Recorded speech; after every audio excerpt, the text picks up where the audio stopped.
I think we are good to go. We are live right now. All right. That was interesting. Okay. So, fun story here. I was just getting ready to do this live stream where I figured we'd tell some stories and just have some fun because, it's like 6 months ago I finished my last show and I'm about to go crazy here at the house. You'd think that I'd have a lot of time to do SoundSpeed stuff or whatever I wanted to, but that doesn't work that way when you're a dad. And when you have a lot of other things going on. But regardless, it's good times. And then about 15 minutes ago, I went downstairs to, get a credit card so I could yes, it's a beard. So I could submit the order for the first cables and XLR dummies I'm making for people. And wouldn't you know it, my daughter, who's in the front of the house, she's about to do a live stream also, but hers is going to be a live stream through Discord, just so that way she does drawing. She's very good at it, actually. And she was getting ready to do a drawing of some stuff. And as soon as she started to do it, she's like, why is my microphone not working? She has a headset. She was trying to use speakers. Just, Dad, can you help me? I was like, sure. I got to live stream myself in 15 minutes. So I'm like quickly trying to get her stuff together, and I was unable to with that garbage headset she has. It's not designed for you to use the speakers over here and not the headphones and everything else. So I finally was like, here, I'm just going to get you a microphone. I got her the Samson Q2U, plugged it up USB, and went with it. And part of the reason was because I was just using it this last weekend to do voice chat stuff when I was out of town. So anyway, yes, I know I got the live stream family. Good to see everybody. I don't even know who all's in here. It looks like in the past 10 seconds, we have gained 10 people. We went from 4 people, and then 30 seconds before that, we had 3, and now we're up to 10. Hello, Horse Taco. How's it going? And so anyway, I figured that we would just gather together. Last night, I had to fight the urge to do a live stream. I'm wanting to test the internet. I mean, it's still not fixed. I still don't have a new router. I need to get one. We'll see what happens eventually. But for right now, I played back the stream from the other night, and it's just been occasionally popping and crinkling. So we'll see what happens tonight. As for the internet now, Nick, I don't know. You tell me. If it starts to get a little crummy, let me know. I'm looking at myself streaming, and it looks like we started the stream almost 3 minutes ago. And so far, it's doing okay. Alan out here looking like Lester from GTA 5. Okay. Well, it's funny. I decided tonight, I took out my glasses after we left the beach, which was 2 days ago. And I don't know, for whatever reason, my wife and I both had the same issue where it's just in my right eye only, and hers, it's her left. But it's like there's something in there that just is fine for the most part, and then it feels like there's sand underneath the eyelid, and I'm like trying to flush it out, and it's just not working. So it's driving me completely crazy. And then it's fine again. Then all of a sudden it starts acting up again, and then it's fine again. So I was just like, you know what? This is just driving me crazy. I'm going to throw the glasses on for a couple of days, see if there's an actual cut. A few years ago, I had a cut on my eye, and I didn't realize it, but it came from a show. We were doing a TV show, and it took place in not entirely in a club, but one of the main locations that we shot in was a club. And they did something a little on the shady side. They had an effects department at the beginning of the show, and they were putting through the stuff you're supposed to, which is the water-based fog, which does not linger as well as the oil-based fog. But there's been a lot of complaints about it over the years, so they've had to start using just the water-based stuff. But so anyway, the effects department was using it in the bar location we were shooting. So at one point in time, they decided that they were just going to try to save some money. So they said, for insurance purposes, we need you to list all of your gear. And they told the special effects department that.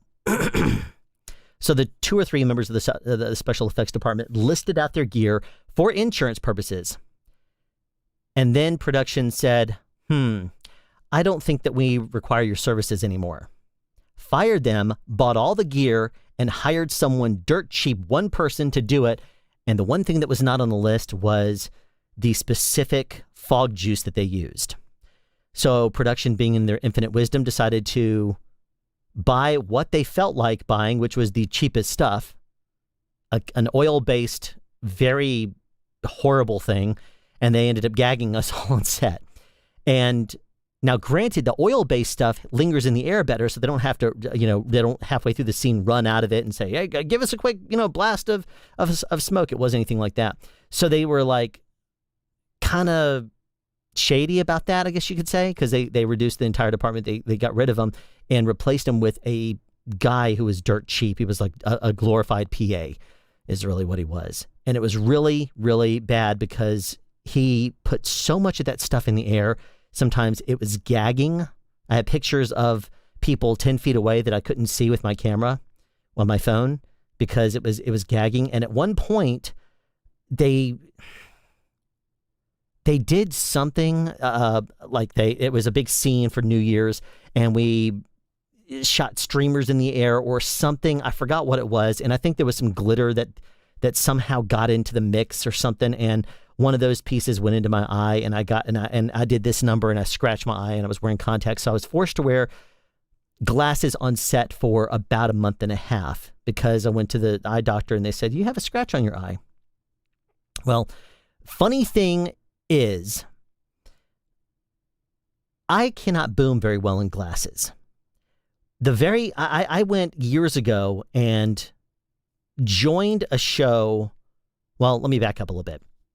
I was called because a boom operator friend of mine was sick, or rather his wife got sick, I should say. And he said, she's going to have surgery on Thursday. No, it was Friday. So he said, can you cover me Friday? I said, sure, no problem. And so I went in there on Friday. The sound mixer loved me. He just really got along with me great. My style and his style really just, intermingled well. And from there, he was, it was a weekend. We went home on the weekend. When it came back on Monday, the boom operator was not feeling well. So he said, I need to take tomorrow off and try to heal up. Could you cover me again? I said, sure. Before our first take on that Tuesday, the sound mixer approached me and said, Alan, I got to tell you, last Friday was the first time since I started the show I did not have to worry about whether I got my boom tracks. And the show was like 3 months in at that point. He said, what are you doing right now? I said, I'm completely free. He says, I would like you to take over the show immediately. And I was like, because this is a boom operator friend of mine. I'm like, yikes. Because he's a good boom op too. I mean, it wasn't like he's just totally sucks or anything. It's just the sound mixer and him did not get along. And I'm pretty aggressive on set, and I'm pretty, on the ball. And he's good. The other boom operator's good too. But I was like, yikes, because if I were to take over the show, I'm going to make my friend mad. So what do I do here? I decided I was going to go ahead because I had not had a show that year. I had a show lined up. It canceled. I don't remember why. And then, I remember because the lead on the show died. Actually, she didn't die then. The show fell through, and a couple months later she died. That's Brittany Murphy, by the way, if you're wondering. So it was that year, the year that Brittany Murphy died. It was a few months before that. So I was supposed to be working on a movie called what was it? Shrinking Charlotte. Shrinking Charlotte was the name. And we ended up, I decided that because I hadn't had a show all year and it was like March or April, I said, okay, I'll go ahead and take your show. I'll do that. And I started the show, and of course he was pretty mad, but then the boom operator, the sound mixer he was working for before hired him because he just got through getting another show anyway, and he called him and he was only out of work for like a week, and then he started that other show. So it worked out fine. But my first day, starting with the sound mixer, which was the following Monday, on my drive in, which was, it's way down in Peachtree City. It was about an hour and 15 to 20 minutes from my house. I got about 10 or so minutes away on day one, And I got a little something in my eye, and I'm blinking as I'm driving down the road, and I at a stop sign, at a stop traffic light, because I was just driving with one eye open. And as soon as I get close to this traffic light and I come to a stop, I basically rub my eye, and I feel the contact lens come out, and I look at it, and it's only part of the contact. It's like, if you can look at the contact lens like this, it would look like that. It looked like about 2/5 of the thing had fallen out. So I was like, oh crap. One eye was fine, the other eye wasn't. So I pulled over at that point. I said, I'm going to pull over to the side of the road, quickly put it back in my eye, and see if I can get this little crescent moon shaped, gibbon moon, whatever thing to work in my eye. It didn't work very well at all. As soon as it hit my eye started burning and just rejecting it. So I pulled it out. I tried flooding it with a bottle of water that I had there, and then put it back in. Same exact thing. It was just, it did not like having part of a contact lens in there. So at this point, I was pretty frustrated. I was like, crap, you know what? I'll get there and it'll be fine. I got to work, and I'm thinking, I have one eye that's sharp, one eye that's blurry. It'll be fine. I'll be able to boom just fine, and all will be well. It didn't end up playing out that way because apparently your depth perception, and I learned this that day, relies on both eyes to be in perfect focus or both eyes to be blurry. They have to match. And if not, you can't see properly. So I started the day, and I was like, yeah, one eye is blurry, the other eye is sharp, and I got everything ready. I went out there, and on the first scene where I was booming, I threw the boom out there, and I'm like, why does the actor that I'm booming sound so far away? I could not figure it out. And my mixer is like in my ear. He's like, what are you booming? And I'm like, the actor. I'm looking right at him. And I'm like not understanding what's going on. And so the sound utility, he peeks his face out around the corner, and he gets back on the talkback system. And he says, you're nowhere near him. I'm like, what do you mean? I'm right over top of him. So as soon as we, he's like, no, you need to go out. So I was like, what's going on here? The mixer ended up playing the lav. So as soon as we were done with that setup and moving on, I step to the side and I say to the utility, I want you to look at this. I'm going to throw the boom right over top of you now. You look at me. Do not look at the microphone, because that's a cheat. If someone starts bringing a microphone closer to you, you start doing this number until it's right over your head. And that's a cheat. I said, you make eye contact with me. I don't want you to indicate where that boom is. I'm going to throw it right on top of you. I put the boom out to the same distance. I threw it right on top of his face. And I said, say something. And he sounded far away. I'm like, the boom is right over your mouth. He said, no, it's not. I said, where is it? He reaches his hand out in front of him to about the extent of his arm, and he touches the end of the windscreen. I'm like, I was like, oh, no. This is bad. You got to be kidding me. I was that far off. I was like 2 feet off of his face because he stretched his arm out and touched the microphone. So I was like, okay, crap. That is terrible. Let me see what I can do here. And so I tried to adjust mentally. I said, okay, I'm going to throw, I said, let me shorten the boom a little bit. You go stand someplace else. I'm going to walk up and put the boom over top of you. I tried adjusting and overshooting him, and I was still about a foot off, and it didn't sound right. And I was like, oh no, this is not good. And the mixer was like, geez, I'm tempted to call the other guy back and see if he could come back to the show. I'm like, yeah, as soon as my eyes are working, I'm fine. Anyway, so we tried desperately to see if we could get get some glasses or a contact lens or something that would fit, a temporary.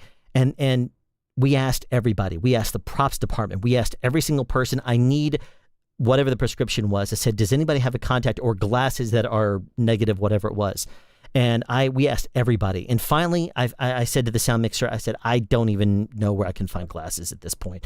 But I said, my prescription is, and I told him what it was at the time. And he's like, well, that's my prescription. And I have a spare pair of glasses right here. Here you go, try it. And I put it on, and that one eye suddenly was perfectly in focus. I'm like, oh, this is great. I said, I guess you don't want me taking out the glass on the other side. He's like, no, don't do that. Take out your other contact. I was like, okay. So I took out the other contact lens, preserved it just in case I needed it. And now wearing glasses, I said, okay, go stand out there. I'm going to throw the boom over top of you to the utility again. He said, all right, cool. I walk out there. And I'm at this point, I'm happy. I throw the boom out, and I put the boom out over his head. And I'm like, all right, say something. And he says something. He sounds far away again. I'm like, am I undershooting you again? He says, no. And I was like, wait a minute. How? All right, touch the microphone then. He does this number. He reaches around, he turns around, reaches behind him, and touches the boom. I was about 18 inches over shooting him. So I was booming the back of his head, which is even more bad. So if I had one contact in and one contact out, I was under booming him by about 2 feet. If I had a pair of glasses on, I was over booming him by about 18 inches and booming the back of his head. And then, this far out in front of his face. That was a very rough day for me. I was like, geez, you got to be kidding me. So I ended up for the rest of the day telling the utility, I'm going to continue to use these glasses, but I want you to do me a favor. And I want you to stand at the side. I want you to talk me in over him. I said, talk me back to where I need to be. He's like, okay. So basically, if I throw the boom out there, he said, back up right there. I'm like, God, it was a terrible day for me because for whatever reason, I can't boom with glasses. And I know the tricks to do if you have glasses. You can, hold it away from you and stretch out. Because if you basically triangulate the angle where instead of looking right down the boom, where it's basically silhouetted against the lights regardless, if you're looking straight down a line, you can't see depth-wise where it is when your eyes are this far apart. But when you hold the boom out in front of you a couple of feet, and so it's angling out towards the actor. So it's like here, and instead of you looking right down this way, you hold the boom out over here, it comes in a different angle, and you can see where the end of the boom is. So it's a little trick you can use if someone's 10 or 12 feet away. But even then, I wasn't able to properly judge the distance. So that was a pretty rough day on set there. But after that, whenever I went for contacts, and I got new contact lenses, I would always say, hey, do you have some like 5 day, 5 days of disposables or something? I'd like to give them a shot. And they would always say, sure, no problem. And they'll gladly give me the, they would gladly give me a sample. So I would take those, throw them in my eyes, and then, if I needed to, I would always have a most current sample on set that would, at least if I had a problem, it was in my bag and I could always throw them in my eyes if I needed to. But ever since then, I have not needed them. But regardless, every time I go for a new eye exam, I always say, do you have some samples I could try? Because they always want you to try try them for a week and then get back to them. And so I just, instead of actually trying them, I put them in my bag. And then when they say, how did you like the disposables? I'm like, I don't think that they're going to last. They're going to work for me. You only want them in my eyes for 10 to 12 hours a day? Yeah. Well, I'm going to be on set for 14 or 15 hours a day. I thought these might be able to last that, but no, I'm not going to do that. So they were like, okay, cool, no problem. So let me back up here a little bit. How's the internet? You looking for a router? I am, David. I'm letting my wife kind of handle that because I've done research in the past and really tried to get a good router. And I've gotten top of the line stuff, but then they do a firmware update and suddenly quality of service is automatic. And that's what the issue is right now, is QoS is automatic. So it's choking out my downstream bandwidth and my upstream bandwidth. So it's not as good as it was. And there's no way for me to roll back the firmware because its automatic QoS is integrated. Once it upgrades and updates, it automatically does it. And it's not a menu you can go into. If you even go back far enough and you uninstall that firmware, or rather install a new firmware, which I did do, and I unticked that box, it still isn't cooperating right. So I'm having issues. I need to get a new router, but I also need a mesh system. The system we have right here has multiple different stations. You know what a mesh is. And it's, it's supposed to be really good, and it works fine if you only need that bandwidth. But I need more, especially so I could upload. I used to be able to upload one of my SoundSpeeds videos that was about 10 minutes. I could upload it in about 1.5 to 2 minutes with my internet. But now it takes upwards of 15 to 20. The EIN video, the measuring EIN video, was around 6 minutes, and it took about 18 minutes for me to upload it a few nights ago. And that to me is unacceptable when I'm paying for their top of the line service. So my wife was like, I'm going to do some research. I'm going to get us a router. I'm going to tell us to, figure out what router I want. She's down to 3. I told her it needs to be a mesh. It needs to have certain qualifications, so that way I can actually reach it, because where we need to put our router is on the bottom level of the house underneath some stuff. And either if I put the antennas on the bottom of my computer right there, then it's firing through the refrigerator down in the lower level because it's so far away. If not, and if I have it in the ceiling hanging down, which I have an extension run up, if I do that, then it fires through the washer and dryer. And there's no way for me to get partially on the wall without me hitting it with my lights or anything like that. So it's good times. So we need to have a mesh system. That way it is just right over there on the same floor as me, and I can at least get a good signal. Let it have a high speed backbone, and then me just connect up via one of the satellites. That's fine. Okay, so let's look at this thing. How's the internet? You looking for a better router? Okay. Whoops. My question coincided with your answer. Well, it looks good to me. Okay. Try Ubiquiti. They're great. What is that supposed to mean? What is Ubiquiti, David? I know we're a little bit far back, but tell me what Ubiquiti is. I have no idea. Everyone I know is having internet issues the last few days. Mine's been out for a week. Crazy stuff. Sorry, dude. And it's really weird. When my internet first started acting up, I called Charter to complain, and they were like, yeah, well, it's because everyone is on the internet now. They're home, and you're on a cable system. I'm like, you kidding me? You should be able to, if you're able to supply me, you're charging me for this amount of bandwidth. And they're like, well, that's best effort service. I'm like, oh, it is. So if I make a best effort service, and if I make a best effort to try to pay you my bill, does that count? And they're like, no, you still need to pay your bill on time. Yeah, well, that's my point, is you still need to deliver. When best effort doesn't cut it. Anyway, really annoying. So after about a month and a half to 2 months of constantly calling them up and saying, look, it's between about 10 p.m. and about 3 a.m. It always ends up acting up. And they kept sending a person out. And I'm like, well, it's going to be fine while you're here because it's not after 10 p.m. Anyway, I used to work in a tech support company and handled all kinds of tech calls. And one of them I did do was Charter Internet. So back in the day, I was testing it. I was checking it and troubleshooting it in the early days. So, and that was before it's a lot more reliable than it is now. Now, their idea of tech support is, well, send a technician out and he'll figure it out. And it's like, that's not teching. Anyway, dropped a test tube when I was 4 and got a whole chunk of glass in my left eye. Thank goodness I can see out of it fine. Yeah, sorry about that, dude. What is Moto? Eldest bro? I don't know what that means. I don't know what that is at all. Bought contacts back in the day. I was too scared to use them. That might have been, David, when it was glass. When contact lenses were glass, they were pretty scary. I didn't touch them. When they came out with the safety ones, the soft ones, I was like, okay, I trust those a little better. Then Eldest says, hi, Alan, how is your wife doing? Does it look like she is going to have any long-term side effects? No. David, she ended up having coronavirus. That was a while back. So she's fine now. It's all good. She's been recovered for about 2 months now. She got it as soon as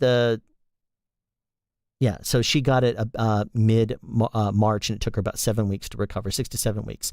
And she is fine now. She's back to full steam, full power. So let's see. It says, good evening. Another live stream. Is Alan getting bored at home? Alan is very bored at home, Matthew. And that's the reason why Alan is now doing live streams. He is blabbing away on this. And I got to the point where I know what my next video is. I have all the stuff on the table. Same thing as I said 2 nights ago. I have the stuff on my table for my next video. And I need to record 1, 2, 3, 4, 5 inserts of what I'm doing for it, which would probably take me half an hour to record, if that. And then the rest of it would be kind of like the last video, the EIN video, where there's a shot of me standing there kind of introducing it, and then it will cut away to the inserts, and then cuts away to the computer, and then comes back and we're done. And that's basically what I have to do, and the video will probably be about 5 or so minutes long, but it's going to answer a question that a lot of people have been wondering. Yes, it's going to be a good one, but I don't have the motivation to do it in the evening. So I'm like, oh, let's see, how many days do I have until it's released? Okay, it's 5 days. I'm fine. So it's like, I'll probably end up doing it tomorrow, let the truth be known. And I will not be live streaming tomorrow. So I don't know what the deal is with separate routers is. Every time I get one, terrible experience. So now I just use the router that comes with my modem. Yeah, we did use that one. But the problem is it's too far away and it's firing through too much metal and through the floors and stuff. So I can't get a good signal from it. And so right now I'm using the mesh in a choked out bandwidth, but it's at least working better than the router, because I went back to the old router to try to see what it is. And I could not keep a connection up here when I would run speed tests, and it would work. it was not pulling more than 1.2 down. 1.2 megabits per second down, which is like, terrible. So that's down. I was like, as soon as that happened, I abandoned the test. I'm like, forget that. So similar story. David, you keep using profanity and I don't allow that. That's the reason why it keeps hiding your comments. So my router, my ISP, it gave me, so I downloaded something full speed. The TV stops. Yep, that's unfortunately the way it is. Ubiquiti is a great mesh router system. Okay, well, I might look into that. Ubiquiti is a router. Okay, so I'll look into that. Did you get the tier? Did you get to tear the microphone apart to see what it's crackling? Oh, it wasn't the micro. Oh! You were here the other day with the NT1 and why it was popping. Yes, I did. I as soon as I unscrewed this bottom, and as soon as I started to do that, I was like, what's going on with this thing? It ended up being, on the bottom of the NT1, there's like a cap down here. It was loose. The entire thing was loose. So the XLR cable was actually, that's what it was. Is the XLR connection was not solid on the inside. So this whole entire bottom thing, I don't know why, but it was loose. So all I did was I tightened that up and then I plugged the thing in and I was like messing around with it. I'm like, all right, it's perfect now. So that's what it was. It was just exactly that. That's the reason why it was messed up. So yes, totally fixed now. I'm so frustrated with Google Mesh Wi-Fi or Ubiquiti. Okay, well, people keep talking about Ubiquiti. Oh, that's you again, David. Oh my goodness. And we have Spanish. If you were here 2 nights ago, you know that I'm terrible at Spanish. Okay, I'm going to copy this and I'm going to enter it into Google Translate, and because I do not want to be disrespectful. You might have been the guy that wrote me a comment in my chat the other day, or in a video message, and I looked at it and I said, I don't know what that is, but I saw that it said excelente amigo, and I was like, so he likes the video, so I just said thank you. I'm terrible, so that's what I did. Okay, so your comment, I'm not even going to try to tackle it. I will totally botch it up, and I'll probably accidentally say something offensive in Spanish. I must. So Google Translate says I must wait until I finish to comment. I do not speak English. Haha. You're my audio teacher. Thank you. Thank you very much. I'm going to minimize this window and keep it there in case I need to translate more Spanish. So, thank you so much. I really appreciate it. And I'm going to try. Lesme Jose Nevada Barrios. Sorry. Thank you. Gracias. That's the extent of the Spanish I remember. Yay, internet in Chattanooga is acting weird as well. Oh, you're in Chattanooga. That's not very far. Ubiquiti is a low-cost version of Ruckus. I have 2 edge switches and a router and run a fairly complicated VLAN system. They have an amplified brand, which is residential Wi-Fi too. Okay, Ubiquiti. I'll check it out. I'm bored at home too, so I have a list of 50 to 60 plus videos I want to make, but always find reasons not to make them. Yeah, the thing is, I could show you my list of videos. I have a list that's probably 200, geez, all this hair. I have an appointment finally to get my hair cut. Jeez, she's backed up though, probably because they opened up everything again and coronavirus is nuts. So anyway, yeah, I have probably 200 videos I want to make, and I've shot footage going back for as long as like 2 years ago that I still have not been able to put into a video. I'll probably just reshoot it at this point because I have better cameras and stuff now anyway. But there's 2 different videos with my friend Hugo that I shot. One of them was the testing out of the Boom Buddy, the Boom Swinger. He was the guy that helped me with the Boom Swinger video. And then when we were done with that video, we shot another bit of footage, which is going to be in another product review, but I just can never get to that thing. And it's a product that I was sent 2.5 years ago by Ambient, and it's a beautiful thing. I just keep finding new ways to use it. I absolutely love it. And I just keep telling myself that I will finally make their review. And I keep finding a new thing for it. So I need to finally do it because they definitely are deserving. And I want to do a good job with it. Anyway, also loving on the NT1. Thanks, Eldest. Did you hear Canon released webcam software so you don't have to buy a capture card or expensive software? No. I'm using OBS. Why don't you run some cable? Network cable. The reason why is because I have 3 kids that are in the house, and my wife, I think, would pretty much kill me if I ran another 100-foot Cat5 through the house. I have done that in the past, but I've run it when I've been troubleshooting something from my computer downstairs, and I just run it downstairs, and then I have to pick it up at the end of the night. Right now, they're all downstairs watching stuff. My oldest daughter and my second daughter, they are right now live streaming. They do art, and they stream sometimes. And so she'll draw something on the computer, and then they'll do a live stream of that. And my wife is downstairs watching something, so I can't run a cable through the house. That's the reason why. Now, Eric, if you want to come here and you know how to do a 2-story drop, I don't trust myself to do that anymore. I used to be able to back when I was an IT guy. If you want to run me a cable up through the ceiling and then drop it down in the wall and have it pop out down below, by all means, glad to do it. Let's see here, but I can't do that anymore. I don't trust myself to do that. Also try looking at Ethernet over power or power line adapters is what you're talking about.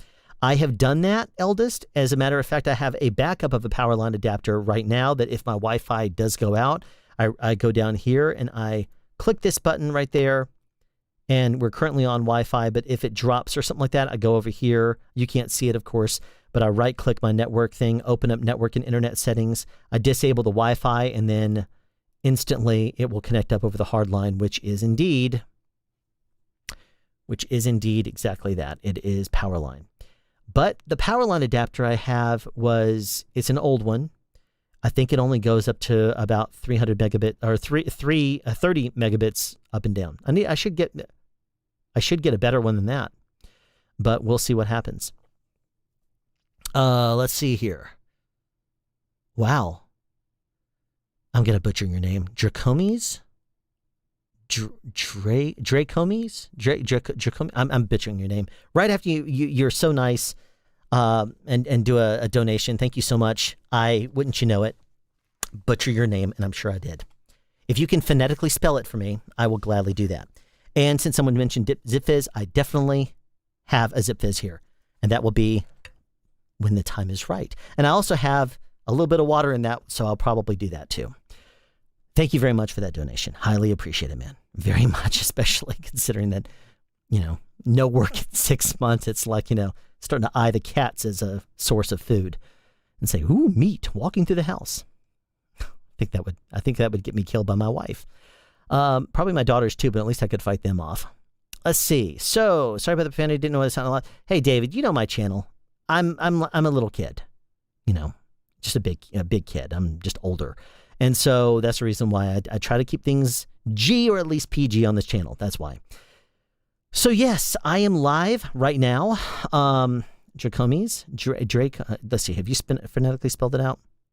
Anyway, you haven't yet. If you do, I will get your name right again. But thank you so much. Yes, I'm live right now, and part of it is because I am looking for entertainment. I don't really play games anymore. Granted, I've been played Minecraft on a server a little bit, but I just, I've kind of built what I wanted to, and then I jumped back out of it. I played years ago. I used to play games years ago, and I joined the Minecraft world for about another month and a half, but just, don't really have an interest in doing it constantly. And who knows, I might get bored some night and decide to build something else, but I'm really not really in the mood to right now. So, Lesme Jose Nevada Barrios. Hello, how are you? My respects for your work. I wish I could have your valuable opinion. Which system do you refer me for wireless microphone that is option other than Lectrosonic? Okay, it depends on your budget. Lesme, if you if somebody could write this in chat in Spanish, that would be so awesome. If your budget is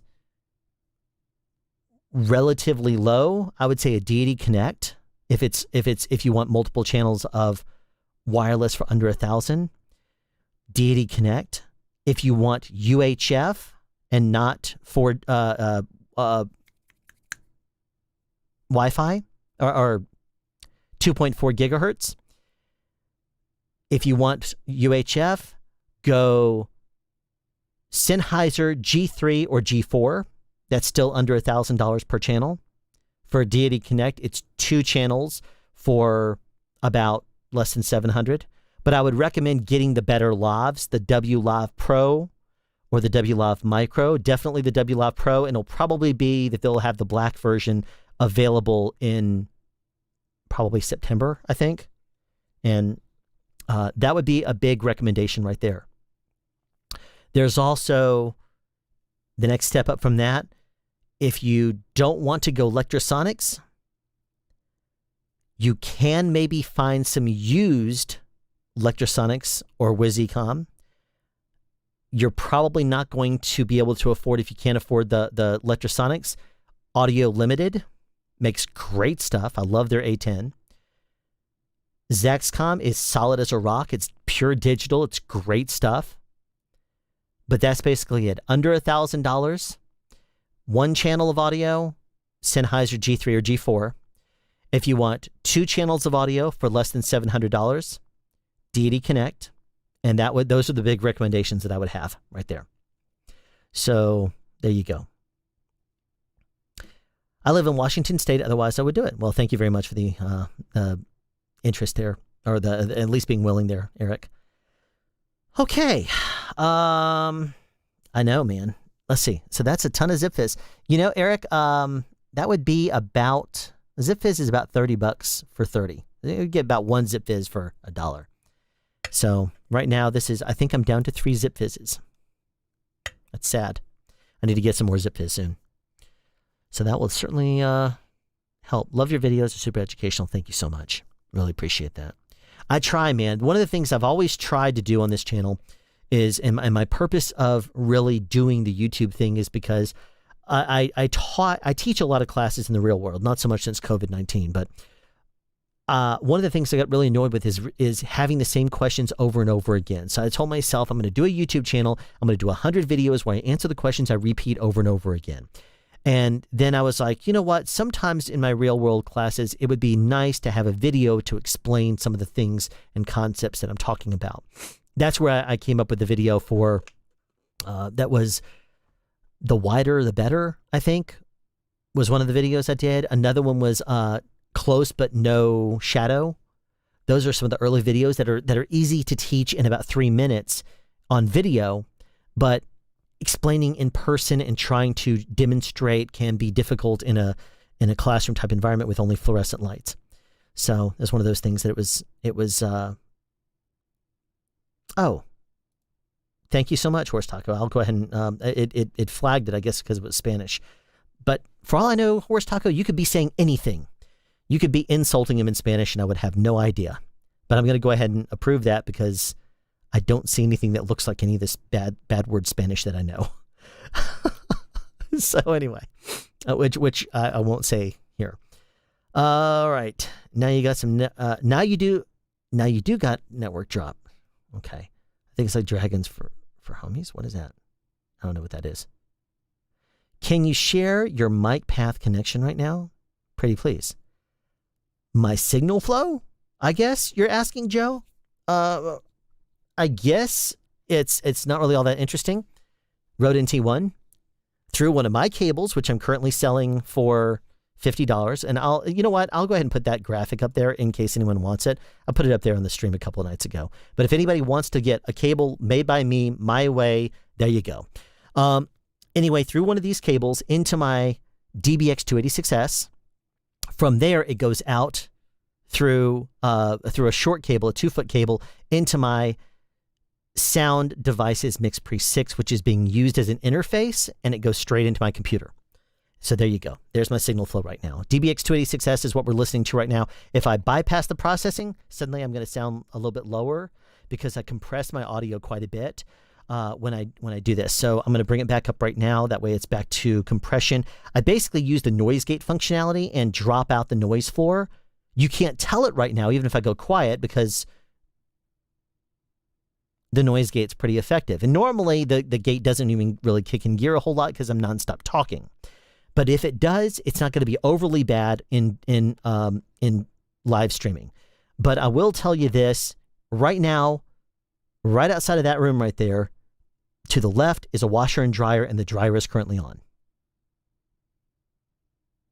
You can't hear it because I'm usually speaking over it, and it's, right here off my mouth. You also can't hear, because it's too low, that down to that way, there's a stairwell that goes downstairs and into the main room, and you can hear the TV very faintly. If I take off my headphones, you could hear it. So there you go. There's where the you can kind of hear what's going on in the background if I turned off the gate and blasted it up. But that's basically what I'm doing right now. I'm using the mic preamp at plus 30 dB, which is straight up and down. And then obviously phantom power is turned on. I'm not using the high pass because I need all the low end boost I can get. If I did that, you wouldn't probably be able to hear a difference. I'll engage it right now, and you're probably not hearing much of a difference. Actually, it's really weird. High pass engaged, it actually almost sounded like it was more bass. Hold on one second. I'm going to disengage it for a second. Yeah. For whatever reason, the high pass engaged brought out more bass in my voice. It's really weird. You hear that? Right now, there's more bass in my voice with the high pass filter engaged. And right now, I've disabled it, and I sound a little higher. What is up with that? 80 hertz high pass, no light on right now. The light is on right now, high pass filter engaged, and I sound bassier. I have no idea what that's about. That is so crazy. And I don't actually like that. That sounds overly bassy to me. I'm going to go back to flat. So there we go. There you go. There's my signal flow. Do you have a coax running in your house? I've been using the Motorola MM1000 Mocha adapters. I do not have a coax running up here, at least. And the reason why is because when we first moved into the house, the couple that we bought the house from, they basically had been here for 15, 20 years since the house was built. And they did not do that. They only ran to 2 rooms downstairs, the cable television, because they did not want their kids to have cable TV upstairs or anything. They did not have TV in their bedrooms or anything. It was only run into 2 rooms in the house, the living room and the den. And so we now use, the Wi-Fi television throughout the whole house. Just all goes to the internet. If people want to stream, they do. And if not, then they don't. But we don't subscribe to any television services at all unless it's Netflix. We, of course, have the Amazon Prime. And I think that's it. Yeah, that's it, I believe. I think there's one. Oh, no, it's YouTube that's on the thing that comes up on the TV. I was like, there's 3 icons on the TV, and it's either Amazon Prime, Netflix, or what did I just say? YouTube. How could I forget YouTube? I'm here. So anyway, there you go. There's your answer. All right. Translate skills, but bad, but I tried. Very good. Well, thank you so much, Horse Taco, for trying that. Is ZipFizz similar to None? I think I've never had None. None, whatever. Somebody mentioned it the other day and said that I should give it a try. I may end up getting some. I have a real hard time adjusting to something new if I don't try a sample for free. So, I mean, I don't think any of y'all would actually have a ZipFizz. You would send me, and or not a ZipFizz, a None or whatever. I can get that myself. It doesn't matter. But ZipFizz is something I can get on set, and I love this stuff. I just haven't been on set for 6 months. But what it used to be, and I told this story a couple of days ago, I would basically get 1 or 2 ZipFizzes a day. I would then get those ZipFizzes, and I would have 1 or 2 a day. And this is if I'm doing exterior. I usually only get 1 a day if I'm interior, but if I'm exterior, then I may need the extra electrolytes or something. And so I would get 2. On Walking Dead, I had to have 3 because it was so hot out there. And the rule is you drink 3 bottles of water, just like this. And then from there, you're supposed to have a bottle of Powerade or Gatorade, something along those lines, or have an electrolyte tablet or something like that, or a Zip Fizz. And so I would always grab a Zip Fizz, and I would usually just powder the thing in my mouth and be done with it, because I like the flavor. I like strong flavors. My favorite flavor to go straight with is grape.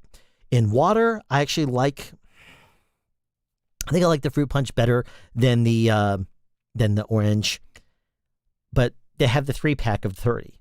I would love to have a Zip Fizz endorsement. I would love for them to just send me Zip Fizz. That would probably be one of the very few companies I would actually accept a sponsorship from, because I would be like, Zip Fizz, I love this stuff. And it's you hear me talk about it every single stream. It's vitamins. It's basically extracts from leaves and stuff like that. They have an artificial sweetener in there, I know, but it doesn't have any sugar. It's got antioxidants. It's designed to basically, it says dietary supplement, but it basically has a bunch of vitamins in there, and they taste good. They're strong. They fizz up more than an Emergen-C, if you're familiar with Emergen-Cs. Emergen-Cs, when you put them in your mouth, if you go straight, if you put them into a bottle of water or something like that, it's a little on the different side. It kind of fizzes up a little bit and kind of goes like, it's kind of like expanding foam, in all honesty, like that kind of texture that you'd imagine to be. So it's like, kind of weird. But that's at least what I would do is I would take a Zip Fizz and I'd just normally go straight with it. I can also take a little bit at a time, or I could just pound the entire thing and then get back to work on Walking Dead. So anyway, that's what I would do. Let me move on. There you go. How did you get on Stranger Things or the other big shows? Any tips for finding entry-level jobs? How do you find your way up to that level? Love your videos. Keep it up. Thanks, Alarm Clock Films. Okay, here's your answer to that. Walking Dead, when I was on a show called Halt and Catch Fire, we finished that on June 30th. What do you know? That was just yesterday. June 30th, 2016. The following day, I left for the UK for 2 weeks. I had no idea what I was going to be on as soon as I was out there. About a week or so into me being out there, I got a message from, the sound mixer of Walking Dead saying that he would like to ask my availability. I told him I was available. He said, would you be interested in doing Walking Dead show basically in 100-degree humid heat every single day from the time sun goes up until the time the sun goes down? I was not interested in doing it, but I said sure, because it's a paycheck. It's good. I don't like the fact that it's an hour and 25 minutes away one way, and that's in no traffic. I was like, okay, fine, yeah, I'll do it. Because it would be a good show to at least say I've done.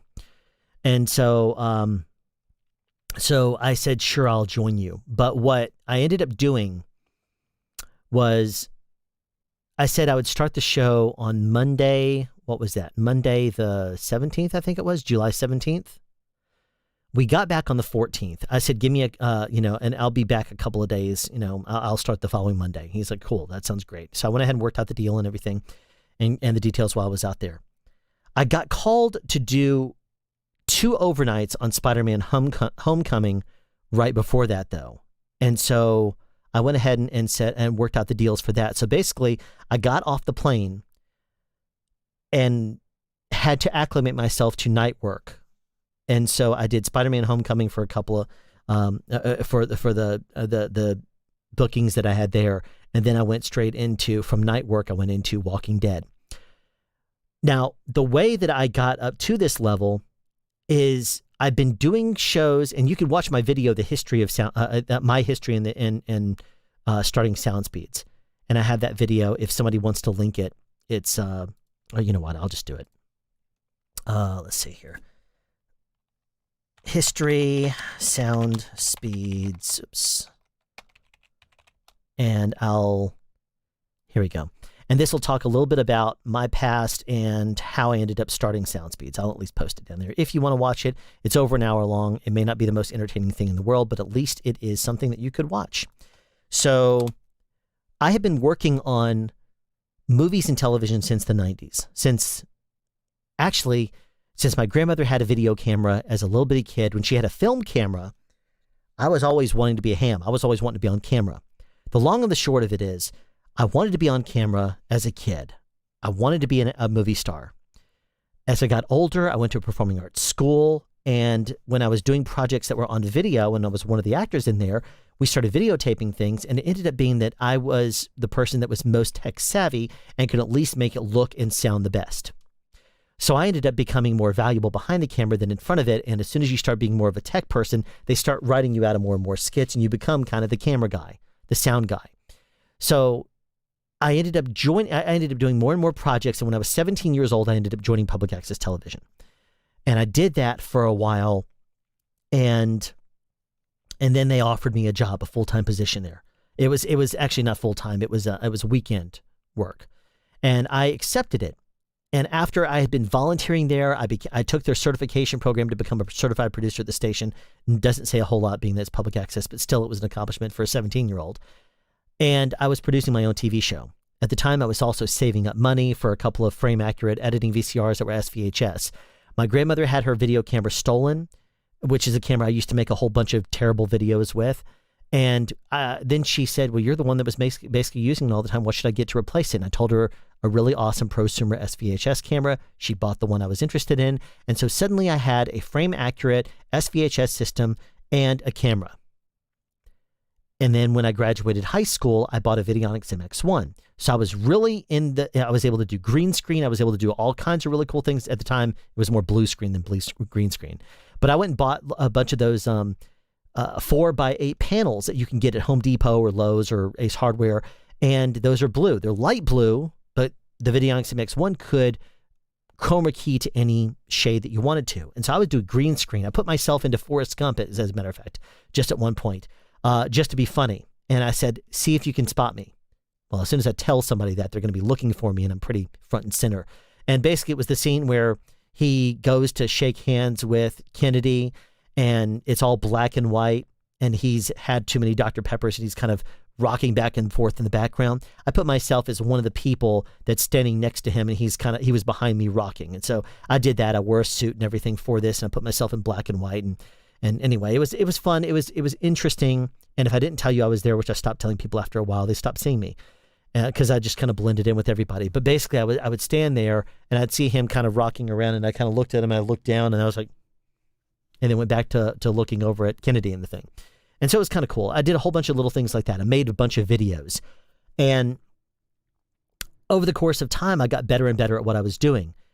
And I was offered a full-time position at the TV station doing, or not a full-time, it was part-time, but it was weekend stuff. And that's when they realized I was 17. Nobody had checked my ID.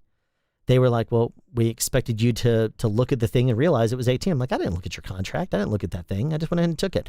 And they were like, well, we'll stay quiet if you just don't screw up. Don't do anything crazy and you'll be 18 in how long? I said, about a month and a half. They said, yeah, just don't do anything crazy, outrageous, and you'll be fine.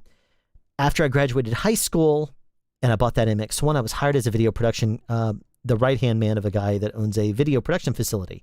And I was a shooter, and I also did a whole bunch of really, just videos for him. I was also taught to DJ.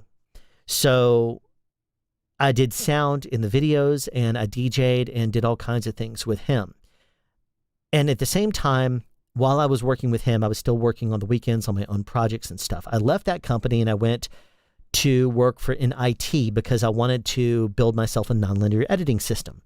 In IT, I worked for Arthur Andersen before Enron took them down, as you know. I also worked in tech support at Earthlink, where I became a senior tech support rep within a year. I actually probably was closer to 6 months. And I was taking a lot of calls, and I was a team mentor and senior level technician within a year. Mainly because just because of my style, but I was also a very, very crazy tech. I could tell you some of those stories if you really want to hear about them. Tell me down in chat, and I'll tell a couple of stories about that. But then I also was working on a black belt, and I earned my first degree black belt in Cheetah Taekwondo, and then they offered me a full-time position. I went ahead and left Earthlink, joined their staff for about a year. That's when I met my wife. She was a photographer for a company. I joined in the same division she was in. Actually, she had just transferred divisions, and I moved into that division, became a senior, became a lead photographer. This is a PPA. I became a PPA photographer, Professional Photographers of America, and did that for a while. They changed managers because the other manager had great specs, but he was not following the corporate protocol, which, let the truth be known, was not the right thing to do. You can't look at the entire country and see the entire country as the same. You have different districts. New York is going to be different than Florida, is going to be different than Middle America, which is going to be different than California. You cannot do certain things from a corporate standpoint and expect everyone to do things the exact same way. They got rid of him. They brought in a corporate guy, and that guy and I just did not get along very well. He kept trying to throw me under the bus, but I kept shining in every terrible situation he put me in. Finally, he intentionally sabotaged me because he knew that I caught him in a lie. He was trying to get me to write up one of my photographers, and I refused because I did research and found out she was not to fault, he was. And when he called me in and said, I asked you to write up Christian, why didn't you? I said, because I did research and it wasn't warranted. And he says, I told you to write her up. I said, I know, but it wasn't appropriate. He said, how would you come to that conclusion? I said, well, I asked our 3 photographers that were there.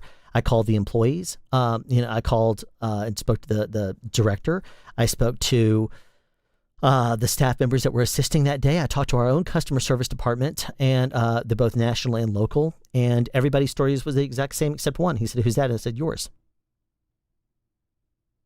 He kind of paused for a second, looked down, took a deep breath, and changed the subject. After that, my head was on a platter. He kept trying to throw me into bad situations. I kept shining, and I could tell he was, how in the world did he do that?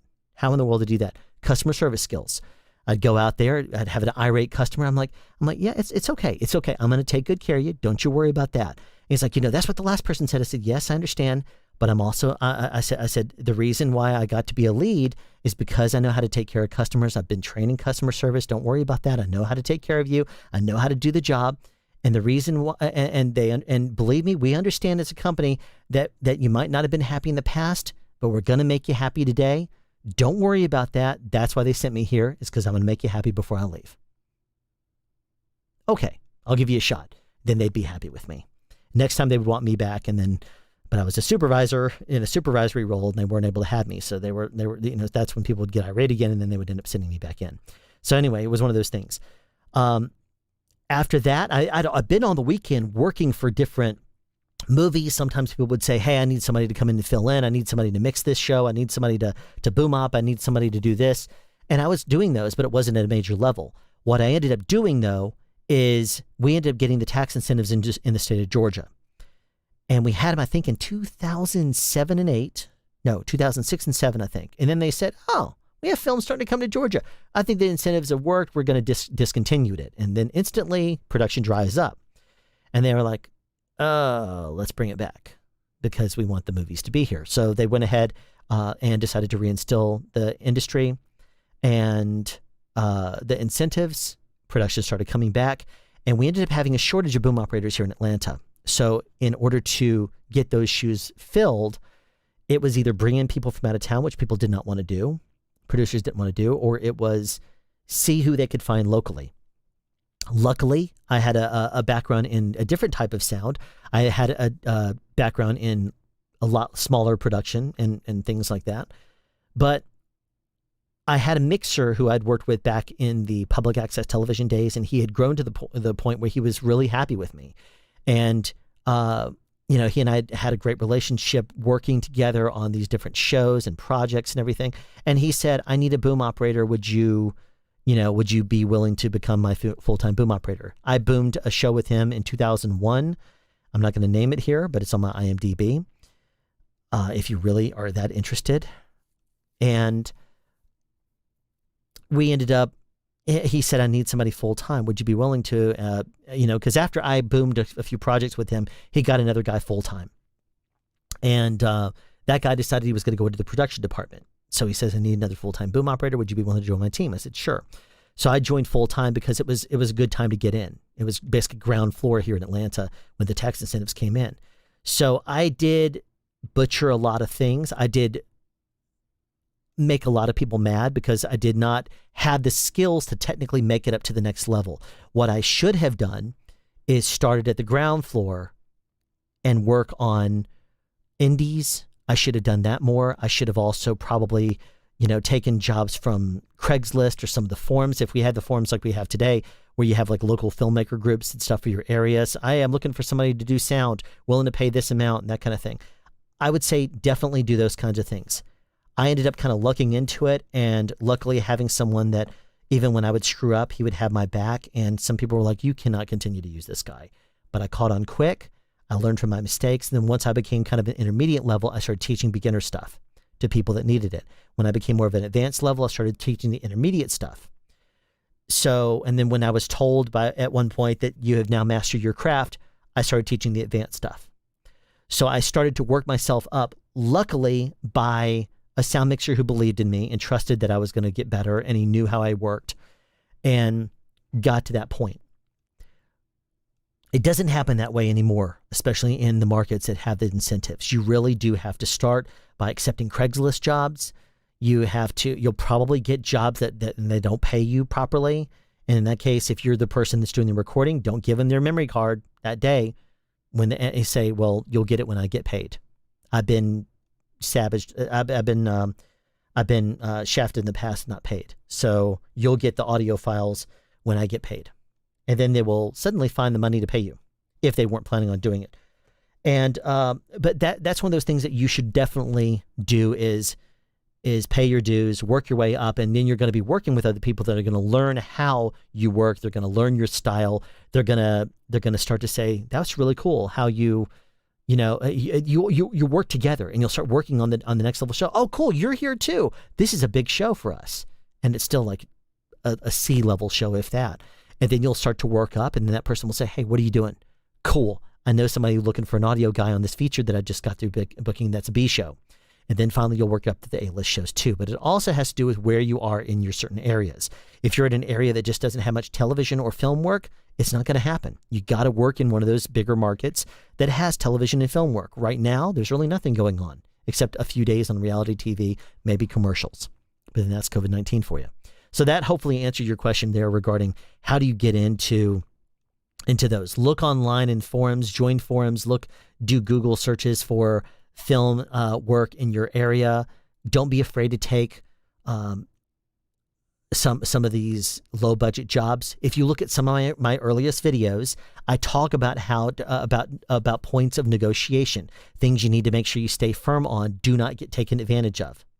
Because it's one of those things where if you're on a show, they will abuse you. They will work you 18 hours a day and then say, okay, go home and sleep for 6 hours. We'll see you again tomorrow. We got to start early because we have to get this stuff done before the sun goes down. There's ways of getting around that. They'll say, no, it only is going to pay this amount. Well, there's points of negotiation for that. Okay. And you can ask, and I show you a couple of ways that you can negotiate with them almost by trapping them. Like, for example, one trick that I'll at least go ahead and tell you about is if you talk to them, you say, how long are you expecting your days to last? And they'll say, they're going to be 12-hour days. They're scheduled for 12-hour days. Okay, then what I'm going to do is I will plan on, and I guess you're giving us a half-hour lunch at 6 hours? Yeah? Are you following the general, even though it's a non-union show, you kind of considering this to be more of your following kind of union guidelines? Well, for the most part, it still is a very, indie type thing. So, but we are planning on 12-hour days, and we are planning on giving you a lunch at 6 hours in. Okay, cool. Then what I'll do is I'll do your daily rate for the first 13 hours, including lunch. After that, I expect to get whatever the day rate is, divide that by 14, and that's your hourly rate. The reason I say that is because the first 8 hours are at standard rate, the next 4 hours are at time and a half. And from that, you're also giving them an extra half hour. So whatever that is, take that and cut that down into, divide that by 14. And that's going to be your hourly rate. If it is below minimum wage, say, I'm not going to take below minimum wage. But but say anything over that 13 hours is going to be at double, is where double time starts for me. So it's the minimum wage times 2. And then if they're like, I'm not going to pay for that, I'm not going to say, well, you said you're not scheduling over 18-hour day or over 12-hour days. And they'll say, I'm not. Well, then it shouldn't be an issue. And if they say, well, what if we end up going longer days? And that's when you say, okay, I tell you what, then I'll say not 13 hours. we'll extend it then. If you it will go up to 14 then. Up to 14 hours, and I'm not going to kick into my double time. However, if we do go past 14 hours, I will get my additional rate starting at 13 hours. So that way, if you finish your day within 14 hours, which is still fine, a lot of shows can do that. Say, if you finish your day within 14 hours, we'll do that. But anything over that, and that's when I get that additional rate. Because by then, you should have been able to finish your day if you're planning on 12-hour days, if you're organized. That's the stipulation. So that's one of the things I talk about in my early videos. But the thing is, you got to keep in mind, you're not going to get paid a whole lot when you start out. But the thing you got to be very careful about is accepting one of these shows that doesn't pay you enough to get someone to cover you if something happens. If you're getting, for example, $50 a day or even $100 a day, you're not going to work 18 hours for that because that's below minimum wage. Technically, if they work you 12 hours, you're still below minimum wage, and that's technically illegal. And you could say, you're already going to be paying me, if you're paying me this amount as a day rate, even if I work 12 hours, that's below minimum wage. Technically, that's not legal. And if they do that and something happens and you end up getting a flat tire on the drive in, who are you going to call and say, the show pays $50 a day, can you cover me? They're going to say, no. You're not going to, and that's just going to be the nature of it. You cannot get someone to replace you for $100 a day under most circumstances for a 12 or whatever unlimited amount of hours. So those are a couple of factors. I talk about these in some of my earliest videos, and I talk about them. So if you go to my channel, do a sort by date, go through some of my earlier videos and look at it to avoid indie abuse. Avoiding indie abuse is, I think, the name of that video. So anyway, check that out. Excuse me. So I have a question. What is this thing?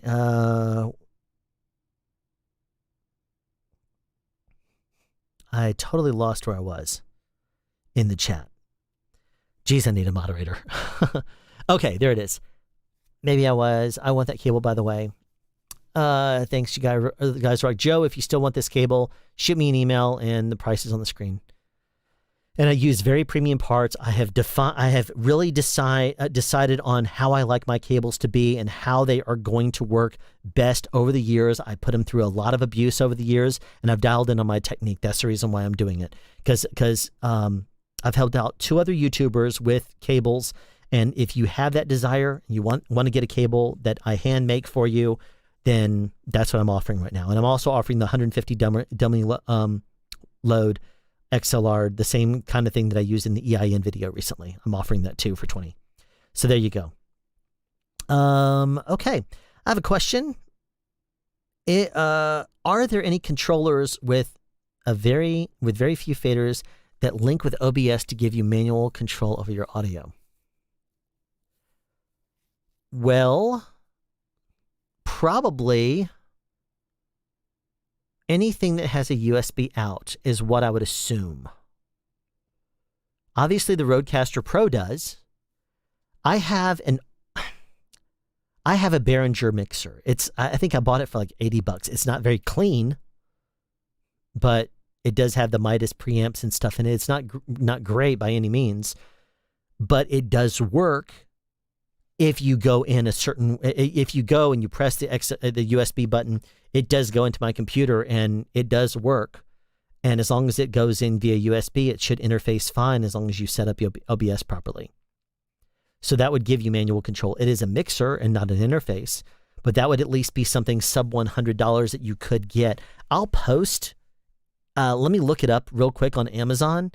I'll do a search through my previous orders and I'll tell you exactly the one I got.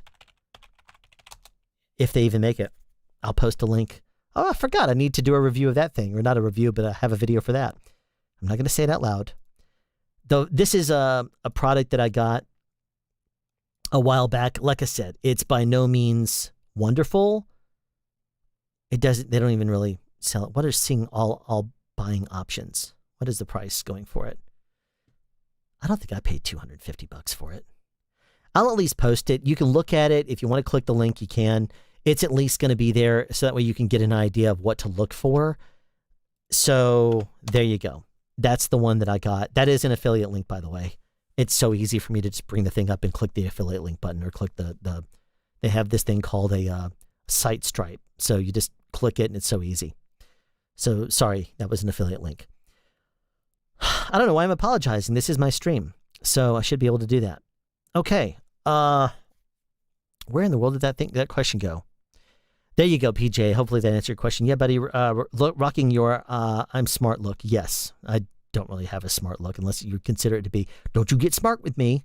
That's the kind of smart look I would have. But I told it the story at the beginning. I went to the beach this last weekend. You were here the other day. You heard me say that. And since then, my eyes kind of been bothering me. It's like I get something. It feels like I have sand in the corner of my eyes or underneath the eyelid, and so I can't open my eye, and then I'll flush the thing out. It still feels like it's there. It drives me crazy.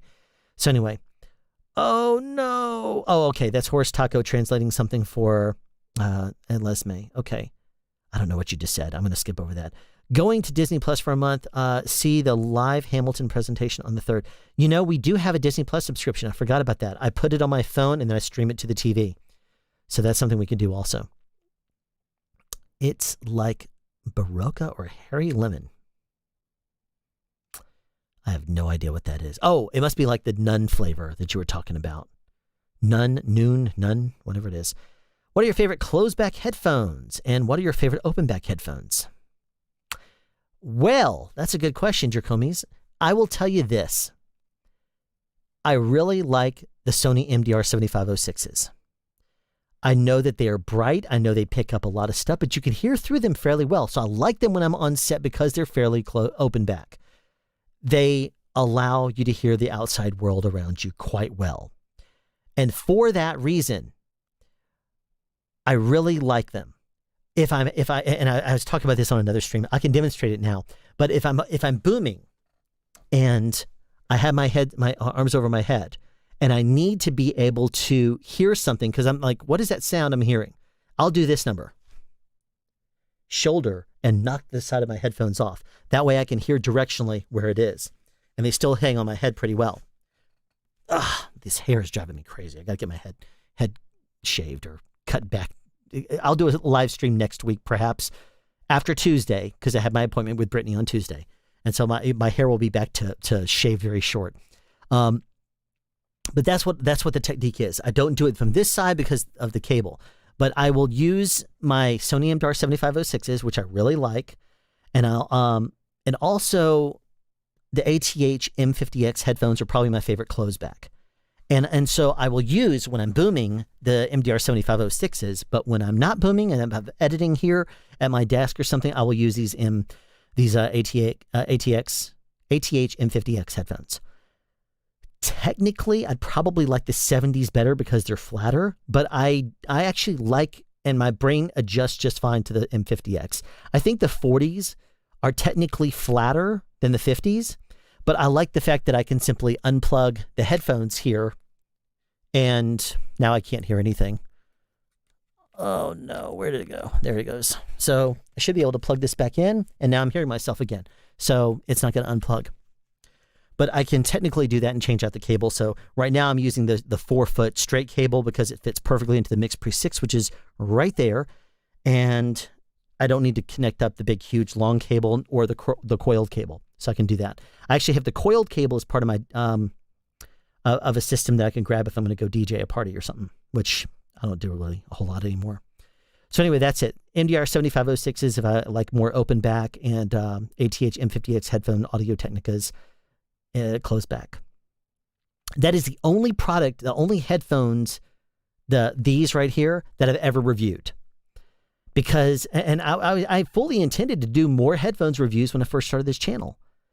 But I after doing these, I said, geez, you can't, how do you review headphones if someone can't share the experience with you? Because I started to review it, and I didn't fully think out what I was going to do. I'm not going to be like some of these guys that put it on the head of the thing, and they had the little headphone microphones, and they put it on the ear, and they do this. You're not able to hear what it sounds like. I don't care who you are or what is, because if I'm listening on these headphones and you try to play back for me what it sounds like on the headphones that you're listening to, it's still colored by these right here. If I listen on my cell phone, is that supposed to be like what it sounds like on my if on the headphones? No, not at all. There's no way to accurately portray what headphones sound like. So what I ended up doing was kind of weird. I basically said, so what I'm going to do is I'm going to listen to some of the things that I like, and I'm going to tell you how it sounds to me. I'll tell you, these are very low impedance headphones. If I were to get, but at the time when I first started this channel, I did not have the Mix Pre 6 either. I think I got the Mix Pre 6 shortly thereafter, and that's when I really wanted to have some higher impedance headphones. So eventually I'll get some. Okay. Let's see. As for favorite microphone, I'm almost sure to go for the DPA 6061. Yes. I like what I have heard and specifications, plus it's an authorized seller in the city. Les May. Yes. DPA 6061. Yes, absolutely. Love them. I have a video on the 6060, which you've probably seen before. And I was the person that they chose to kind of launch it on YouTube. And I think if you do a search for DPA 6060, I'm the first person that comes up. I sure am. I'm even before DPA on that one, which is pretty awesome. I have 200 likes on that video. 9,274 views. Woohoo!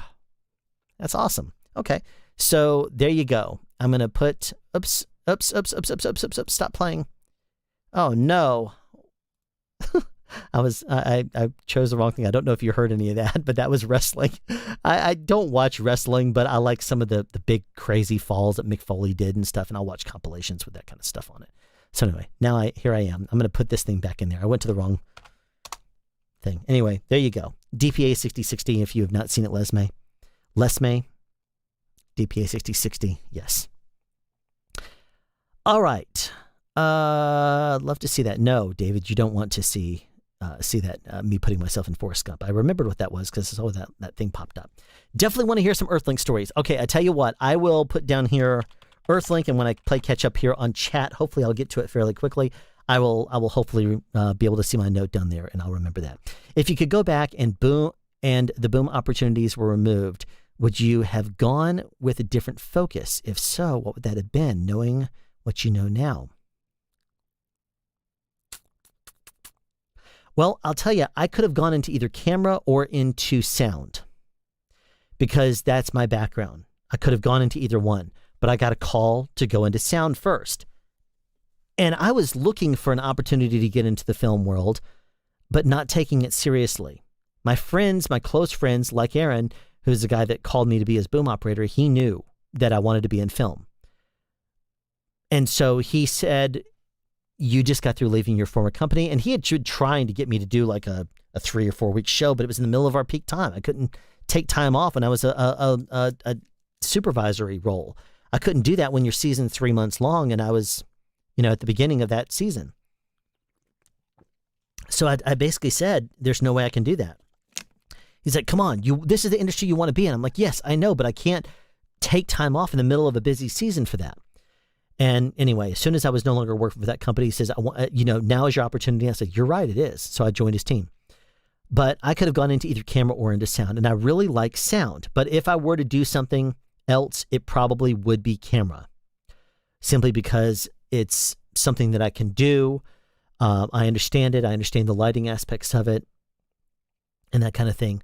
I'm also a little more stubborn, which could end up playing into the camera department fairly well. Yeah. So that'd be pretty interesting. I need to get some sleep before midnight. I'll catch you later. Sorry, Matthew. I'm just now seeing this, and before midnight. Well, I guess it's still technically before midnight unless you're in another country. Happy slumber, Matt. Thank you, American Liberty. I did one boom up gig, and it was $100 a day.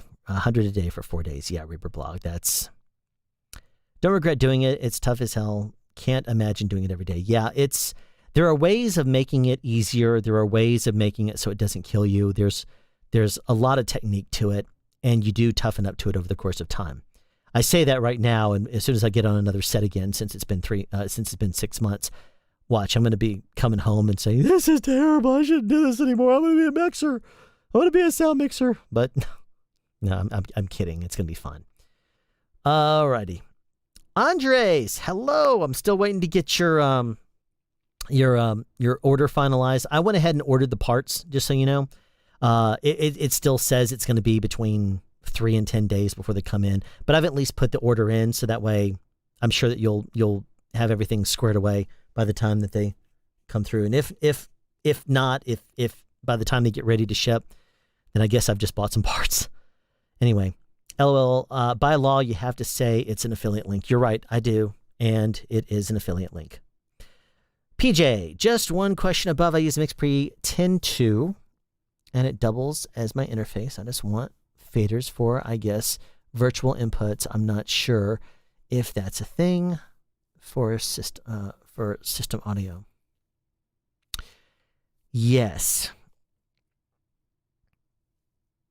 I think you can, PJ, get yourself, I could be wrong on this, but I think you can get yourself a control surface and it plugs in via USB. I think.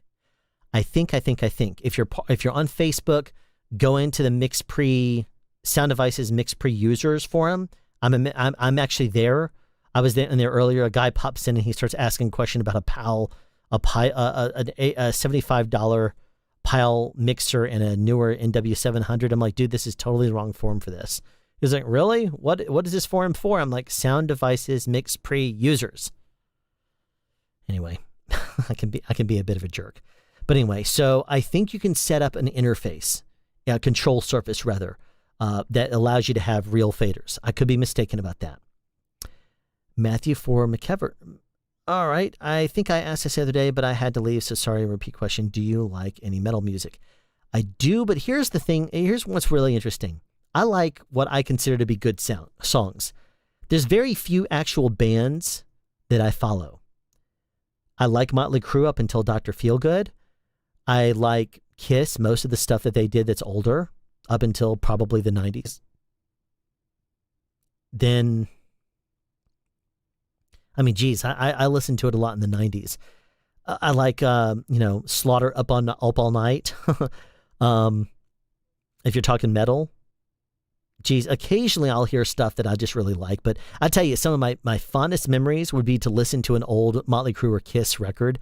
And I would literally put on the record. I'd have the speakers. I'd turn them, angle them in. I'd lay down on the ground flat on the ground, which I normally don't like to do because I like to have my head elevated. But I would lay there with the speakers probably 3 or 4 feet away from my head, and I'd just play the music, and I'd listen on my back, looking up at the ceiling fan that was blowing, air onto me, and it was just air conditioned in the house. And I remember the chill, and I remember just laying there with the lights off, just listening to it, smiling. And I remember doing that. It was awesome. So there you have it. Hello, I've been watching SoundSpeeds all week. Thank you, William McCarthy. Thanks to you, I bought a set of neat microphones for recording music and vocals. That's great. I don't think you're going to be sorry that you did. I love the Neat King B and the Worker B. I usually use the Worker because it's flatter. And if you're going to ask me how would I use them, if you want to have a little extended bass, use the King B. I like it flatter, so I use the Worker. But if you take the Worker farther than maybe about 12 to 15 inches away, I switch out with the King B because it's going to have a little bit more of that bass to help make up the distance. I really love that about them. So I cannot speak high enough about those. They're completely priced insanely right now for the quality you get. I remember this, and he said he just listens to stuff. It just sounds good, not any genres particularly, and I remember something about Phil Collins. Now, if I mentioned Phil Collins, it was probably in the air tonight because I really love when he just, it starts off kind of, I used to play this as a sound check thing. Sometimes if I'm DJing, I would play Daft Punk, Duff Funk, or I'd put on something like Phil Collins, and I'd bring it way up, and I'd step out there. So that way when, he would just, and you would hear it, I can feel it come, and he picks up. I would do that. I'd blast it. I'm like, yes, I just love every bit of it. It's awesome. So I would do that. So so true. It's impossible to explain headphones to people. They can't hear what you hear. Did you ever watch Inner Fidelity's headphone reviews? No, I didn't. So I guess he does those kind of things, the headphone reviews, but I don't like headphone reviews.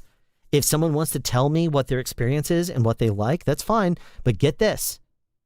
I actually talked about this in a SoundSpeeds podcast. Why I don't do headphone reviews is because you cannot share the experience. There's no way to accurately portray to someone. Even if you like headphones, I might not, because I might like something that's bassier, or I might like something that's flatter, or I may have hearing loss, presbycusis, and I may not be able to hear the highs. So a higher, brighter pair of headphones may sound really good to me because it's boosted, whatever. So there you go. 7506s squeeze my ears uncomfortably when I have them on my head. Really? The Sony HD 380 Pro are awesome at Boot Junkie's recommendation, but I can't buy anymore and want something similar. Yeah. I remember he did talk about that, I think, in the live stream that he did with me, Curtis Judd, and Bandrew. Yeah, I've never heard those headphones, but I tell you, I'm also very much a creature of habit. Once I find something, if someone says, oh, here, try these, I'll put them on and I'll say, yeah, I like these. What are these things? And I'll try them and I like them. And I may buy a pair, but headphones are one of those things where I like the 7506s for what I do. If I were to buy anything, it would be a pair of Empire Ear IEMs. Empire Ears is pretty close to me. And I know one of the guys that works there, and I would basically go down, sorry, my nose is itchy. I would go down there and I'd probably say, give me a tour of the place, show me around, and I'll buy a pair of headphones from them. And I might see if they could, if they might give me the logo, my SoundSpeeds logo on them, complimentary or discounted or something like that. And that would be the extent of it, though. But I've looked around. Ultimate Ears is another very good one. I might get the what's wrong with my nose? $1,000 pair of RRs. Reference. What is it? What is it called? Ultimate Ears RRs. They're Reference Remastered. Those are flat, dead flat. Now, some people say, as a boom operator, you should want to get one of them that has a little bit of a boost in the lower frequencies. That way, you can hear handling noise. I don't really have handling noise. I use ambient boom poles. They resist a lot of handling noise. I use good shock mounts. Those resist handling noise. And then I know how to handle that stuff. That reduces handling noise. So really, it's like, if there's going to be handling noise, it's because I'm shifting in the middle of a very rough take. And I'm going from over a light or in a very, very awkward angle, and I'll pick a time to do it where I'll have to shift my hand from maybe here over to here. And in order to do that over a light, I might have to slide my hand if it gets sticky, and I might have to bounce it. That would be the time you'd hear handling noise. Loved him when he was around. He got me on the COS Porta Pros many years ago. Okay. I bought NTG4 Plus and a Zoom H5 for beginning to learn. Do you think about this combination? Any tricks or recommendations? I'm not a huge fan of the Zoom H5 or the NTG4 Plus. I did one video, which was the NTG5, and I compared it to the NTG3 and the NTG4 Plus. And I actually didn't realize I would get the NTG3 as a loan from my friend Michael Wynn. Yes, of the Michael Wynn YouTube channel. I didn't realize he was going to be able to loan me the NTG3 at the time. So I asked Rode if they could send me something to compare it to. And I said, how about the NTG4 Plus? And they said, sure. And they sent me that too. But I didn't like the way it sounded at all. So I have the NTG4 Plus in a drawer over there. I played with it. I listened to it. I'm like, if I ever want to have a full-size shotgun microphone that's self-powered, I have that. There you go. That's what I use for. As for the H5, not the cleanest of preamps, but it's better than many things. It's pretty decent, I guess. But I like cleaner preamps in the H5 personally. But a lot of people are happy with it. The big thing is, you're talking to a pro sound guy. I've been kind of spoiled because I've worked with people that have Zaxcom, and they have Sound Devices preamps and stuff like that. And that's really when I moved up to the higher level, and to the level I'm at right now. those are the kind of things I'm used to. So suddenly I step back and I try a Zoom and I'm like, what is this? Or or somebody hands me a Tascam DR40. I'm like, geez, this thing is terrible. And that's just me based on what I know and based on my experience, because I'm so used to having very, very low preamp noise and having a lot of gain in them. So you get spoiled after a while. Now, since doing this channel, I've been a little bit more familiarized with prosumer audio and consumer and low-end professional, and I get it. I mean, the H5 and the H6, I think, are very popular with a lot of people that say, look, it's a handheld device. It does very good for what it is. And I think that combination, an NTG4 Plus and a Zoom H5, would probably pair pretty well for the price. Do you think about this combination? Any tricks or recommendations? As for tricks or recommendations with those two, I would say that if you can self-power off of the NTG4 Plus, don't use phantom power on the Zoom H5, because it should be able to provide self-powering just fine to the H5, and that would give you more battery power if you're going battery. Aside from that, I can't really think of anything that I would really suggest, Lucas. So, there you go. I just need to get Venmo to authorize my account so I can send the payment. It takes about 3 days. Okay, yeah, no problem. Either way, I'm buying the parts, so we should be good, Andres. No worries. I'm just standing by. Would you recommend to upgrade later down the road? What do you recommend to upgrade later down the road? Just like Les May, I definitely like the Sound Devices MixPre 6. I tell you though,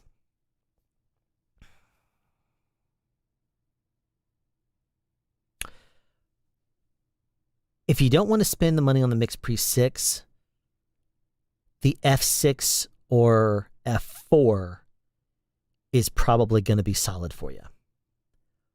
I do have a soft place in my heart for the Sound Devices MixPre 6. I love Sound Devices stuff. They're solid as a rock, and then they put that stuff into a very good product, and that is the MixPre series. And they called it the Cashmere preamps, and that's fine. But I tell you, I really like those. But the F8 is good too, the F8N. But I'll tell you, if you're looking to try to keep price at or below the MixPre 6, if you don't want to go MixPre 6, I would say you could probably get a used F4, or just get an F4, or an F6. Field versus handy. F and a number is a field version, like a field recorder, and an H and a number is handy. It's a handy unit. So that's the difference. And I would say definitely go for an F series, because it's going to be cleaner preamps. It's going to probably be better and offer more professional features. Awesome. I'll take those recommendations into consideration. Cool. Regarding headphones, I guess, about using the King Bee at a further distance. Oh, that's what you meant. Okay, cool. Absolutely. Have you heard the Beastie Boys talk about how they hate mixers who sound check with the air tonight? Just think it's a funny coincidence. PJ, I don't care. Whenever I was DJing, I would do that for myself. Typically, I would use Daft Punk Duff Funk. In some of my later years, I would use a Skrillex song just because the bass is really fast and punchy. Anyway, that's just me. I also would play, a song that would just nail and punch in the face with the bass. I'd really like that too. But in the air tonight, if I were in a studio or if I were doing something on a stage, absolutely not. I would not use In the Air Tonight there. I would pick an older rock song. Let's see, what would be a good one? I would probably choose something like Aerosmith Walk This Way. I like that song, and I think it would be a lot of fun if I were ever doing something on the stage, and that would be something that people would probably get into. Do you keep all of these mics you get loans of, and do you approach companies as a YouTuber or film professional looking to know what's on the market? I'm curious. Any product that I review, I do get to keep. I'm very selective about the products that I accept. Normally, I just responded to someone earlier today with just the word no. I get so many offers for products, and I usually just respond no. If someone would then say, why not?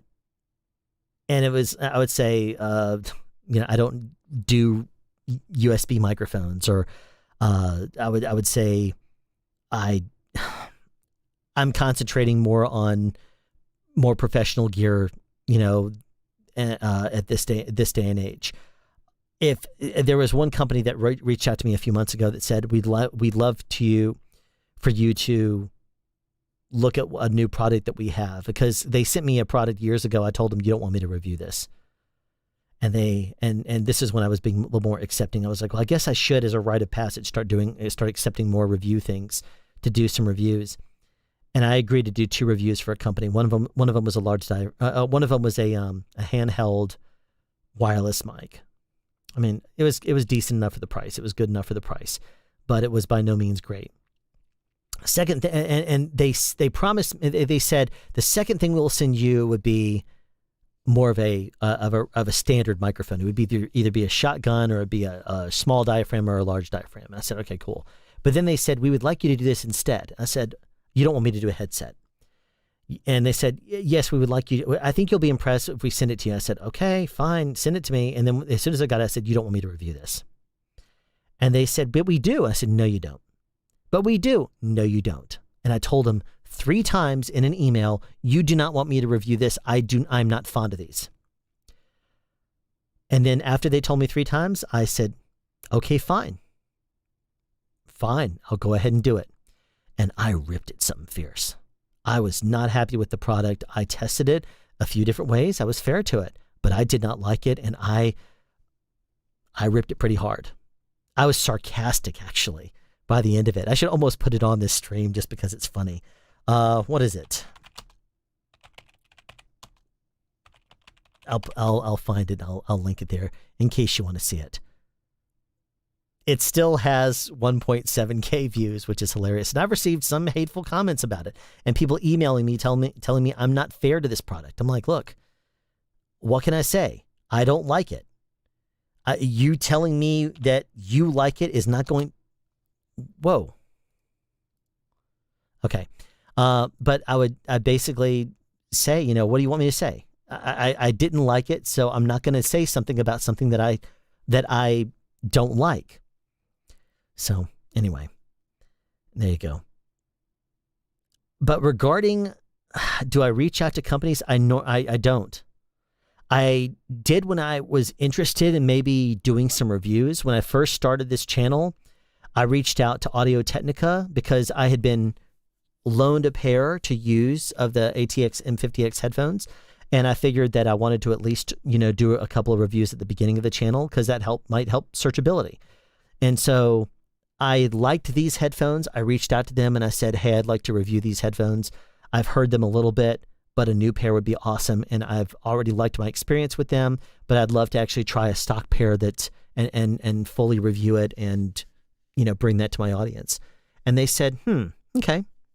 I said, I've only had limited experience with them, and it was a while back, but I remembered that I liked them, so I reached out and asked if they would be willing to send me a pair, and they agreed to, and I did the review, and it is still, in my opinion, it's still a fair review. I didn't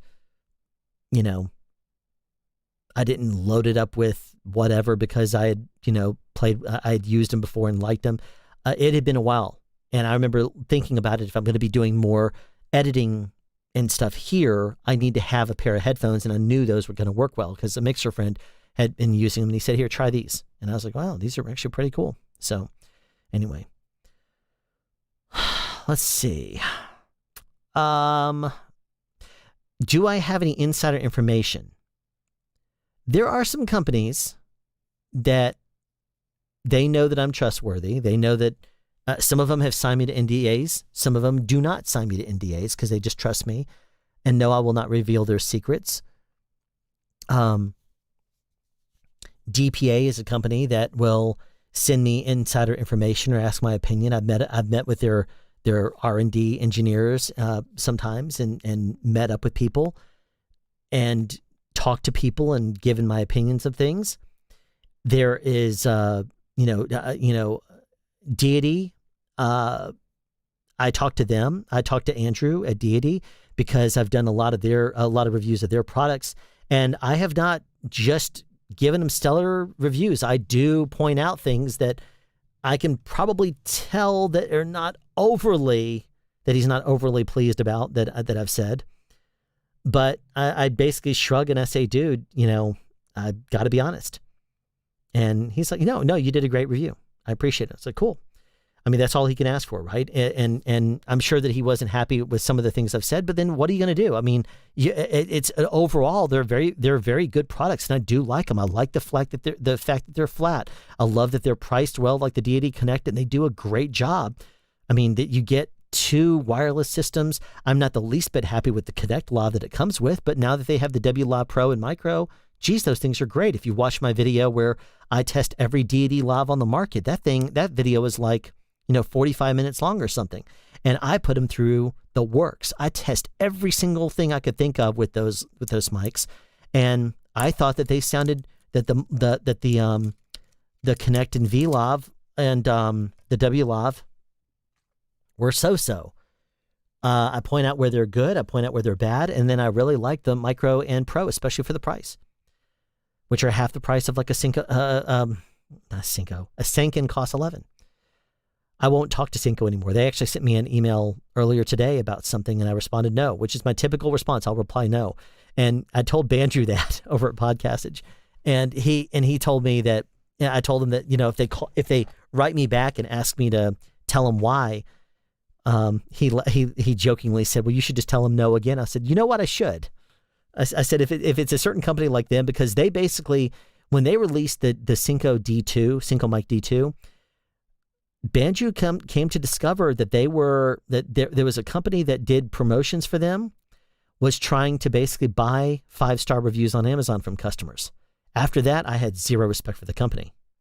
And they said, oh, we didn't know they were doing that. Well, you hire a company to do your promotions, and you're not going to tell them to undo it. They just basically said, oh, sorry about that. That was the company we had hired to do promotions. We won't use them anymore. Don't know if they are or not, but I'm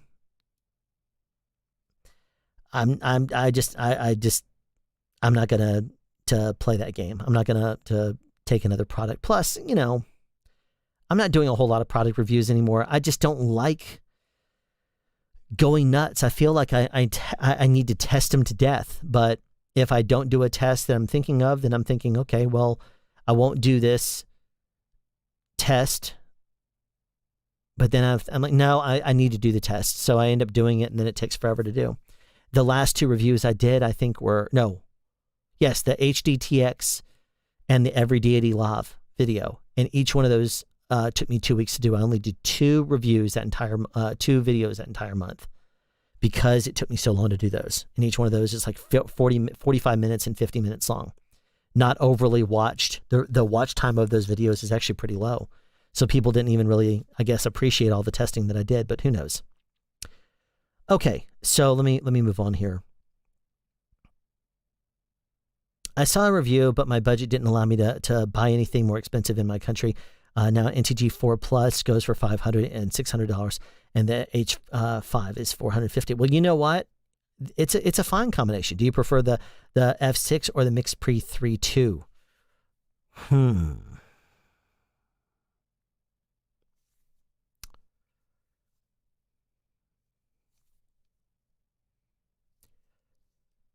Jacomies, that's a good question. I think I'm going to still say MixPre 3.2. I think I'm going to go that direction. Unless you need more channels. Zoom makes good stuff, but still I'm a fanboy of the MixPre, of the sound devices. So unless you need more channels, I would say go for the MixPre 3. It now has auto mix that you can turn on the noise reduction. You can install plugins on it now. And I know that Zoom has the same kind of features too. I'm just more of a fan of the layout and the way that the sound devices is. The F6 is nice. I've seen people, but I'm not going to be able to really just move a little bitty tiny knob like that. I like the layout more. I like the fact that it works very well as an interface. I've never had any issues with it. It's solid. They constantly put out new firmware. You can call up sound devices any time of the regular workday and speak to someone. And they will answer your questions. And if they say they'll get back to you, they do get back to you. They're a wonderful company, and I cannot recommend sound devices enough. I love them so much. And they have never, just so you know, they have never given me anything. They've offered, if I wanted to buy a MixPre 2 series, MixPre 3, 4, 6, or 10, they've offered to give me the plugins, to turn those, if I wanted to review them or something like that. But I said, well, I don't have a MixPre 3 or 6 or 10 2. I don't have any intention to buy them because the version 1 is great. Why do I need to upgrade? It's beautiful. It smiles at me. Right now it is smiling at me, and I love this machine. Why do I need to upgrade? Even if, I tell you this, even if somebody out there, if one of you guys said, I will offer to buy you a MixPre 2 series, if you wanted, I'd say, save your money, man. I mean, sure, it'd be nice to have a second one, but I would only use it for an occasional location shoot when I shoot with more than one microphone. And why shouldn't I just use this? I'm not going to use 32-bit floating point. I might use some of the plugins, but mainly I probably like the auto mix. I might use some of that, but I can't justify it. So like I said, even if it was offered to me, by sound devices, I would take it. But if it was offered to me from a viewer, I would say, I appreciate it, save your money. Because I would know that one of you guys would actually be paying for it out of your own pocket, and there would be no reason for me to upgrade to from this machine. Now, if you said, if you want, I will get you the MixPre 6.2, but you send me your MixPre 6.1, I'd say, sure, I'll do that. But I don't think that anyone needs to spend money on it or anything like that and then not get anything. I mean, I will not take something from an individual like I would a company. A company has a certain amount in budget for marketing, for promotions, that kind of thing. And, and I understand that people work hard for their money, especially my audience people. You will, unless you're like me and you're currently out of work. But anyway, there you go. So let's see. Where am I? I get so, I talk way too much. Sorry, guys. The DR40 is, wait a second. There it is. Our DR40 is definitely terrible. I have complaints for years of use, and I am happy to have a newer camera now with an XLR and phantom power. So I have eliminated a step in making videos. Yes, that's great, Nathan. I do have a DR40, and I've used it for some things. Like usually if I use the DR40, the Tascam DR40, it's because I'm using it in combination of something that's more of a discount product, because I assume that that's kind of thing that somebody would use it on.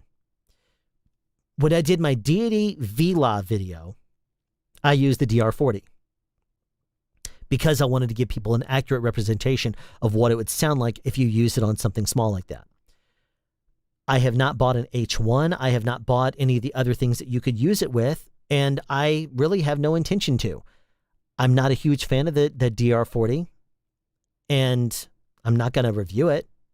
But I tell you, it's a basic recorder. I think what is the EIN? It's like 107, something like that. It's not very good. It was one of the lowest that I saw on this list of EINs. Anyway, the second version, what is it? The DR40N or something like that. That may be better. I don't know. It's actually respectable that you do that, and it makes sense. If there's a product that you believe in and you tell the company and tell them you don't want to review, that's respectable. Well, here's my policy on that now, Jacomies. If I agree to do a product review, I will tell a company that does not want to send me something, that wants to send me something, I'll say, no, I don't want to. If they push and they say, I'd really like to send it to you, I will tell them, if it's something like a discount microphone or something, I will tell them, I am not going to guarantee that I'm going to review it.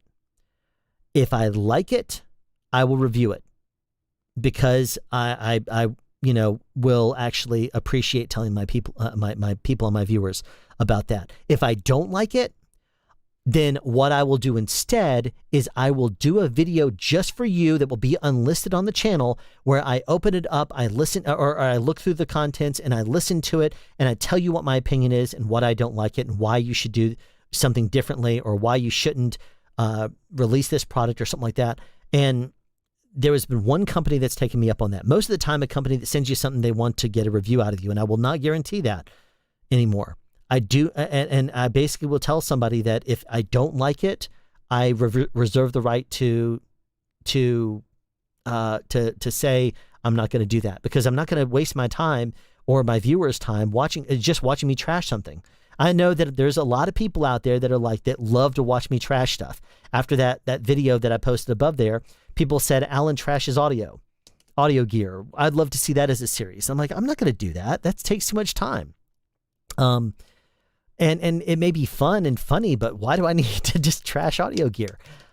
So I had the one company recently that agreed to those terms.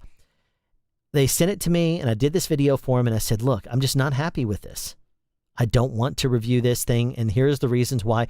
I said, if your engineers did what you said that they did, and they spent 9 months in research and development to produce this, they should be ashamed of themselves and fired, because this is not the kind of quality you would expect to get out of engineers that have designed something for 9 months. I said, this looks like you took modules from here and here and here, threw them together, and it's no better. It's only slightly better than the products that you have that already do the exact same thing, and I would that are a little cheaper, that you already sell. I would not sell this for over $25. It was a large diaphragm microphone. I said, I would not sell this for over $25, and you have other microphones that are almost this good that sell for $18. And I said, and you're offering less on this microphone than you do on some of these on some of these other ones. So I said, this right here, no. There you go. So, and that right now, that microphone, I don't even know where it is. If you wanted to know exactly where my other NT1 is, it's right there. You want to know exactly where my King B is? It's right there. You want to know where my SM7B is? It's right here. It's literally here, right next to me. Oh, let's just drop that cable. Hold on one second. Sorry. You want to know where my DPA stuff is? It's right there. I know exactly where the things are. Where is that microphone? I have no idea. I don't care where it is. As a matter of fact, I've been tempted to give it to my daughter, not the 4-year-old, just to let her destroy it. She likes listening to microphones, or as she puts it, play sound speed. She comes up here and she talks, wants to put on headphones. She knows where the record button is on the Mix Pre 6. So sometimes I'll have an hour long of silence. You know, it'll be her talking into it for a little bit. Then she'll just, being a 4-year-old, she'll run out of the room, losing interest. And then I'll leave the room and I'll come back and say, oh, this record button's been on. And so I'll have like a long recording there. And so I'll hit stop on it, and that's fun. And then I'll sometimes bring the file in and I'll listen to it just to hear her, you know, talk, and it's kind of cute. But if I tell you, I would sooner just take one of those microphones that I have zero cares about, and just I would give those away to somebody. I would just throw it at somebody. I should and actually, let the truth be known, I mentioned at the beginning of the stream, my daughter asked me like 15 minutes before the stream was supposed to start. She said, "Hey Dad, can you help me troubleshoot my headphones because it's not working?" And I was like, okay. And I was like, what's wrong with it? Because she was wearing it around her neck and the microphone was up. I'm like, well, you're not even using, oh, I'll use the speakers here. I'm like, you want to use speakers with your microphone in Discord chat? And she's like, yeah. No, it's going to feed back. And she's like, well, that's how I want to do it. I'm like, and you want to use this little bitty microphone right here. And it was so low input volume level. I could not fix it. So I went and grabbed the Samson Q2U. I threw it on a little stand and I said, use this. I may just put that on an arm and tell her, just use this other, microphone. At least it would be better and she won't have to, because right now the Q2U is sitting on a stand right here on the desk. So if I got her an arm and had it, coming up, it would at least be off the desk and she could watch the TV. I might do that. I should do that. Okay. So I just gave myself an idea. And that would make me happy because it would be her happy. So there you go. Because you're honest with us, the viewers, but also with the company. Yeah. Can we hear your best Aussie accent? Are you kidding me? Oh man. An Aussie accent. How would I do that? Without sounding overly stereotypical? Jeez. Okay. What would that be? Without being overly stereotypical, I could try to duplicate Crocodile Dundee, but I shouldn't do that. Who do I know that does? Let's see. What do they do? I don't want to do the Steve Irwin. I'll say... I'm going to butcher this so bad. But if I was talking about sound, that's terrible. Let me see. Well, let's talk about the Zip Fizz here. This here Zip Fizz would be wonderful if I can't do an accent. I'll try it though. Try to do an orange Zip Fizz here. That's terrible. I talked myself out of it with a sentence. Geez, that's terrible.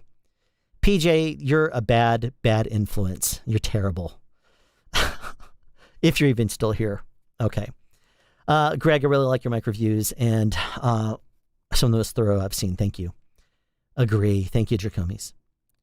Levi Carter, the best that headset mic was trash. Wow. Yeah, it was. And after I did the review, I sent the company and I said, here you go. I just basically said, review is up. Send them the link. They did not respond to me. They did not contact me again for 2 years. And then when they did, they asked me, they said, we know that you would give us an honest review. And it was like they almost talked about it. They said, if you send something to him, he's going to trash it. So they sent me a thing and said, we would like your opinion about this. And that's when I said, I'm not going to review it without listening to it first. And that's when I said, I would basically, if I don't do a review of your product, I'll at least make it worth your while by giving you my honest opinion about it. Let's see. Banjo completely ripped them apart. It was epic. Which product was that? I don't think he unscrewed it and took it apart. I don't think he does that. I've been trying to convince him to do plosive tests on his ribbon microphones, but he won't do that. I was floored by the detail he went into on the Neat King B review.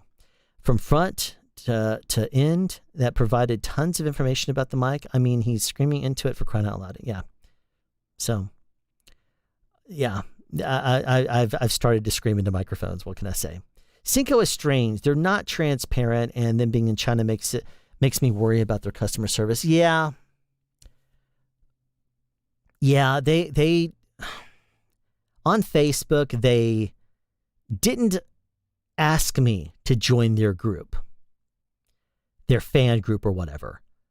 They added me to it. And when I saw that I was added to their group, I was like, okay, first of all, not cool. They found me because I have friends of friends listed. And so if you know anybody that I know, you could probably find me. If not, then you won't find me based on my security settings. But they apparently added a few people that I know and then directly added me to a group. And I was not the least bit happy. So I actually got on there. And I waited for someone to talk about the Synco D2, and they said it sounds exactly like a 416. And I was like, my opportunity to shine. And I got on there and said, it does not. It doesn't do this. It has a high this. The pop filter is actually made of like a thicker, denser material that sucks. They need to get rid of this. And I just basically was very direct and pretty hard on it. And there was the first comment after that was, ouch. And then there was a couple of people say, wait a second now, it's better. And then they always threw out Booth Junkie. They said, well, he said that there is good. I'm like, what do you hear? I said, you're listening on YouTube. I said, when you watch those reviews, even when you watch mine, you're watching through YouTube. I compare them off of the 24-bit, 48K recordings I do here, and I listen to that, I make my opinion on that, and then I report on that. If you don't hear it based on the YouTube's, audio, the Opus audio, that's not how I'm listening to it. I'm sorry. It is very, very different. It's very different when you listen on your crystal clear, and Banju's here now. He'll tell you, when you are listening on your broadcast wave file, 24-bit, 48K, and you're reviewing and you're comparing your audio that way between multiple microphones, you could hear detail that you cannot hear when you put it on YouTube. So I'll listen back on YouTube and I'll say, yeah, it didn't really show that very well. It doesn't compare this and this. That's one of the reasons why I don't think you can review a product that you hear somebody else do tests for on YouTube. You don't know if they're being honest when they say they're not processing the audio. You don't know what they're doing. So a lot of the times when I see people saying, yeah, I'm going to review this product that they don't own and they can't actually test, to me, it's like, how can you do that? How can you honestly be able to hear and compare audio that is 160 kilobits per second Opus audio at best? So if you're trying to hear little differences between a couple of things, you might be able to hear those. You'll hear the drastic things, but you're not going to be able to hear the little minute details. Wait a second. It just suddenly hit me that it's like 12:31 a.m. Why is Podcastage here? You should be in bed, young man. Why are you still up? I have no idea why you're still up, but you should be in bed. So anyway, there you go. Let's go here. Cinco Strange, thorough, detailed, and informational. I asked a lot today, and I appreciate your patience, but I would also like your opinion about the DPA 6061 microphones with sound devices, mix pre 6 transmitters, or. Okay, I'd like to know your opinion about the DPA 6061. I like the DPA 6060 series so much. It is the most transparent. It is the most open. It's small. You can remove the cap. You can clean it in distilled water. You can, they're rugged. You can take the microphones and you can wipe them down with rubbing alcohol if you want to, which I don't strongly recommend doing, but you can. You can do it to clean them off if you need to, but then I would recommend that you wipe that off with something else, that's better. I would almost say, because it's rubber, maybe put a little bit of something like what is that stuff? I have it right in that thing. Not Rain-X. That's what you would clean a slate with. My brain is totally fizzed out. What is that product? Geez. Let me think. It's for it's a spray on tires. What is that stuff? My brain is totally fizzed out. Where is it? It's going to drive me crazy unless I know what it is. I don't want to stand up to go get it. Oh, geez. It's not my Amazon. Let me see. I'll do a search for spray. What is this stuff? I'm sure it should come up here. No. Tires. I'll remember it in a second. Sorry, my brain is totally fizzed out.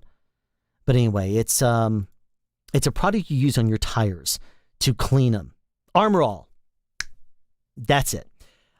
Take a little bit of squirt on Armor All, put it on top of a little pad or something like that, and run it down the thing, and it's going to make sure that the rubber stays really good.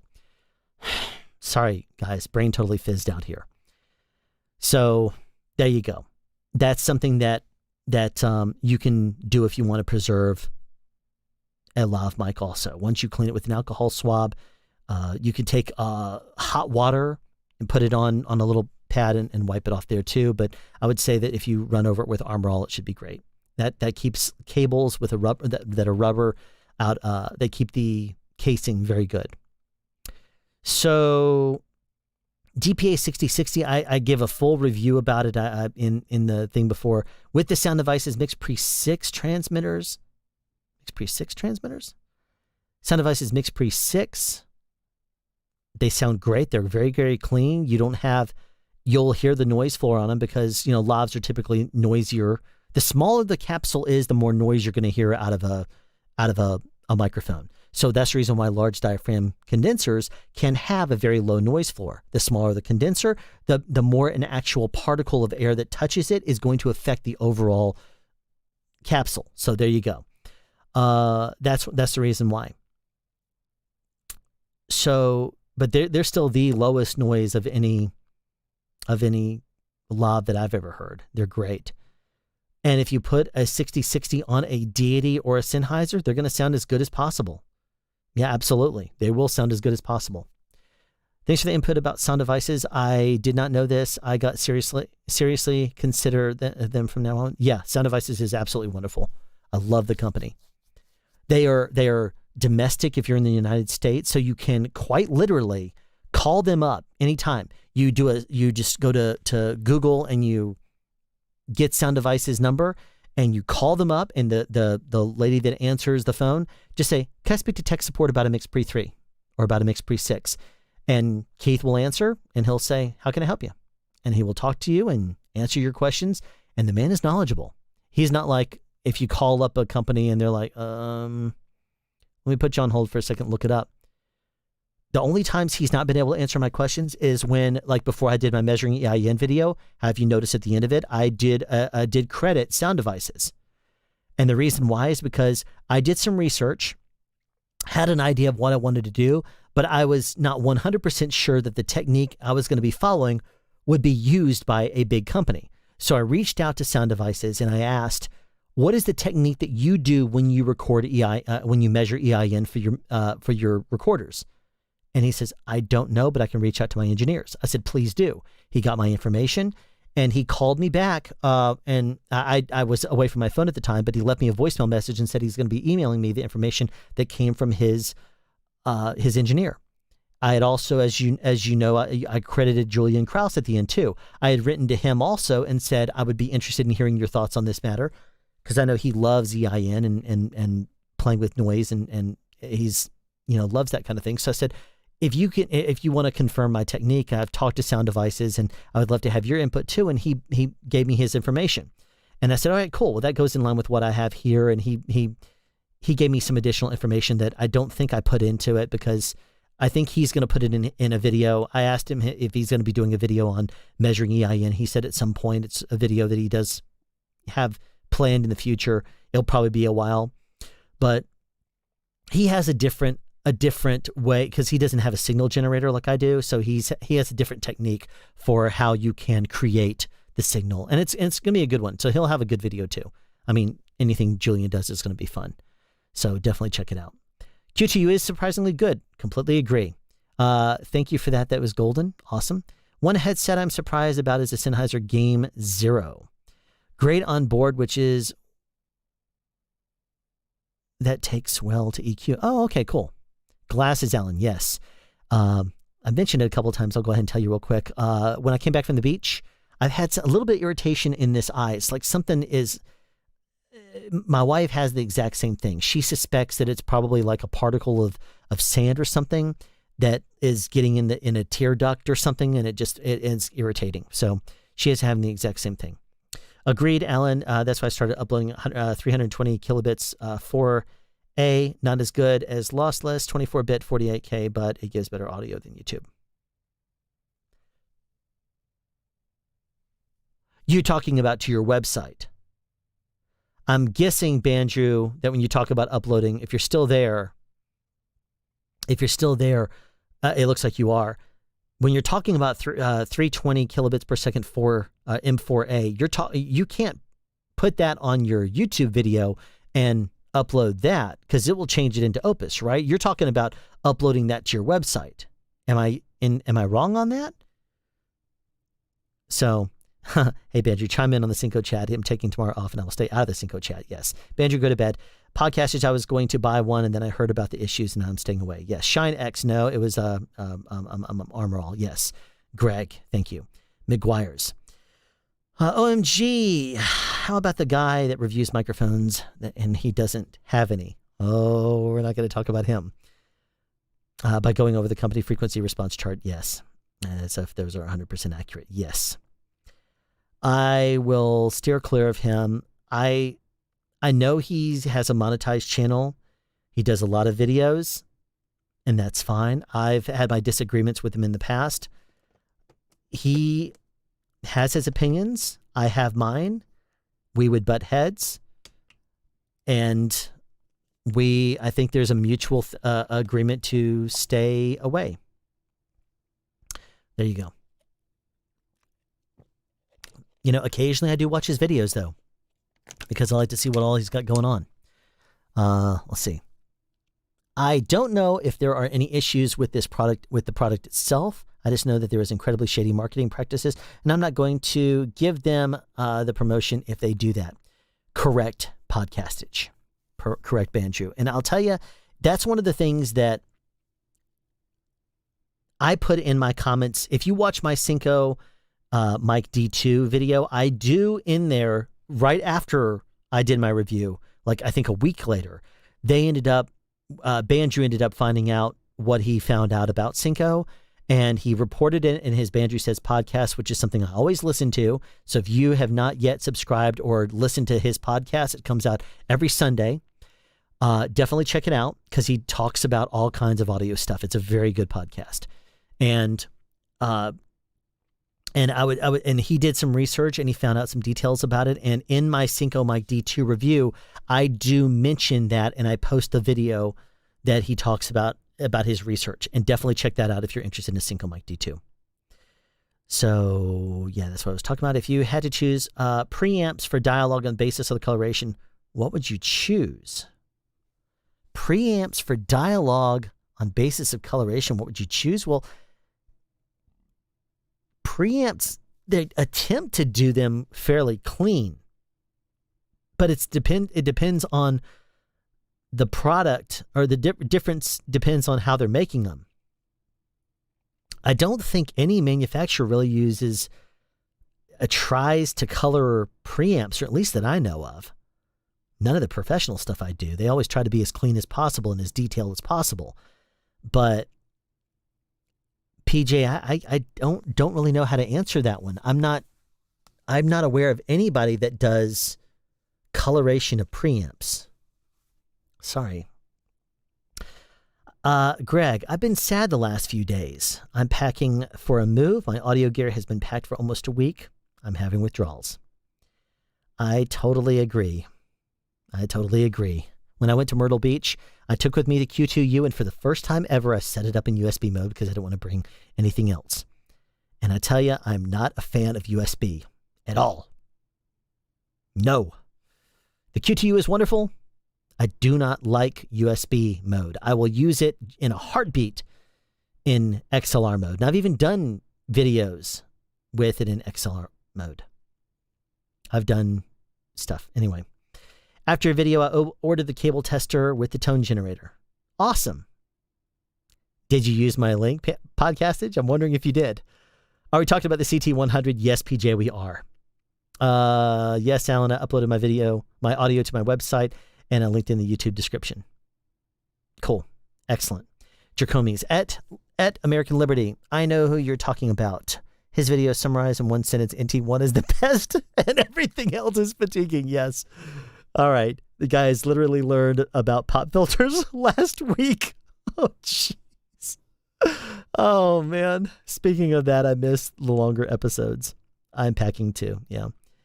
Alan, I didn't because I order off Sweetwater. Amazon had the allergy price. Gotcha. Okay, well, that's fair enough. Anytime you order a $35,000 microphone or something off of Amazon next time, I'll expect you to make up for it by clicking on one of my links first. I'm joking. I don't care. All right. I've now caught up with chat, so now I can tell a couple of Earthlink stories if you want to hear them. Such a great tool whenever I do broadcast. It's the first thing on my belt. Awesome. Okay, so I promised 2 Earthlink stories. In my Sound Speeds podcast, I talked about my last ever Earthlink call, and so I will not recap that now. But in the gist of it was, I was unable to help the person because she needed me to follow through on that call and then follow up in the future because her issue could not be handled by one call, and she had zero tolerance for that. She thought I was trying to blow her off. She says, if you didn't want to help me, then you should have told me that, and then hung up on me. I'm like, no. All right. So when I was a tech support person over at Earthlink, there was a guy who I was speaking to called up. This is the early days of DSL. And people would call up and they'd be irate because their DSL the guy had come out there and a technician had set it up and he just was not making them happy because it wasn't working and they were still on dial-up and it had been a month and a half and he's still just irate because it's not been fixed and he's about to just throw it in. And he's like, I want a month free for this. I'm like, I can't give you a month free. You already have a month free for it being down and you're only halfway through the second month right now. I can't give you the whole month free. I can't do that. I'm tech support. I'm not customer service. Anyway, this guy calls up and we had something called a average call handle time, AHT, average handle time as they called it. And it was a spec and you were supposed to be able to handle the average call in about 13 minutes and 13 and a half minutes or something like that. The actual metric, I forgot what it was. But usually I had a great average handle time because if someone called up and they said, I'm having a problem with my emails just aren't sending. I'm like, are you able to get browse the internet just fine? Yeah, I can do that just fine. I just can't send my emails. All right. What antivirus are you using? Norton. Okay. Well, let's go into your Norton settings and you see where it says scan outgoing message. If you untick those, it will be able to send your message because it will change your outgoing email settings back to ours and not be scanned by Norton. It's probably done that. Now, of course, if you do go into antivirus and you do that and you want to untick that, it is completely your option. I'm at least telling you where it is. And they say, yeah, I do want to untick that. I'm like, all right, great. Let's do that. Now let's go back into your email then and you can verify the settings are back to where they were. They'll say, yeah, it's right there. Now trying to send an email. Okay. Yeah, and it's sent. Okay, cool, thanks. I'm like, sure, no problem. And I'd be off the call in 3 minutes. Well, this one call I got, this guy was furious about his DSL still not working. So I said, okay. And I was like, I started off the call by getting his information. I brought it up and I'm looking at it and I know exactly what the problem was. And I went ahead and was filling out the UTT, which is a unified trouble ticket. And I would go ahead and fill out everything. And I was running tests on his line and he's sitting there screaming at me the whole entire time. And it took me only about 4 minutes of him screaming at me for me to finish this. And after that, I'm sitting here with my headset on just like this, looking at the screen, listening to him yell at me. And he finally, I'm like watching my average handle time, knowing I've already, fixed his issue. And he finally, at like 14 minutes into the call, he says, and the last tech, I listened to, I talked to, he hung up on me. And he says, and you've been so quiet, you've probably hung up on me. And I said, no, sir, I'm still here. But I'll tell you, let me tell you, I'm going to shoot completely honest with you here. And in the meantime, I have my supervisor because I was his main escalates technician. He had a window through to me. And he would look at me and he'd do this number and then he would motion, check my email or something like that. Or he'd hand me something over there. And then as soon as I was off my call, I'd say, yeah, what is this? He's like, you need to call this customer back. And say, okay. And he would tell me the gist of it. But in this, he also would randomly tie into a line that was part of his supervisory duties to listen in at random to my calls to make sure that, or me or anybody was handling calls correctly. Well, anyway, he goes into this, he's sitting there smiling. And he's looking at me like, what are you going to do? And I'm sitting here like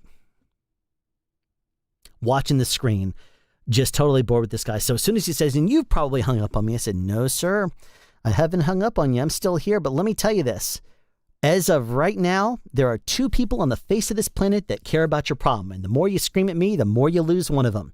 So if you don't mind, I've already fixed your issue, but it's going to take approximately 2 days. So here's what I'm going to do. I'm going to give you my direct phone number and extension. And if it is for some reason not working for you in 2 days, or it may be tomorrow, but if you do not, you can call me back and you can tell me and I will double check it and see why. But I'm giving you my direct extension for you to get this fixed. Okay. I don't normally do this, but I'm giving it to you because I want you to be taken care of. I never heard from him again. I did save his email though, and I checked it, and they actually got to it the following day, and his email was working, or his DSL was up. That's the kind of technician I was. I would shoot very straight and just would not play with people when they would when they would just scream at me and I've already fixed their issue or whatever. Another thing that I would do is, because I mentioned I was a team mentor, I think it was the last group of technicians that we got in there before I left the company. We had this guy named Joe. He was an AOL technician. And I would always say, Joe, what kind of teching did you do at AOL? He's like, you tell him uninstall and reinstall the software. I'm like, and if that doesn't work, you'd say, I'd tell him the disk is probably corrupt and you need to get another AOL disk and then install that software. I'm like, and if that doesn't work, you'd say, get a different disk, perhaps a different version of the disk, because it's going to probably be that. I'm like, is that really all you ever did, is tell people to reinstall the disk? The reason why is AOL software, at least it was back in the day. I don't know anything about them anymore, but at least back in the day, it would sabotage whatever it needed to on your computer to make sure that it got online. It did not matter if you had Earthlink already set up in its own software and it had its own adapter set up and its own TCP/IP and everything. It would sabotage anything and everything it needed to make sure that it worked with its TCP/IP settings and everything. And it would almost always screw up your direct setup or anything. So Joe was an Earthlink technician, and he was not a really good troubleshooter. And so I brought in some, what is that spicy mustard? Coleman's spicy mustard. Joe did not like spicy at all. And I had a little bag of pretzels and and Coleman's spicy mustard up in my table, not my table, at my desk. Some technicians would have to share a desk with people that are in a different shift. They would come in, and so you only had half of one of the drawers. I had somebody sharing a desk until I became a senior technician. Then it was mine. But I tell you, what was funny is I started punishing Joe if he was asking me stupid questions. I made a deal with him where I said, if you ask me another stupid question, because he would ask me the same thing again. Yeah, the customer is having issues with his DSL. It's not getting sync. All right, did you do an end-to-end? No, I didn't. Why didn't you do that? That's the first thing you should do. Oh yeah, okay. Well, I'll have him do that. I'll have him. I'll run the end-to-end. I'm like, okay, and tell me what that is. And as soon as he'd run the end-to-end, he'd be like this, and I'd be like, okay. So it was the end-to-end ping that wasn't, which is basically from the NOC or from the Earthlink system, whatever it was. They would send the end-to-end ping to see if the DSL modem would get a signal back. And if that worked, then you would know that our system was talking to the customer's modem and the problem was there from the modem to them inside the house. If not, this is before we had UHP, Unified Hardware Platforms, which is where you could go into like a lot of current hardware, modems, routers, that kind of thing, when you log into the actual thing via a web GUI interface and you can change settings and stuff then. Back then, it was not that way. You had to install the PPPoE software on the computer and make it work and whatever. So I basically, with regards to Joe, whenever he would ask me a dumb question, I told him, since he could not tolerate spicy, you're going to eat a pretzel dipped in the Coleman's mustard. And so if he asked me a question, it was because he needed to have something. But I got very, very annoyed with Joe asking me stupid questions. So as soon as he would stand up and he'd look over at me, I'd say, yes, to my customer, I'd say, yeah, let me look that up real quick. I'll be right back with you. Let me punch on hold for a split second. I'd hit it. And usually I'd hit mute, and I would not put him on, send him to the Muzak, because I would want to hear. Sometimes customers would actually give additional information. They would be whispering, yeah, I don't want to tell him that I just got through installing that software. I don't want to tell him this. I'm like, oh, okay. So yeah, it seems to me that you might have recently installed some software. So let's check this anyway. I would sometimes use that against customers. If they told me a lie and they didn't want to tell me certain things, I would use that from the muted call against them. Anyway, so Joe would tell me that he would say, yeah, so, and I was like, did you ask him this? I was like, you didn't follow the procedure? You're supposed to go down and do this and this and this. And he's like, oh yeah, I forgot to ask him. Okay, here you go. And he'd be like, I don't want to eat that. I'm like, you have to. And he's like, yes, I know. And so he'd take it and he'd be over there back with this customer. He'd be like, yeah, so I'm just running a test here. And he'd hit mute and he'd be like, oh God. He'd unmute and he'd be like, so I'll tell you the results here in a split second. He'd hit it again. Be like, and I'm just sitting there with a big grin on my face watching him. And then 10 minutes later, Joe would say, so the customer, I did this. I'm like, so what's the next step? He's like, I don't have any idea. I'm like, you need to do a UTT because there is no other step. He's like, do I have to have a pretzel for that? I'm like, yes, you do. So I would instantly hold it up and he would, okay. And so that was basically the relationship I had with Joe. After he was out of the newbie stage and he should have known the answers to those questions and he didn't, he would always have to eat a pretzel with, completely dipped all the way in there with chunks of Coleman's mustard on it because it was spicy. It kind of has that horseradish effect on your nose that kind of makes it like hot. It's awesome. So I think PJ was referring to preamps that add a certain color, especially like they pushed a Manley Voxbox LA 610, etc. Its approach in music and sometimes in voiceover too. If that's the case, then sorry, I don't know really about preamps that add coloration. I usually use my stuff clean. If it's a music application, that's not my area of expertise, and I'm sorry about that. I'm not going to BS my way through an answer just to give you something to, if I have really honestly no experience in it or nothing to say about it. Sorry, it's not my area of expertise. If anybody else would care to write something, it looks like Daniel, you have more knowledge about this. If you have any more information, you could offer PJ. That would be wonderful. So, JPR321. I just found out that Shure has a shotgun mic. The Shure RPM 89 has a unique design with a removable interference tube, short, medium, and long for different directionality. Have you used these on sets? No, I have not. Let me look that one up and see if that's the one, if Bandrew is still here, that he sent a picture out on Twitter or something like that at one point and said, what is that? What is this? And I said, I ended up finding the answer. No, I've never used that. Short shotgun condenser. No. Nope, I do not have any information about that one. Sorry about that. They have the VP89M also, apparently. I'm not familiar with any. I've never used any Shure shotgun microphones on a film set.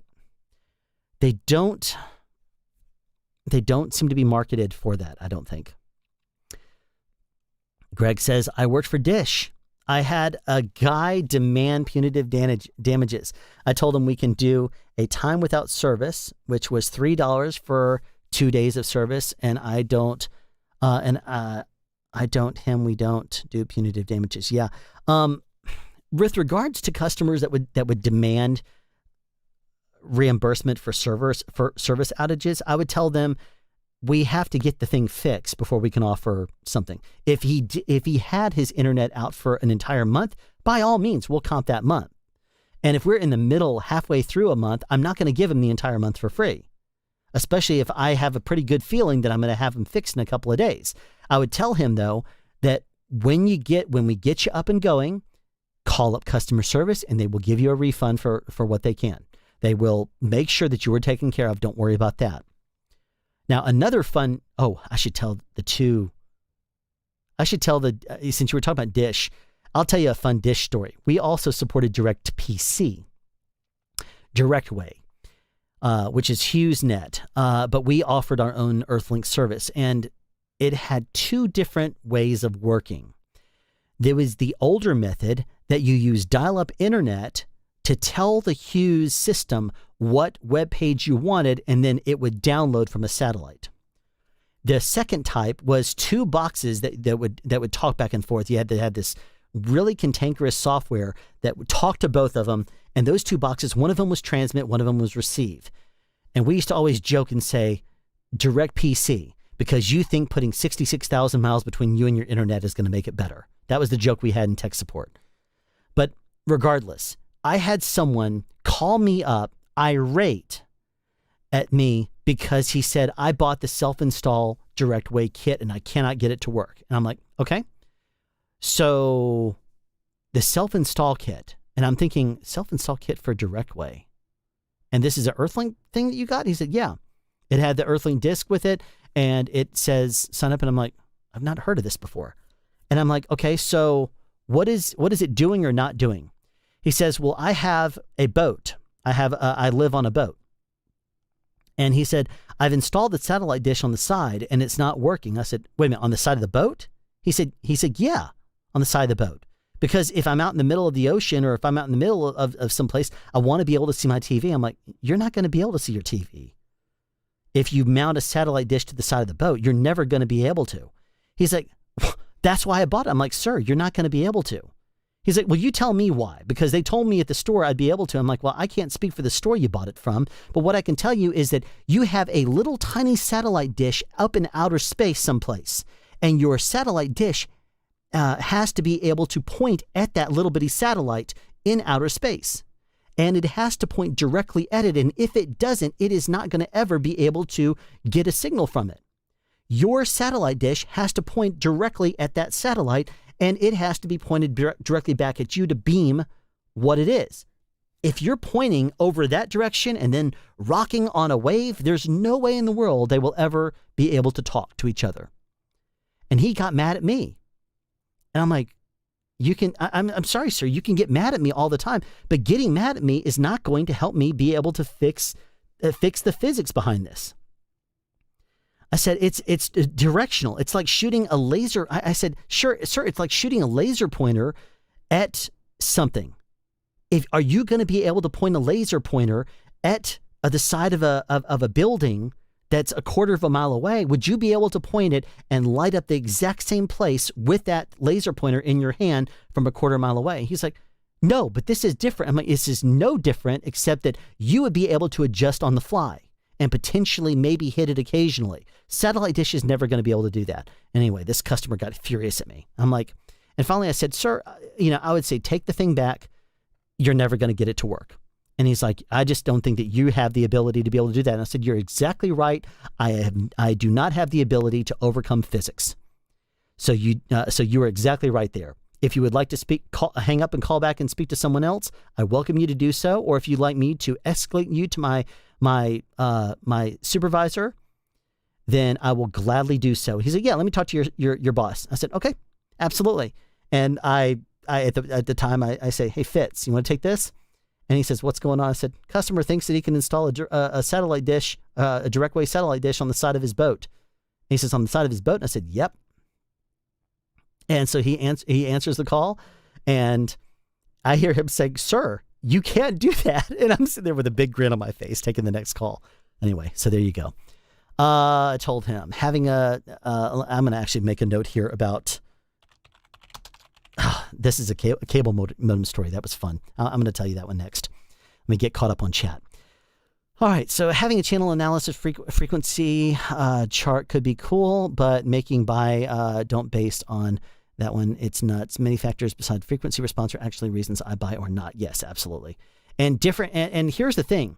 A microphone has a bunch of specifications, but you could have the exact same specifications of every single different microphone that you want to, and they're going to potentially sound different because their detail is different, clarity, their ability, their transparency, all of these different factors are going to affect the way a microphone sounds. Like, for example, this microphone here, if I speak directly into it, I'm going to speak slightly off axis, which you've seen in my video where I talk about a microphone. You've seen my video perhaps about how to find your perfect voiceover microphone position. And in that video, I say right here, you don't need a pop filter. I'm speaking right now off axis to it. It is pointed directly at my mouth. My mouth is pointed past it. So you're hearing me in full fidelity. If I talk directly at it, it's not going to really change a whole lot. But here's the thing. This frequency response pattern and everything else is going into making this microphone sound a certain way. However, if you are near a wall, it's going to sound a little bit different because you're near a wall, right? If you bounce sound off of a surface, like for example this, I'm going to do a demonstration. Okay, I'm speaking kind of off axis, but watch what happens if I bring my phone in. If I bring my phone in right here, it is now bouncing the sound. And if I find the right angle, I can bounce my sound directly back at the NT1 here. And it's going to sound full. Now I've lost some of the low end. And if I take it away again, it's going to sound weird. And if I go on axis, it's going to sound a little bit different. But depending on what's around you, it's going to affect the way things sound. This microphone did not change, but I was able to change the way it sounded by bouncing the sound, by speaking into it off axis, but directing my voice still within the front capsule, where I'm not hitting the capsule directly, I'm hitting it off axis, but still it was able to still pick it up. So different microphones will sound different ways because they pick up fidelity. They pick up the crinkles and pops and all those different things. There is no specification for that. That's the reason why I don't think you need to rely strongly on specifications in order to make your choices about microphones and what they are. You cannot tell certain details about them by looking at the specifications. Okay, so let me move on.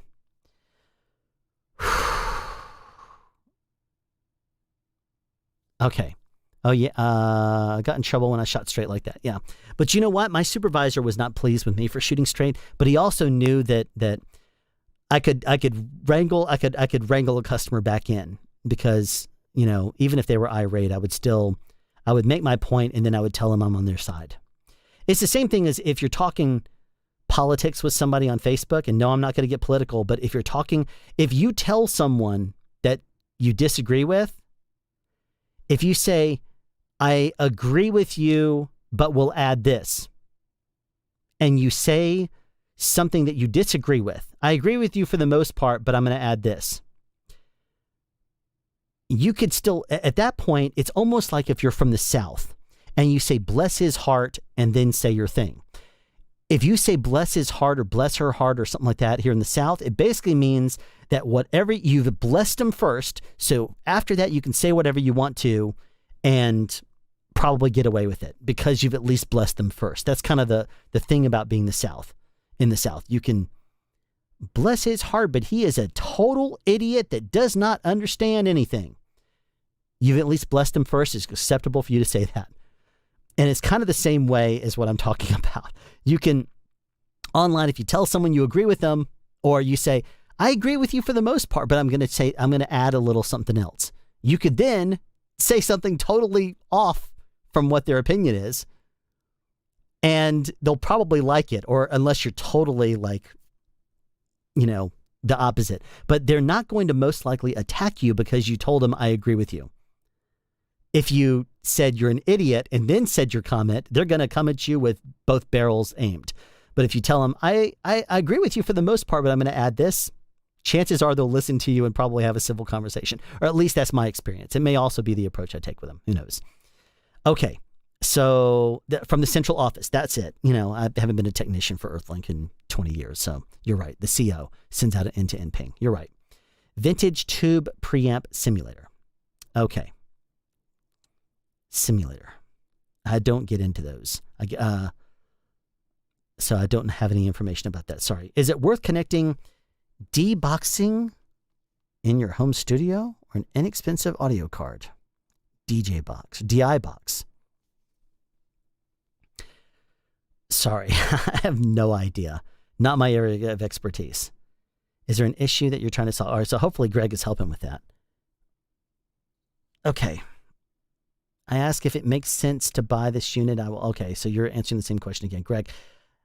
Yeah, I had someone mad at me because they were trying to game in COD with their satellite internet service. Game in COD. The only COD I can think of is cash on delivery, and that doesn't make sense to me. COD. If they're trying to game in COD, I don't know what that is. Sorry, Greg. Call of Duty. I'm not a gamer. Sorry. Okay. Because they were trying to game with the satellite service. Yeah. Good luck on that one. I don't know if it's any different, if it's any better now, but still, you know, direct PC because you think that your internet will improve by you putting 66,000 miles between you and your internet connection. PJ usually comes from personal preference. Okay, you're still talking about the DI boxes, so they're teching back and forth. Thank you so much, Daniel, for answering these questions. And Greg. Particular case, I find Portico sounds the best. All right, play. Podcastage. I am here. Oh, I remember it was in a DM. It was a shotgun mic from a horror film that I wanted to get into for Friday night fright mics in October. That's right. That was a Shure microphone that we figured out what it was. I forgot. He asked me if I knew what it was. I didn't, but it ended up being that I forgot what it was. I had seen it in something, or I saw it. Somebody asked me a question. They wrote me a question and asked if I had any information or have I ever used this particular shotgun. And I said, I don't know what it is. And I looked it up. I'm like, oh, that's the one that that Bandrew was talking about. I was like, oh, that's the one. So I instantly didn't even answer his question. I sent it. I was so excited. I sent it to Bandrew. I said, it is the blah, blah, blah, whatever the microphone is. And then I went back to the question and answered him. Sylvia Massey lectured us today and showed us a large collection of vintage microphones in the world. The largest collection of vintage microphones in the world she just bought. It was so interesting to see experimental microphones and how they sound. Well, I bet it would be. Yeah, that's cool. Haha, yes, that's how it is when I lived in Arkansas. Bless his heart. Call of Duty, you have a certain microphone. Call of Duty 999 ping. Here we go. Different off-axis coloration, different transient response, different proximity effect. Yeah, yep, a whole bunch of things. Okay, your spot talked about Middle America. I'm going to tell you another fun Earthlink story. I answered a dial-up call, and it was one of my first calls that I got this one day, and it was a person in like Middle America in Nebraska or Iowa or someplace like that. And she's the nicest sounding lady. She says, she calls up and says, hi, we just had a bolt of lightning hit our house, I think. I don't know for sure, but it sure felt like it because everything lit up and you kind of heard this electricity in the air. And I don't know if my computer got fried, but what I do know is that my computer was smoking after our house, I think, got hit by lightning. I said, you think it was smoking? She said, yeah, it lit up really bright in that room. And I walked in there and I saw a little bit of smoke coming up from the computer. And I'm like, okay. And she's like, and I want to know if my internet's going to work. And I'm like, are you on dial-up or DSL, or you came in the dial-up queue? And she's like, oh no, I'm on dial-up. I just don't know if it's going to work. I'm like, well, ma'am, I don't know, because dial-up, a modem connects to the wall. It can get fried very easily. It doesn't even have to have direct hit from lightning to fry. And she's like, well, do you think it's safe to turn on my computer? I said, I can't speak to that. If your computer was smoking, I wouldn't necessarily recommend turning it on and testing it. And she said, well, I'm going to try it anyway. I'm like, okay. I said, if that's what you would like to do. And she said, well, I feel confident. I feel, what'd she say? She said, I think she said something like, I feel safe with you on the phone. I said, ma'am, I am far from you right now. I would not feel safe with me on the phone. If anything happens, hang up and call 911. If you suspect your computer is, and she said, oh no, it seems to be coming on just fine. I'm like, okay, but call 911 if anything bad happens. Don't stay on the phone with me. I will not be able to help you. And she's like, yeah, well, it seems to be coming up just fine. Well, let me try to get on the internet. I'm like, is your dial-up on the same line as I'm talking to you? Oh, no. I have 2 phone lines. That's the only way to get anything done out here in the middle of nowhere. Okay, well, if you would like to give it a shot, give it a shot. And she's like, okay. She hits the connect button, and I hear it in the background, making all the noises that dial-up made. And I'm just sitting there with like a big eyes and a grin on my face, like, this woman's internet is working. Her modem didn't get fried, because people's internet, their modems would get fried for the craziest reasons. It's almost like you breathed on it wrong and it would fry. And anyway, it connected to the internet. She got her email. She was able to browse the net. She was happy as a clam and was so thankful that I did that. She's like, thank you so much. I really appreciate everything you did for me. I'm like, ma'am, I didn't really do anything. And I was like, you turned on the computer. You wanted to. You turned on, you connected the internet. You did all that yourself. Well, I just feel so much better that you were here and you were making sure that I did everything safely in the right way. I'm like, ma'am, I didn't do any of that, but thank you very much for saying that. That's fine. And I tell you, that's the most country computer I can tell you. You know, the good old boys will they will do some crazy thing that would kill a lesser man, and they will fall off the top of a building and hit their back or their side or something and get right back up and say, well, that sucked, and then climb right back up there and do it again. You're like, man, these guys are tough. I've known guys like that too. That was insane. Greg, you're still here. I'm going to tell you another fun story. And this is one of the all-stars of my career as well. I had this lady call up, and she was an executive for some sort of a company. And she says, hey there, I've not been able to get my internet to work. It's cable. It should be working. I've not been able to get it working in the past like 3 or 4 days. I'm like, okay, well, let's look at this. Do me a favor, and let's start by looking at your cable modem lights. And I said, well, which cable modem is it? Can you tell me which one?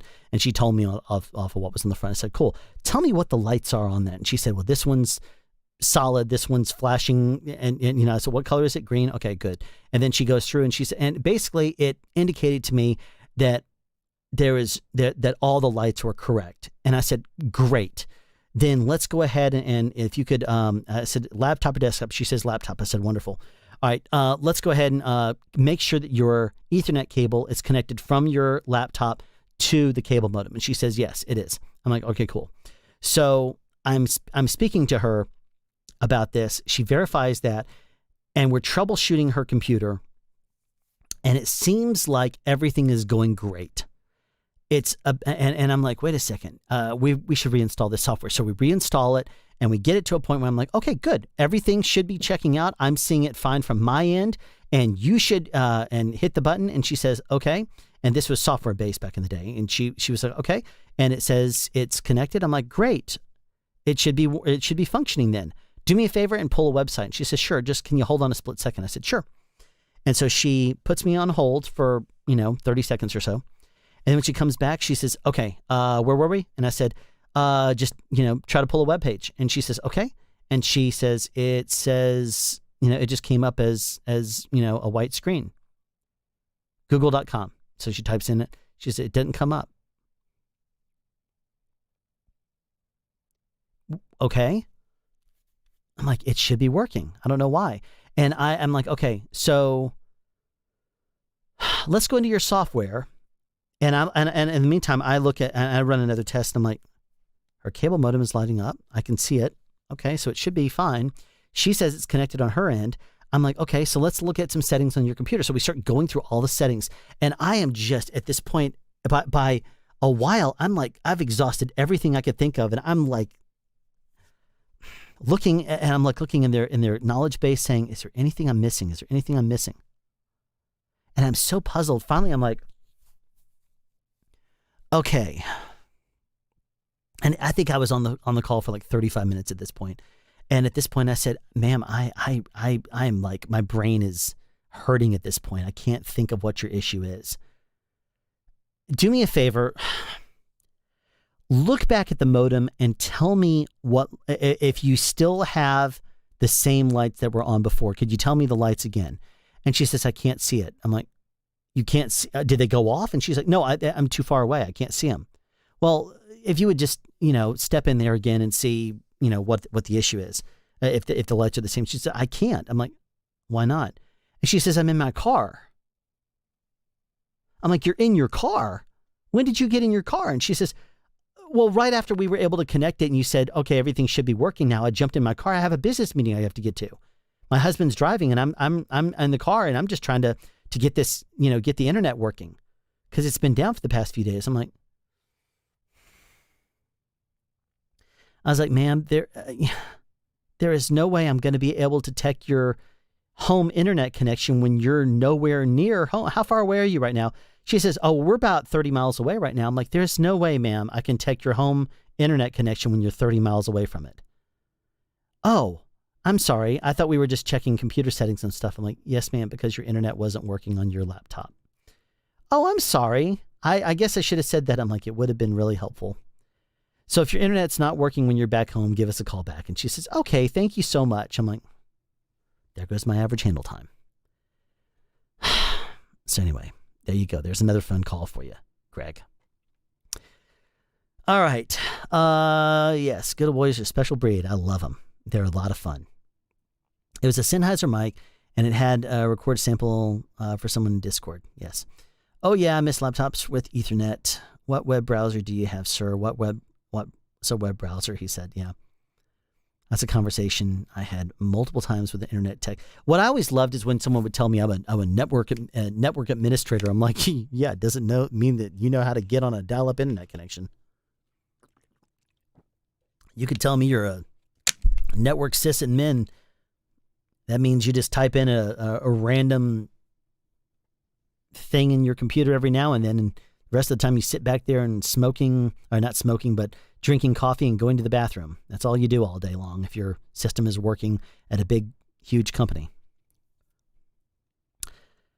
Oh, yeah. What's a web browser? Yep.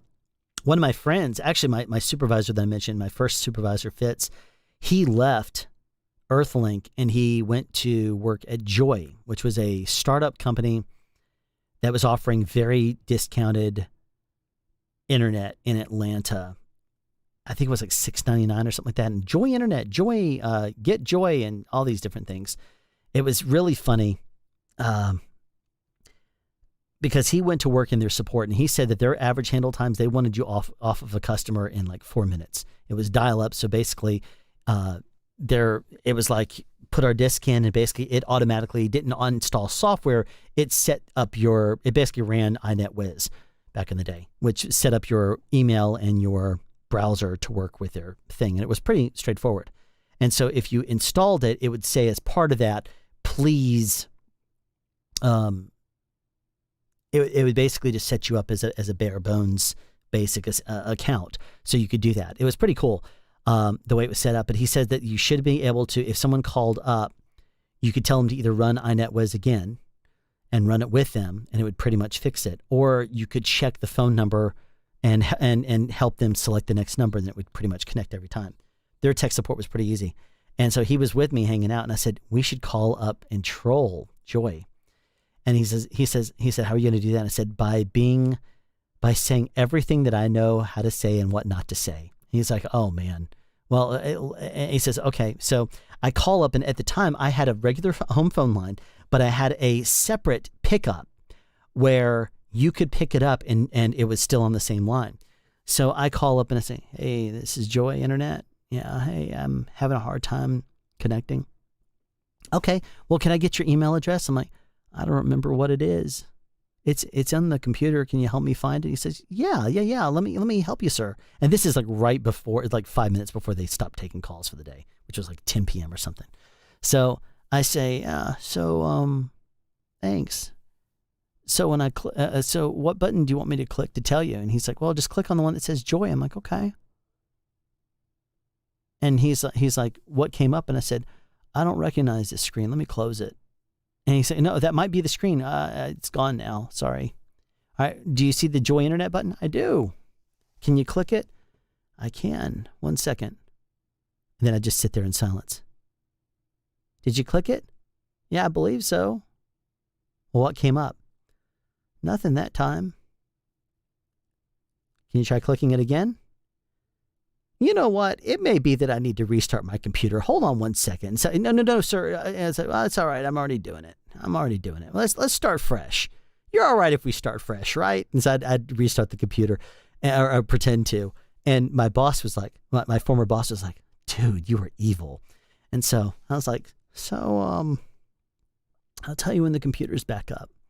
He's like, yes, please do, sir. And he's being very patient. And then, he's like, is it back up yet? No, not yet. And I make sure I give it a good long time. And finally, when it comes up, I'm pretending all this stuff. And it's like when it finally pretends to come up, and it's like, okay, so here we go. All right. Hold on 1 second. I forgot my username. Oh, That's why. It's not a username at once. It's my password. It has the username in there already. Should I enter my Joy password? He's like, no. If that's to log into your computer. And I just milked it. And I was like, okay, all right, well, good. Well, it didn't seem to work. Maybe I'll try my Joy password. Hey, that worked. Thanks for doing that. He's like, okay. Well, I'm glad it worked. And, I was just messing with him so much. It was funny. Anyway, we finally, he's like, all right, so go ahead, sir. And I distracted him away from my email address because, that's what you can do. And so he said, all right, so double click the Joy Internet button. I say, okay. And I just hit it. Anything come up? No. All right, hit it again. All right. Anything come up? No. Should I double click it? He's like, yes, you need to double click it. I'm like, okay, I'll double click it. Oh, for crying out loud, I hit Internet Explorer. Is that what I should have done? Because it used to be that if I hit Internet Explorer, it would come up and it would bring up the little dial window and it would connect up, and it's not been doing that. It's just giving me an error message. I guess that means it's not working. No, you need to double click on the Joy button. Oh, I don't see it on my screen. Do you still have Internet Explorer up? Yeah. Okay, well, you need to close that. All right. And then he was like, okay, what's going on right now? I'm like, well, I'm turning off the computer. No, don't turn off the computer. I'm like, well, you just told me to. No, I meant for you to close it. So anyway, he's like being very calm, very patient. I ended up keeping the guy on the phone, and Fitz next to me is like, dude. He's like, how are you doing this? And so finally I had the guy on the phone for a total of 26 minutes, which of that, over 20 minutes of that was after his shift ended, after 10. He was being so patient and nice. And finally, he's like, dude, he's like, we got to end this. You can't be me. You can't continue to do this. So I said, okay, fine. And so I ended the call. I forgot what I said to end it, but it finally came up. And I finally think I said I connected up. I hit the button and it's connecting up just fine now. And, oh, it's working. Oh, thank you so much. I appreciate all your help. And he's like, okay, thank you, sir. And I didn't tell him any of my information, which was totally bogus anyway. It was so funny. After that, it was a total of 26 minutes, the entire call. So it was great. I distracted him. He's like, look in the upper right hand corner of your screen, and I made it seem like I had a screen that wasn't full screen. It was like it was. Well, I just see an icon that says recycle bin. Is Internet Explorer is the Joy Internet thing up? Yes, it is. Well, where is it? It's on my screen.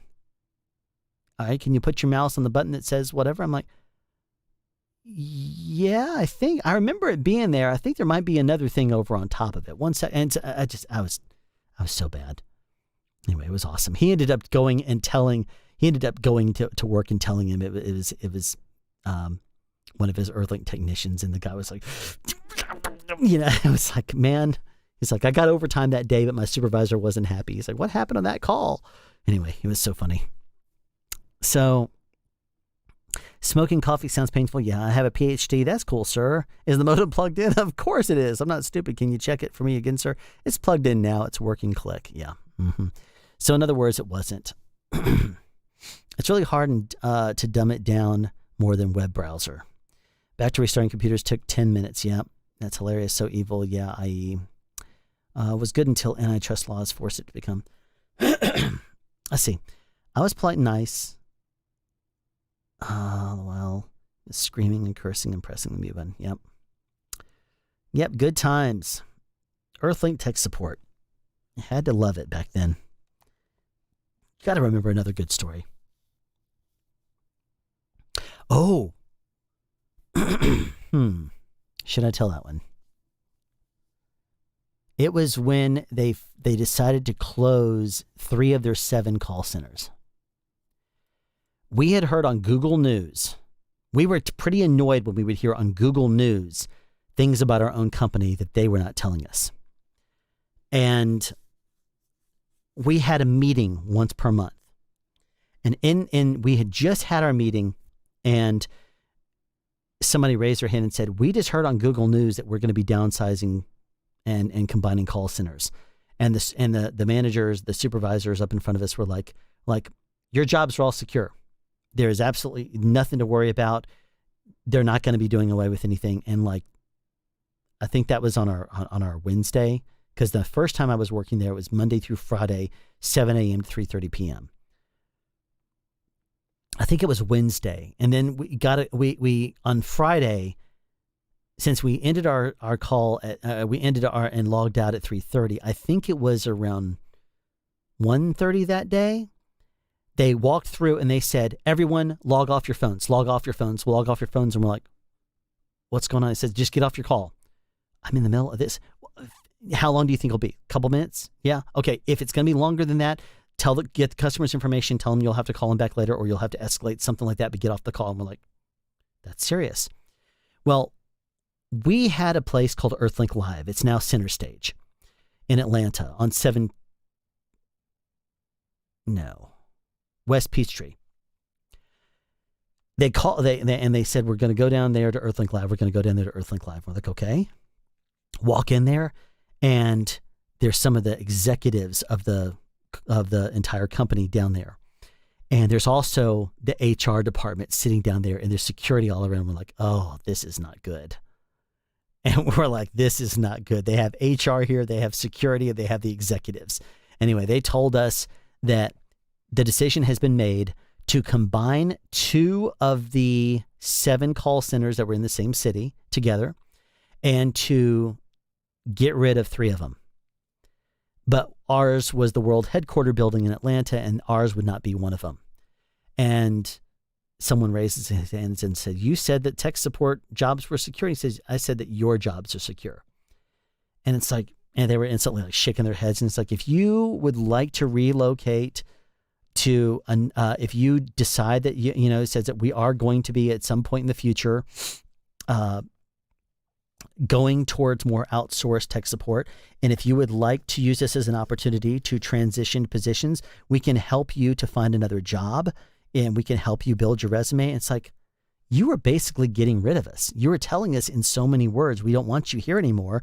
We're going to downsize you at some point in the future. But if we do it voluntarily now, you're going to be nice about helping us find another position, but you're not going to be as nice later.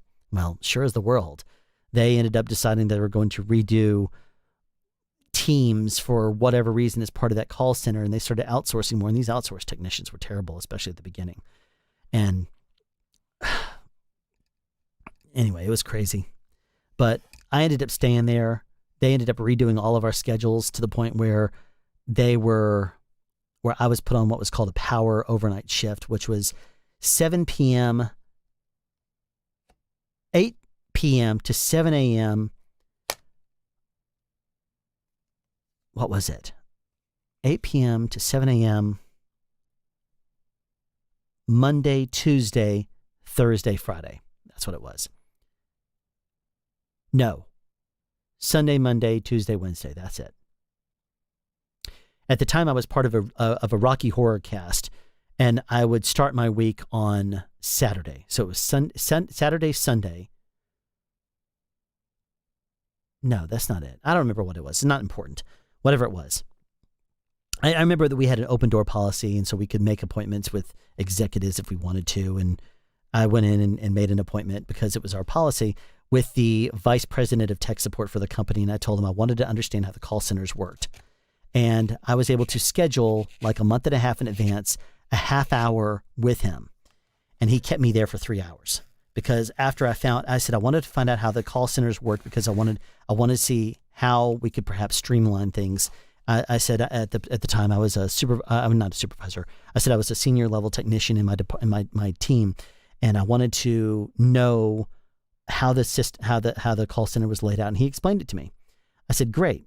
And he said, why did you want to know that? And I told him the reason why and what it was like being on the front line. They had a policy. If you were in an office, you had to do what was called a tie-in, where you would split your headphones off and they could listen and not talk to a customer. Only you had the mic, but they could listen to your headset and you take calls. and they had to tie in for, I think it was like 4 hours per half a year or something like that. So they would usually do like 2 hours and then 2 hours. And that way they could still hear what it was like on the front line. If you worked in tech support in an executive position, you had to go into the tech support department. If you worked in customer service, you had to be in the customer service phones. And so that was part of what their system was. And I would have people tie in with me. And sometimes I would say, yeah, let me just look up a couple details regarding your account. I'll be right back with you. I'd hit mute and I'd look over them and say, what do you think the issue is? And you'd have network people, I have like 2 people tied in with me. Which was the most they'd ever do. It says, oh, it's got to be firewall. I'm like, firewall, okay. What do you think? It's like, it's firewall. I'd say, okay. And I'd say, and I'd unmute. And I'm like, do me a favor. Let's check your antivirus settings. And they would just look at me like, what? And then we would go in there and we'd check them. And as soon as it was, it's like, okay. It's like, untick this box. It's like, okay. And now try it. He's like, and it's working. Thank you so much. I'm like, yep, absolutely. And then I'd get off the phone and I'd hit the wrap button and I'd look over and he's like, how did you know it wasn't firewall? I said, customers don't typically mess with firewalls. I said, chances are what he did is he installed some sort of antivirus because it was a PC, and chances are it did a system update. And when it updates, and sometimes that happens, it's that issue. And he's like, wow, that's amazing. I would never have thought about the antivirus. I'm like, well, you do what you do and I do what I do, right? And he says, yes, absolutely. So anyway, that was fun. Okay. I'd have customers at Dish asking about a letter they got. We didn't have the knowledge in the knowledge base. When that happened, we wouldn't have the letter in the knowledge base for 2 weeks. Yeah. Kevin, Basic Filmmakers here. Just saw that you were live. Wow, 3 hours. Has it been 3 hours? It sure has. I did a live stream a few days ago. I think that one was 4 hours. We were here until the very, very end of the call, the very, very end of the, we were talking at that point, I think about this time, about 1:30 in the morning. Geez, I think we got off of it at 2 a.m. then. But I did, what was it? I think I had my Zip Fizz at that point at around 1. I still haven't had it yet. If I take it now, I'll be up for 3 hours. Should I take it? I want to hear from y'all in the comments about that. Okay. Should I take the Zip Fizz? Should I not take the Zip Fizz? That is the question. Oh, thank you very much for the endorsement there, Kevin. I forgot the thing is still up there. I put it up there hours ago. I'll take it down. That way it's just me. But yeah, thank you very much. So I'm sure that y'all saw that Kevin was one of the 2 YouTubers I mentioned that I've made cables for. The other one I made 10 cables for. Oh, geez, what is wrong with my nose? It's so irritating. What did you have to lose? You aren't going anywhere tomorrow. Sadly, you're right. The only thing I have scheduled in the future is a haircut next Tuesday with Brittany. Brittany is, she's a total sweetheart. She is at the, thank you so much, eldest. $5 saying take the Zip Fizz. There's one. If I wanted to price gouge, I could say, all right, let's ramp it up or whatever. What is wrong with my nose? Sorry guys. Itchy. The most beautiful I could look on a stream. Oh man. Glasses, crazy hair, and whatever. I got to see Brittany. She knows I can sit down in her chair at this point, and she knows exactly what to do. I just walk in there, I greet her, I say hello, how's it going, and sit down, and she instantly just starts cutting my hair. So it always looks the same way. So if you look at my videos over the course of time when it starts to get long, which now I didn't know if I wanted to grow it long again. I used to back in the day have long hair. I should almost find this picture. I really should. But back in the day, I had long hair, and it was down to like just above my belly button. Let me see if I can find this picture, and I'll show it to you. And it was pretty. It was long. And I tell you, back in high school, the girls loved it. And that was one of the things that I did not realize when I got a girlfriend that was kind of protective. She was telling me, you let such and such play with your hair. I'm like, she always does. You have a girlfriend. I'm like, yes, I do. She's like, you shouldn't let another girl play with your hair. I'm like, okay, I guess I will stop that then. I didn't think anything of it. It was never one of those things where she played with my hair because it meant something. It was just one of those things of, she sat behind me. I had hair that is wavy and then it goes to spirals at the bottom. So like these kind of spirals right here in the front, that's the way the bottom like 4 inches of my hair is, and it goes to wavy above that. So the girls used to go crazy over that. If my hair was down to my waist, or not my waist, but down to like my belly button all the way around, the girls would just go crazy twirling it around their fingers. Let me see if I can find this picture. I have a picture of me when I was 16 years old. I just got through showing it to my daughter the other day. She's 15. And I said, you want to see what your dad looked like when he was your age? And she's like, yeah. And I showed her and she started laughing. She was like, you had long hair? I'm like, yeah, sure did. And I jokingly said, I said, would you think I was cute? And she said, well, you're my dad. I said, didn't answer the question. And she's like, well, I don't think I don't think of my dad as cute like I would a guy at school. I'm like, yeah, I understand. I get that. And she's like, but you were handsome. I was like, yeah, sure. Thank you for the consolation prize. Oh, come on. Where is this picture? I know it's on Facebook, but I don't want to go to Facebook to find it. If only I didn't download so much crazy stuff to my phone. Oh, I wonder if it's in this folder. That might have been it. It may be here. I download different things to my phone in different places, which is a very dumb way to do it, I know. Wait a minute. Doesn't Facebook download to its own folder? Wait a second. Oh, no. I don't even know. That is not me at 16. Oh, well.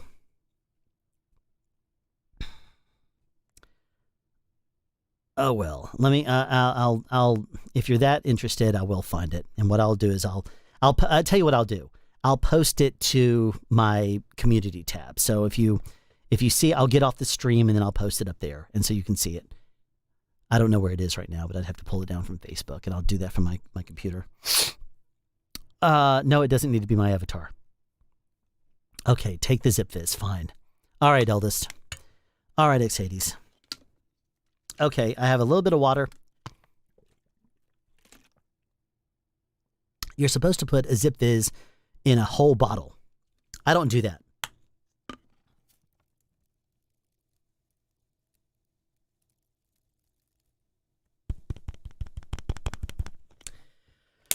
Okay. Hence the fizz. It is growing like crazy. So, here we go. See how much pressure it put in this? I normally will let out some of the air so that way it pushes it back up, but now it's like solid.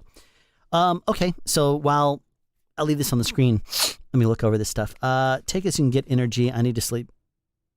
I need to go to sleep because tomorrow's a big day and I can't sleep. Okay, so I can give you my energy. So I guess you want me to take this so I can give you my energy. Gotcha. You do actually look like another man wearing glasses. Huh, interesting. You had hair that long, Kevin? That's awesome. Bass player. Cool. Kevin, it is hard to imagine. I tried long hair once, couldn't do it. I looked at my dad's picture once. Ha ha ha, you had hair. Stopped at my shoulder length.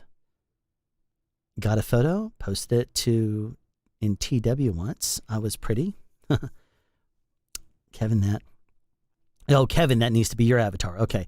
I love how you tortured those ribbon microphones 2 months ago. Oh, those were a lot of fun. And I tell you, I bought those microphones back in December, and I wanted to test them and completely destroy them. And I made a mistake when I started yelling into microphones. And I did, what was the one that I did?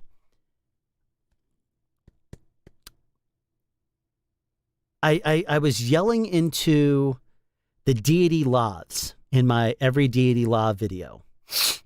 When I did that, I ended up running into an issue where what was it? I'm totally getting sidetracked. I had all of those ribbon microphones laying on right there, and I was standing over them screaming into the lavs. And I realized after I did it that those ribbons were right there. And I was screaming into them, and I was blowing whistles and doing everything else. I'm like, I probably damaged all 4 of those ribbon microphones. $400 worth of ribbon microphones almost. Completely destroyed because I didn't, and I hadn't even used them yet. So I got pretty annoyed. I was like, I probably destroyed them. And anyway, they luckily were fine. And if you watch that video, it was a lot of fun. I completely did everything you're not supposed to do to ribbon microphones, and I did all of them. And it was awesome. A lot of fun. And if I could do it over again, what I would say is you need to definitely, when you plug it up to AC power and let it zap the microphone, you need to leave it connected longer. That's the biggest regret. I would actually do that. I have all 4 of the ribbon microphones right over there. I could sell them. If someone wanted to buy all 4 of them, you know, I'd say, sure, I'll sell them to you if you want to torture them or whatever. That's fine. Not for, obviously for the brand, or for the $400, but I'd say if you want those ribbons, I think that at least that 2 of them are probably still usable. The other 2 are probably tortured, but I still took the grills off of them, and you probably don't want them. Never mind. If you're crazy enough and you actually want to buy them off of me, tell me what you want to buy them for. Anyway, all right, ZipFizz is almost ready. I'm going to still give it another second so that way it can drain down here. Let me answer these questions here. Let's see. Wait, I'm in Oregon at 10:24 p.m. So Georgia, it's 1:24 a.m. Yes, it is. You're a beast or a vampire? I'm probably both. Oh man, what is wrong with my nose? Is that ZipFizz stuff you were talking about? Yes, it is, Kevin. I love my ZipFizz. And especially during this COVID-19 thing, I've made a point to have a multivitamin day every single day. I take, all my regular vitamins, which is like glucosamine, chondroitin, and MSM, I think it's called. And I take those because those are supposed to be good for joints. I take, what is it? Ginkgo biloba for memory. I can't even remember the name of that. Jeez, it's not working, is it? And then I take the multivitamin, and I take turmeric. My wife tells me it's a good thing to take for boosting the immune system, I think. And so anyway, those are some good things. So yeah, I got to keep all of those things spot on.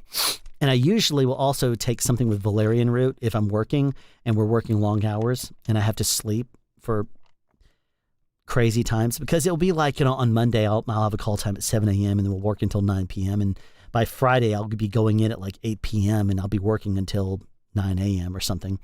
So you have a weird sleep schedule, and sometimes it's difficult to get to sleep when you go to work from 10 a.m. until midnight. And then you go home and you say, tomorrow I'm supposed to be going to work at 8 p.m. And so I have to stay up overnight, and then I'll go to sleep at like 6 a.m. so that way I can wake up at 2.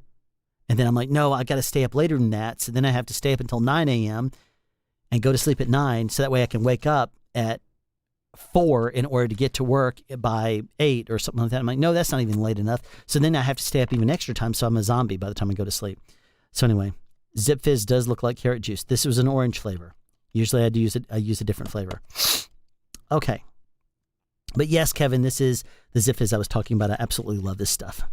I should make a wish list, a SoundSpeeds wish list on Amazon, and put that in the link of in the list of my videos, and say, hey, if anybody wants to buy this flavor of Zip Fizz or something, go for it. I would love to have people, supply the Zip Fizz. That'd be awesome.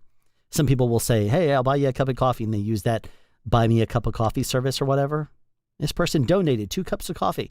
I should say, donate a Zip Fizz, a bottle of Zip Fizz or something. It'd be funny. Because this is, like I said, this is actually one company that I love their product, and if they actually wanted to endorse me or something, or they wanted me to sponsor, I'd say the Zip Fizz, with pleasure. Surprising how they sort of survived. Okay. They did sort of survive. Keep your joints limber for booming. Zip Fizz look like carrot juice. Eldest, I was thinking that. Sniffles, lived in Georgia for 20 years. Are your sniffles from yearly yellow, Georgia yellow pollen apocalypse? I remember so unfondly. Yes and no. Right now, I don't know why. Just the nose just started to get itchy for some reason. It may be just because I've been talking for so long, and it just, let me see if this is gonna pop. Oh yeah, there's some Zip Fizz pressure action for you. So,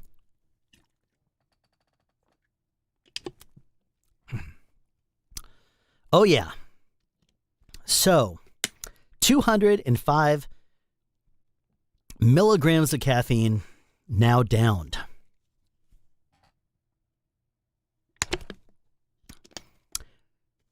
So we'll be up a while. Okay. Nose dry, probably so. But you know what? It is the nature of... that's a good point.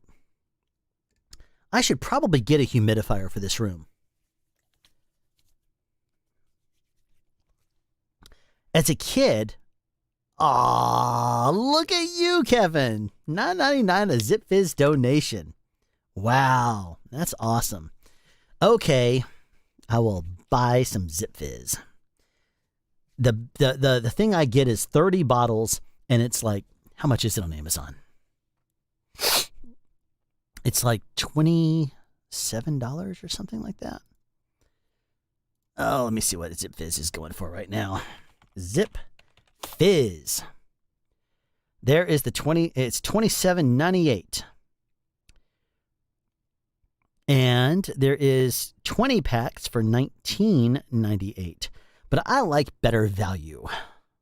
Even though you don't have as many different flavors, there is also a multi-flavor pack. The 13 flavors for $21, $20.99. That to me is criminal. And this is the Zip Fizz right here. I will post the link in chat in case anyone wants to see.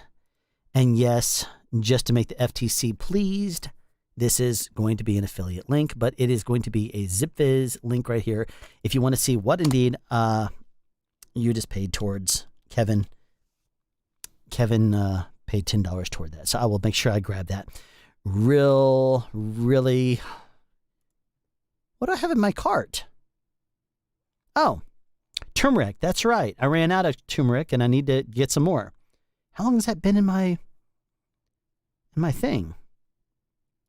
Okay, well, let me add my Zip Fizz, and I will add that to the cart, and I will buy that as soon as we are done here. There was one other thing I got to remember what it was that I was going to buy. Amazon, you are too convenient. So anyway... and Eldest put forward $5 toward the Zip Fizz too, so that is wonderful. Ginkgo biloba. I think I'm okay on that. I got it. You know what? I should check all my supplements. I know valerian root I'm out of, but I'm not on the show right now, so I don't need to use it just to go to sleep. Because it basically relaxes you. As a matter of fact, I was working on American Soul, and the medic on that show, I was talking to one of the girls at work that was a PA. And I told her how when we work these long hours, there's a thing called Formula 303 that I take. And it has valerian root, and it has, what is the other stuff called? Riboflora? What is it? I'll look at the back of this thing, and it'll tell me. It is valerian root, quad strength, and passiflora. That's what it is. And magnesium carbonate. Okay. This stuff right here, though, I really like it. It relaxes your muscles and stuff, allows you to sleep better. And mainly it's because of the valerian root. So I mentioned it to one of the PAs. There's another affiliate link. And I mentioned it to one of the PAs saying that if you want to try that stuff, I said, I wonder if the Medic has any. And I said, probably not, because it's something that designs to relax you so you can go to sleep. And the Medic probably on a film show that normally people are trying desperately to stay awake, they're probably not going to sell things to try to relax you so you'll go to sleep. Or they're not going to sell things. They're not going to supply you with things. Anyway, I went to this one Medic who's very weird. Very nice, but she's weird. And so I went to her and I said, hey, I won't say her name. I said, this is going to sound like a weird question, but do you have anything with valerian root? And she looked at me kind of weird and said, productions don't normally want me to give you things that will make you relax so you can sleep. I said, I know. And I told her, I said, it's for a PA who's having a hard time sleeping at night because she's stressed. And she's like, oh, okay, hold on one second. I have the good stuff in my car. I'll be right back. And I was like, the good stuff? She would disappear to her car. And she'd come back and she'd say, here you go. And she'd give you, and she gave me a bottle of valerian root that was unopened. And I was like, it's like, you were the most amazing ever Medic. And I went and gave it to the PA. And I said, valerian root, tell me if this works. I said, I said, I was just going to bring her a couple of my Formula 303s, but Medic had it. So I tell you, it was pretty awesome. And, but she was also really, really interesting because, like I said, she kept the good stuff in her car. She would only bring some stuff in. But the reason why this Medic was pretty funny is because you'd say, hey, I remember hearing somebody say, I have a really bad headache. Where is it? And she's like, it's right here, right here. It's like, okay, well, you need something more like ibuprofen or, Tylenol or something like that, maybe Motrin. It's like, oh, let's see. I'll take the strongest stuff you have. And she says, okay, give me a second and let me go out to my car. And I'm like, what is she going to come back with?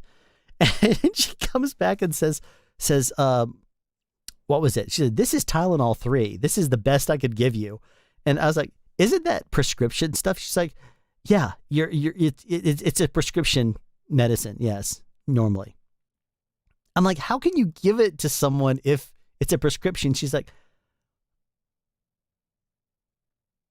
well, he needs it. I'm like, okay, whatever. It's like very, very good Medic. We used to always joke. The Grips would always joke with her and say, yeah, I wonder if I asked her for some cocaine, I wonder if she'd give it to me. And it's like, I don't even know. I don't even want to know the answer to that. She might actually have it. She might say it's in my car. I would hate to know. Anyway, it is hilarious. Anyway, let me play catch up here on chat. Drop the affiliate link in here. I did. We also use a dehumidifier in the winter. And let me ask this question. Does anyone know if a humidifier, not a dehumidifier, but I don't think it would hurt my electronics if I ran the humidifier far from anything like a computer or anything. But let me ask you this. If I were to run a humidifier and it does not hit my electronics, it should be okay, right? Second question. You've seen my videos and occasionally, oh no, this nose is crazy again. I'm going to buy a humidifier on Amazon right now. Driving me nuts. You've seen on my videos, sometimes there's little particles still floating around in the air. I have no idea where those are coming from. I have dusted this place. When I changed over my studio, I have dusted everything. I've used vacuum cleaners.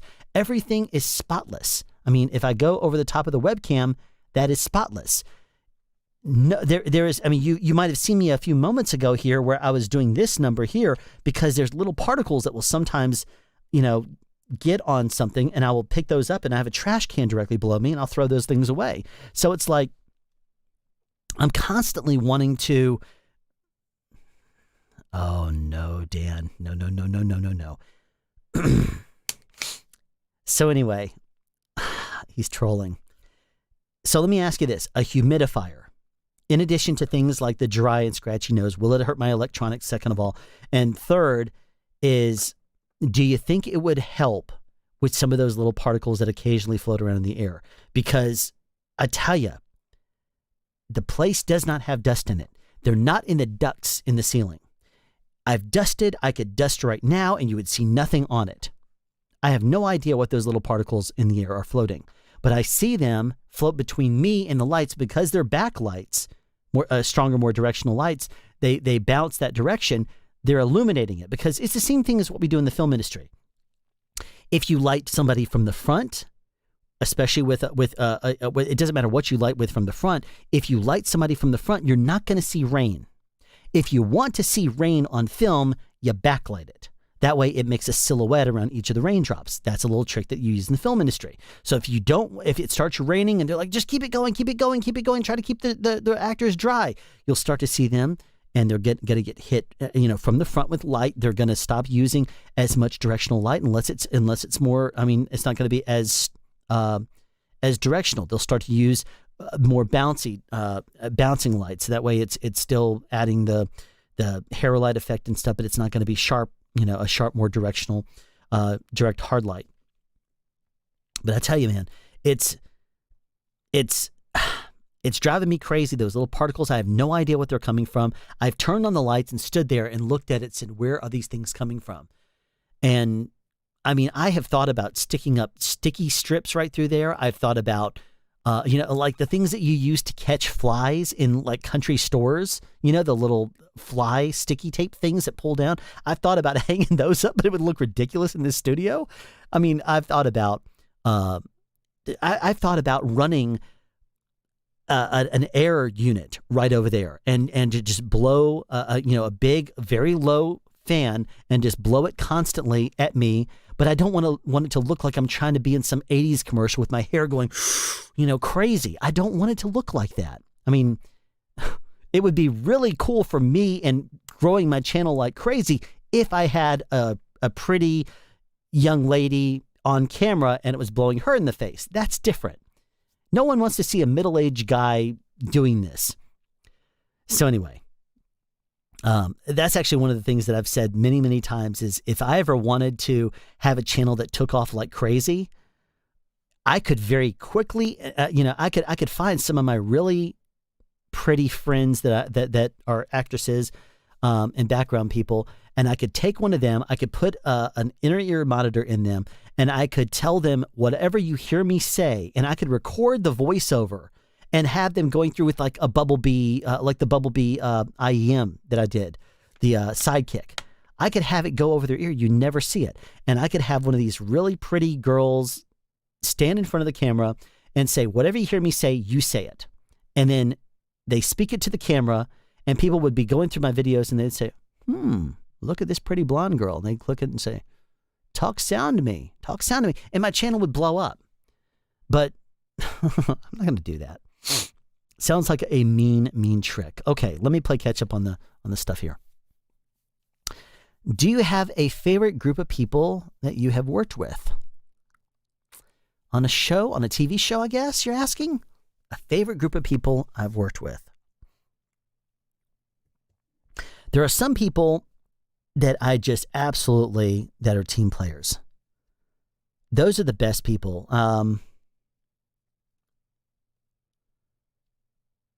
Let me think. I'm saying this not because the show is coming out in about a week and a half, but because the show was genuinely amazing to work on. If you were not in here the other day and you did not see the trailer, I can post a link and you can see what the show is that I worked on. But I tell you, I cannot play it live because the trailer is stars. But there is the trailer for P-Valley. It's a show that I worked on it was last year. From, I think, March until July, I think. P-Valley was a show. It takes place in a Mississippi strip club, but the characters are just characters. Katori Hall was the writer, and it's based on her stage play, and she did a lot of research talking to strippers to make the show. And I tell you, the show was a lot of fun. It was funny, and I tell you, the characters were just nuts. Every one of the actors was funny and great and just a gem of a person to work with. All the crew was just amazing. There was one person who, I tell you, made things kind of difficult sometimes, but that's just who he was. He was just a jerk sometimes. But once you learned how to kind of appease him, he was fine. But I tell you, the DPs were wonderful. It was a challenging show from the sense that from a sound perspective, you had to know straight up that it was going to be a challenge going into the show. And it was, because you have, first of all, think about strip clubs. There's lights all over the place at various different levels, and they're all hard lights. So every light does what? It casts a shadow. And therefore, every single hard light you see coming in from every single angle is going to do what to a boom? It is going to cast a shadow someplace. So I had to manage every single one of those. There was also a lot of people, because a lot of things took place in the club. It took place inside of the dressing room. There's scenes in the halls. There's first of all, girls, you cannot get clothes. You cannot get a lav on because you're wearing the most skimpy, see-through, whatever stuff. And you cannot, because you can't lav them, I have to get a boom on them. Okay. Sometimes we'd have to hide a lav mic in their hair, depends on the hairstyle. And they change hairstyles because it's a strip club. And because of the hard lights and because of the smoke and because of the environment with music and stuff like that. So we had to simulate that, or we had to use a thumper or something like that. And because there was background people everywhere, and because of so many different elements, it provided a lot of challenges. I worked with sound mixer Michael Wynn, who is a completely awesome guy. I love Michael. And we had a lot of fun times. And Michael and I also butt heads a lot on that show too, because Michael has extremely high standards. He likes to, every single setup, get every single line perfectly. And I understand that. But also, one of the things I also understand is that if the camera is not on someone, that actor may not be delivering all of their lines the way they want them to be on camera. And most likely, post is going to be using the audio of when that person is on camera. And if you have this person on camera and this person saying a line, they're going to use one of the better takes of, they can use one of their better takes of audio for their off-camera dialogue. And if you have a situation where there's me and the sound utility, and we have microphones all over the place, and we're trying to pull all this stuff in, and we would have so many people talk sometimes that we weren't able to put plant microphones in because he'd be standing up, changing clothes or something. There's no place to put a plant microphone because they're facing this way, then facing this way.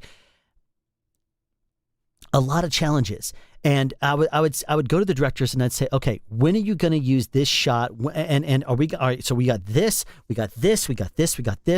I need to get this line because we do not have a lav on her and she's standing up across the room. When she's on camera, I need to know when you're going to be using that shot for her line. It's going to be in her coverage. So there's no chance that you're going to be using it for this on this wide shot. Nope.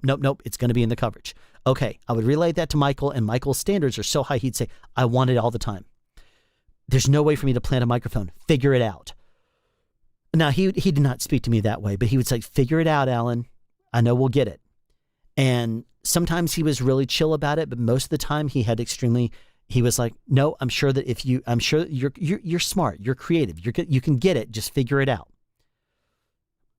And so I would go back in there, and then when he wouldn't hear it, he would be like, okay.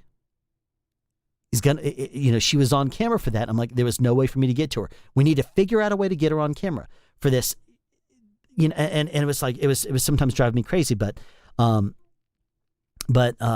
understand where he's coming from. Anybody that's on camera, you want to get on on a microphone. But if it's a wide shot and you see the ceiling and stuff, there's no place to hide a microphone because they're standing in the middle of a room and you see head to toe and, it's that wide. I understand that. There's challenges and stuff and you just can't always win. But we'll get it in the coverage. And I would know that because I would talk to the director. And so there were challenges on that show. And I tell you, every single crew member was on board. Every single crew member was wonderful to work with. As a matter of fact, I'm going to try to do a live stream next week with the sound utility. She's a country girl. You're going to love her. Her name is Rachel. She was a lot of fun to work with. And you're going to see that our interaction together is funny because she's like I said, she's a country girl here from the South. And she also is a straight shooter. She's a straight talker. And she doesn't tolerate a lot of BS. She will get, if you get her amped up, she will get amped up. And it's so funny because I'll troll her and then she would, honey, you're starting to poke at me, and I just like, oh, well, that's good. Get all wrangled up here. And anyway, you'll see some fun interactions because whenever she's around, I have to poke at her. I have to play, and she fires right back at me because she's that kind of girl. It's a lot of fun, and we work together very well on P-Valley, and so she said that she's available next week. So I'll probably do a live stream with her, probably next Tuesday after my haircut. That would be fun. I should do a live stream next Tuesday, and I'll see if I can get her to join us. It'd be a lot of fun. So you'd have a boom operator and a utility talking about what it's like on set, and she can answer some questions about that kind of stuff. So anyway, all right, so here we go. Let's move on into chat here. All right, Amazon using your link. Wondering what would happen if I mix with my coffee. Kevin, that would be amazing. I would love it if you do decide that you're going to mix ZipFizz with coffee.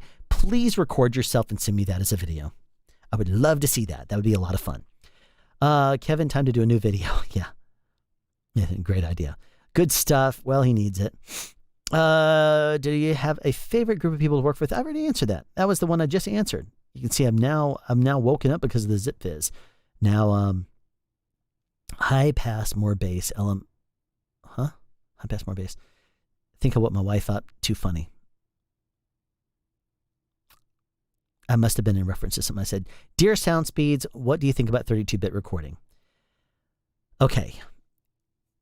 He just said down at the bottom, BRB. He is joking and he's trolling me because I was in a Discord chat the other day,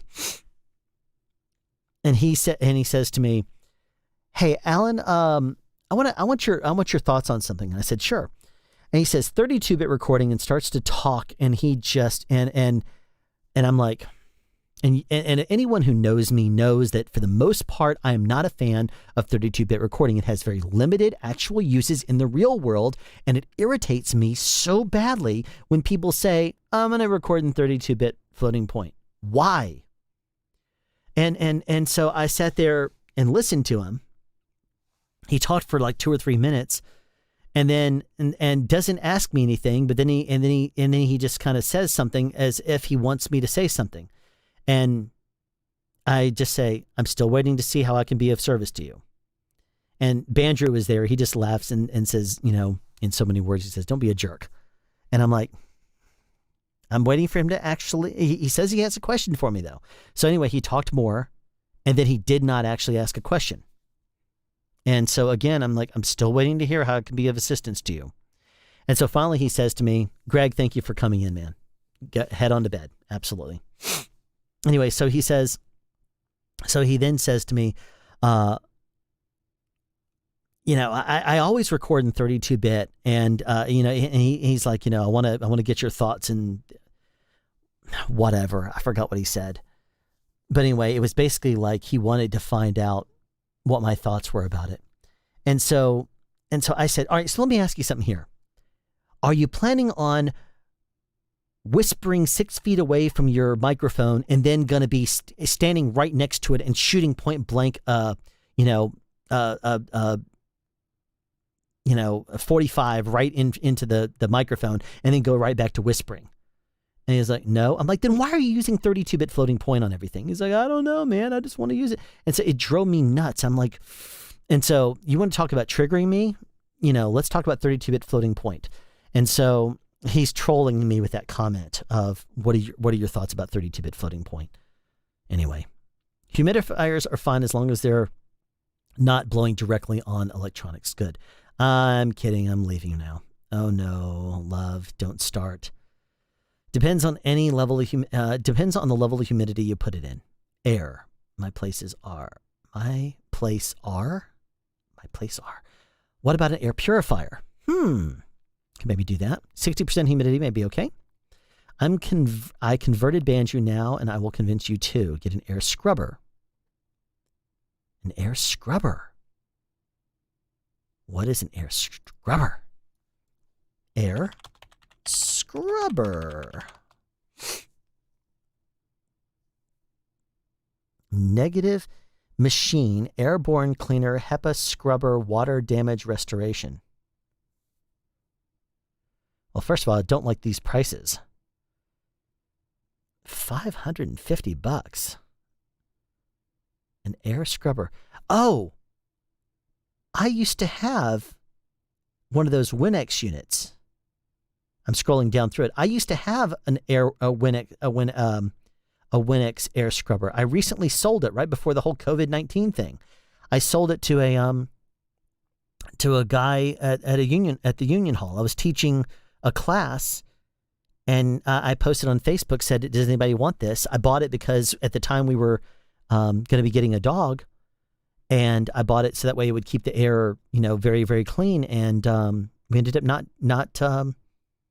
I didn't even have a chance to use it. I basically got it right before Christmas one year. And then because I wasn't going to be opening it just yet, I packed things on top of it. I put things on top of it. Christmas passed. I fully expected to unbury it and to use it and didn't. So, and then time passes and I'm like, oh, okay, well, this is going to be something that's going to be wonderful. I might as well, open it up. And then I never did. And so finally I decided I was going to open it up, and I liked it. But the thing about it is that plasma technology that was in it, my wife does not like that. Even if it's built into the unit, it freaks her out. She doesn't like it. She understands some of the science behind it, and she said it's not healthy. So even if it's in there, I don't trust it not to be on. Don't use it. So I had to sell that unit. And so I listed it on Facebook, and one of my friends said, "I'll buy it from you." I said, "I'll bring it to the class." And he says, "Okay, I'll buy it." So I now need to get something else. An air scrubber though looks kind of expensive. Jeez. Don't know about that one. So anyway, I'll look into an air scrubber. It's still open. I'll look it up. Makes cool wedding photos too, rain and blacklight.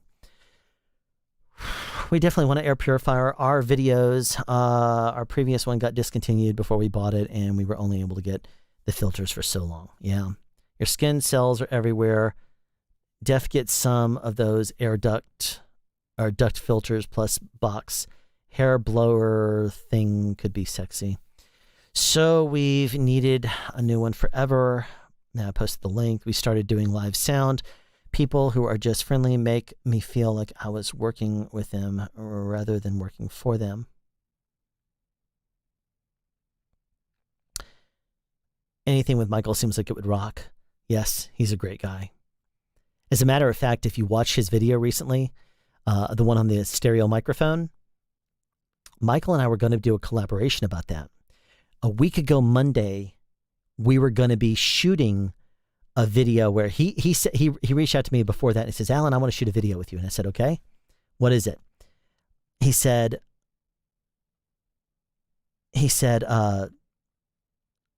"I want to shoot a tennis match with you." I said, "I don't play tennis." He says, "I don't either. But I think it'd be really hilarious to have both of us try to hit the ball back and forth at each other and to record it with a stereo microphone." And I said, so you mean a boom operator versus a sound utility? He said, yeah. I was like,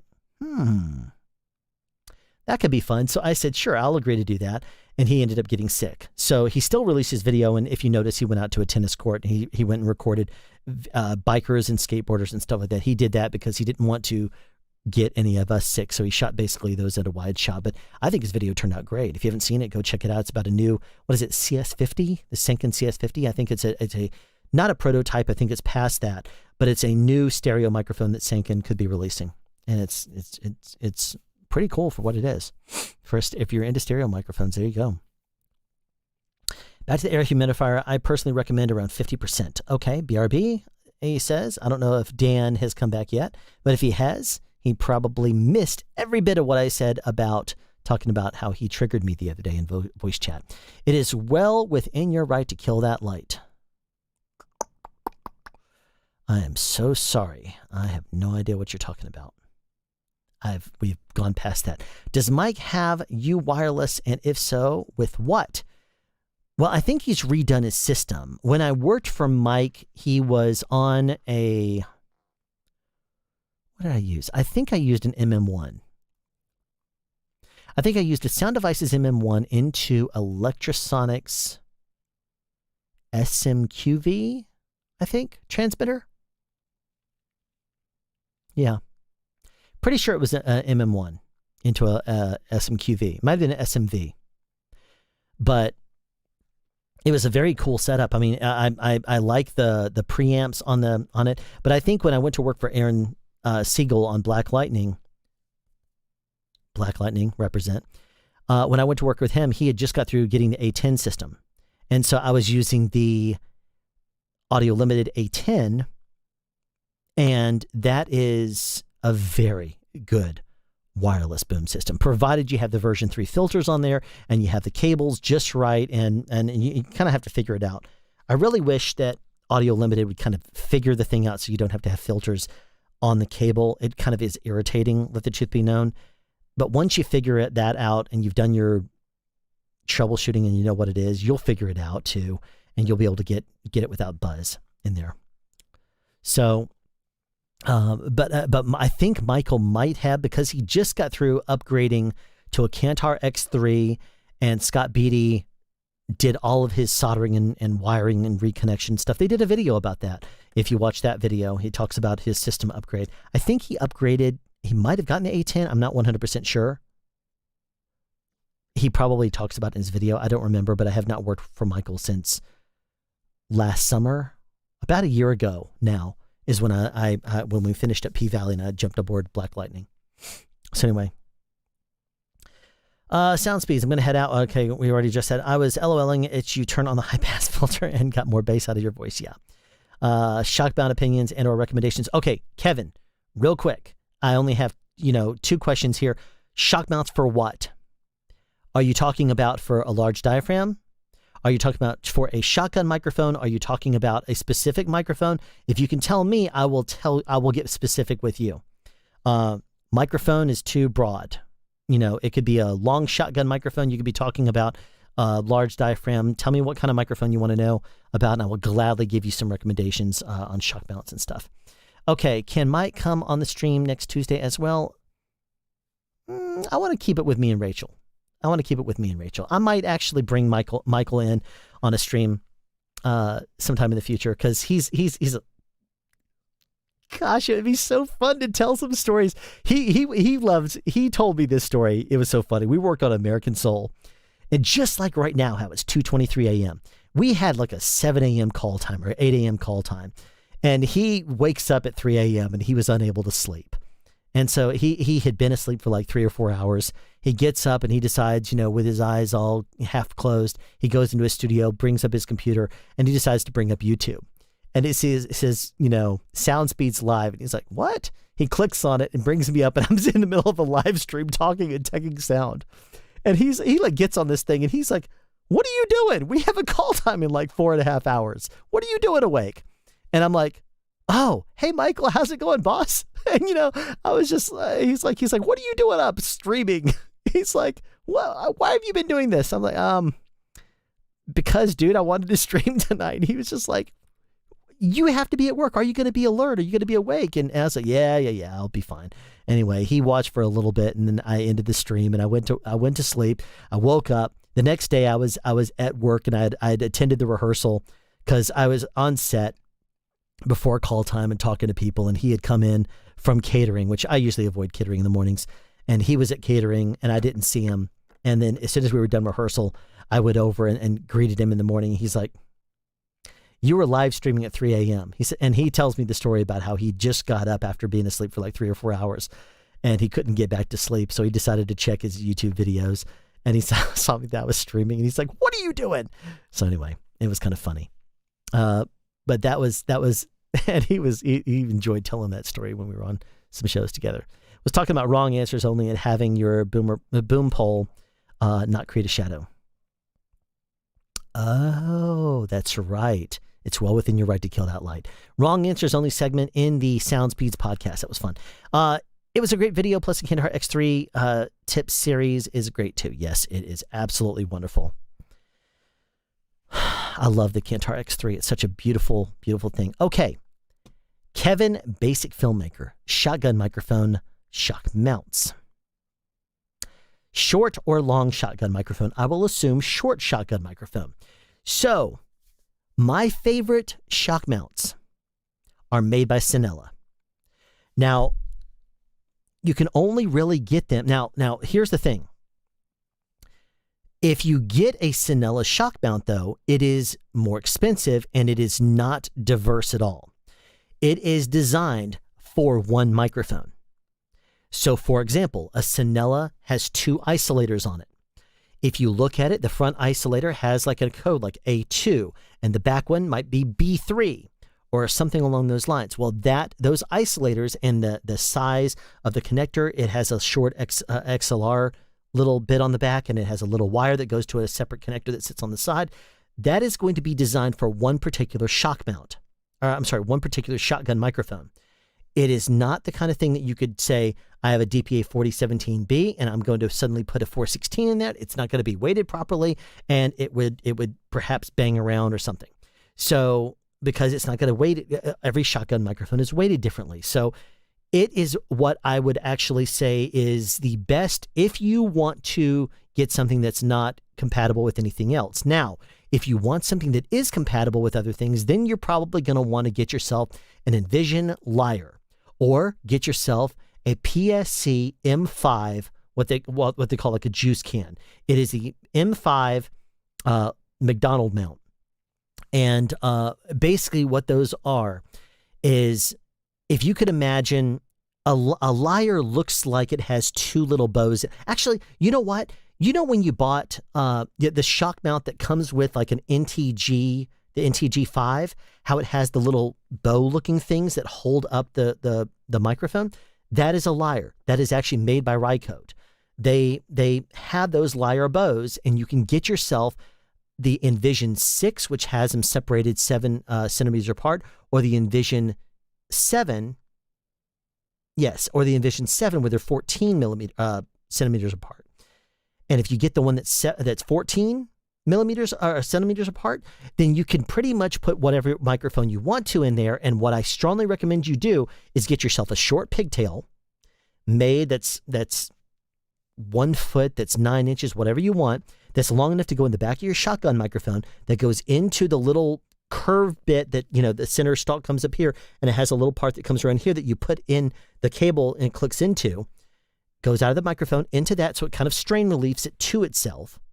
Then you run that into what's an ambient XLR tip, so it holds an XLR connector out from it, and from that you should be able to plug your microphone or your cable or whatever, your transmitter, into that, and it goes through a short pigtail into your microphone, and that way it's completely isolated, just like with the Sonella. And if you get that, it's versatile with any shock mount that you want. And if you don't, not any shock mount you want, any shotgun microphone you want. Now, the other thing is the McDonald mount. Now, imagine a circle, like a ring like this. And then there's another one over here. And there's a little bar that connects the two at the bottom. But on the inside, it has special tension rubber bands they're not rubber bands like you would get rubber bands. They're usually like silicone O-ring type things, but they are designed that they stretch across 2 points.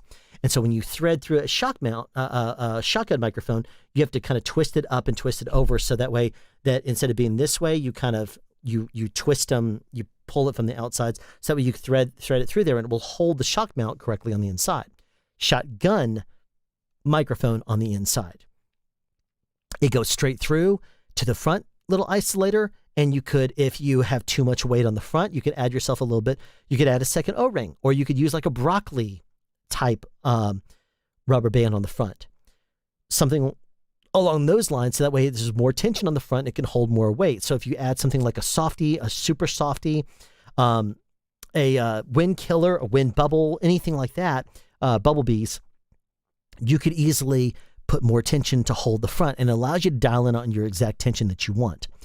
You can't do that with a lyre unless you want to switch out the bows. There are 3 tensions of lyre bows that you can get. So I'm going back to the Envision lyres, and this is the Envision 6 or Envision 7s. Now, remember, Envision 6, they're separated 7 millimeters apart. Envision 7, they're 14 inches apart. Now, if you use the 6, it may seem like it's got, the isolators are only that far apart, or actually this far apart, and it's going to seem really awkward. How are you going to balance it correctly? But the thing is, though, what I always do whenever I balance a microphone, and I talked about this in one of my videos, I don't remember which one it is, but let's just say this right here is, it's the SE Electronics dynamite. It's not a stick of dynamite, so don't think crazy. It's one of these things, microphone activators. Okay, so let's pretend for a second this is a shotgun microphone. If I plug in a cable on this end, what my technique is for balancing it is I won't just stick it inside of a shock mount and let it be front heavy like this. If I let this go, it's going to fall like that. What I always do is when I connect up a cable to it, I will put a couple of fingers like this and I will find the center balance point like that. That right there is what I will center in my shock mount, because if that's the center balance point, that's what I'm going to stick between the isolators. So right there is my trick for having proper suspension if you have 2 identical lyres. Now, Envision lyres, the bows come in 3 different tensions, 62, 72, and 82. They're indicated by color. If it's completely black, it's a 62. If it's black with gray rubber on the inside of it, that's a 72. If it's gray with black on the inside, then that's an 82. And depending on the 62 is not as strong as a 72, and 82 is the highest tension at all. So if you want to get an Envision 7 or 6, it's going to come stock with, I think, the 62s, maybe it's 72s now. But you can buy yourself the lyre bows. I think they were, last time I priced them, they were $26 for a pair. And you could switch out one of those bows on the front if you want to, or switch them both out. Now, here's the thing. If you have too much tension holding onto your microphone, it does the same thing as a guitar string. So remember this also if you use the M5 McDonald mount. If you have yourself a shock mount and it's basically an elastic band that goes between them, and what happens if you add enough, so many twists in there because you're like, I want it to hold onto the microphone and not slip through. If you do that enough and add too much tension, what happens if you strum a guitar string? Dong. Same thing happens if you sweep around a microphone quickly and it's too much tension on your shock mount, on a rubber band that you put on there. It's going to potentially introduce vibration noise into your microphone. Now, you don't want to necessarily do that. I mean, you don't want to. So what you'll end up doing instead is you'll want to add more silicone O-rings, because those will definitely absorb better if you run into that issue. But if you use rubber bands or something, by all means, those work very effectively, especially if you know how to balance it, but you don't need them on the front and back. Add it only on the front, because if you have a shotgun microphone that's this long and it's holding on to just the back part of the microphone, you don't need to put additional support back here as much as you would here, because if it's trying to hold it balanced between these 2 points, it's more weight on the front, especially if you add something like a wind screen, or you add yourself a softy, super softy, wind killer, wind bubble, whatever on the front. It's going to be front weighted. So you need to have more tension holding it up there. But keep in mind also, when you're looking at a suspension and it looks like this, let's say, and the shotgun microphone is sitting in there, you're not booming with it this way. You're booming with it this way.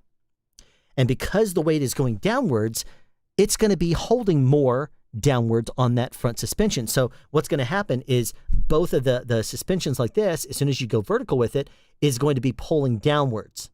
So everything is going to be that way. Lyres, Sinellas, everything is going to be that way.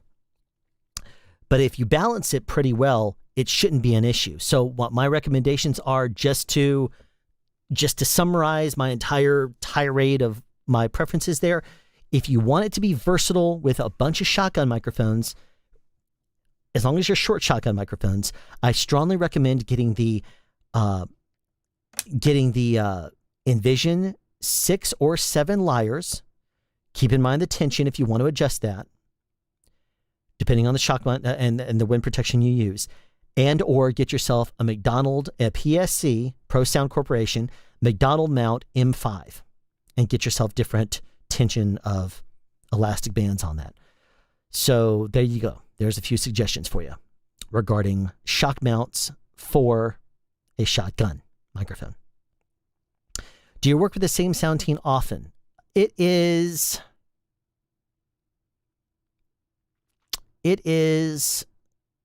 rare.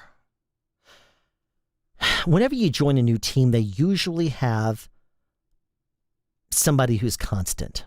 I mean, like, I could work with a sound mixer and have the same utility, but a utility may end up going with another team, and so I could have a second utility. Let me back up about 3 years. Let's take it from Walking Dead. Walking Dead, we had Dennis as the sound utility working with Michael Clark. And Dennis had been with him since they do, like, what is it? Ultimate Frisbee, disc, whatever, disc golf. They're buddies from doing that. And then they started working together. And Dennis was a sound utility at the time. Now he's his boom operator. He trained him and brought him into this industry and trained him very well. Dennis is amazing. And he is now boom operator, but he was the utility back when I worked with him. From Walking Dead, we ended up going to Stranger Things together, same team. After that, we did Walking Dead Season 8 together. From that, Sound Mixer decided he wanted to use one of his old friends that he's always wanted to work with, who relocated from Miami to Georgia, and he said, I'm going to use him because I've always wanted to work with him. Can't really fault the guy. He's absolutely amazing. His name is Kevin. And he worked, just so you know, he's done with the Sound Mixer that does all of Michael Bay's movies, and we're talking about going back to like Pearl Harbor. He's been his boom operator for that amount of time. So I think the last movie they might have done together was Insurgent, and they did all Michael Bay's movies. All the Transformers stuff was boomed by him. He's an amazing boom operator, absolutely amazing, and a genuinely beautiful guy. Completely wonderful in every sense of the word. Genuine, just, God-loving guy. He loves people. He's extremely knowledgeable, has amazing stories, and just a gem of a guy. Cannot speak highly enough of Kevin.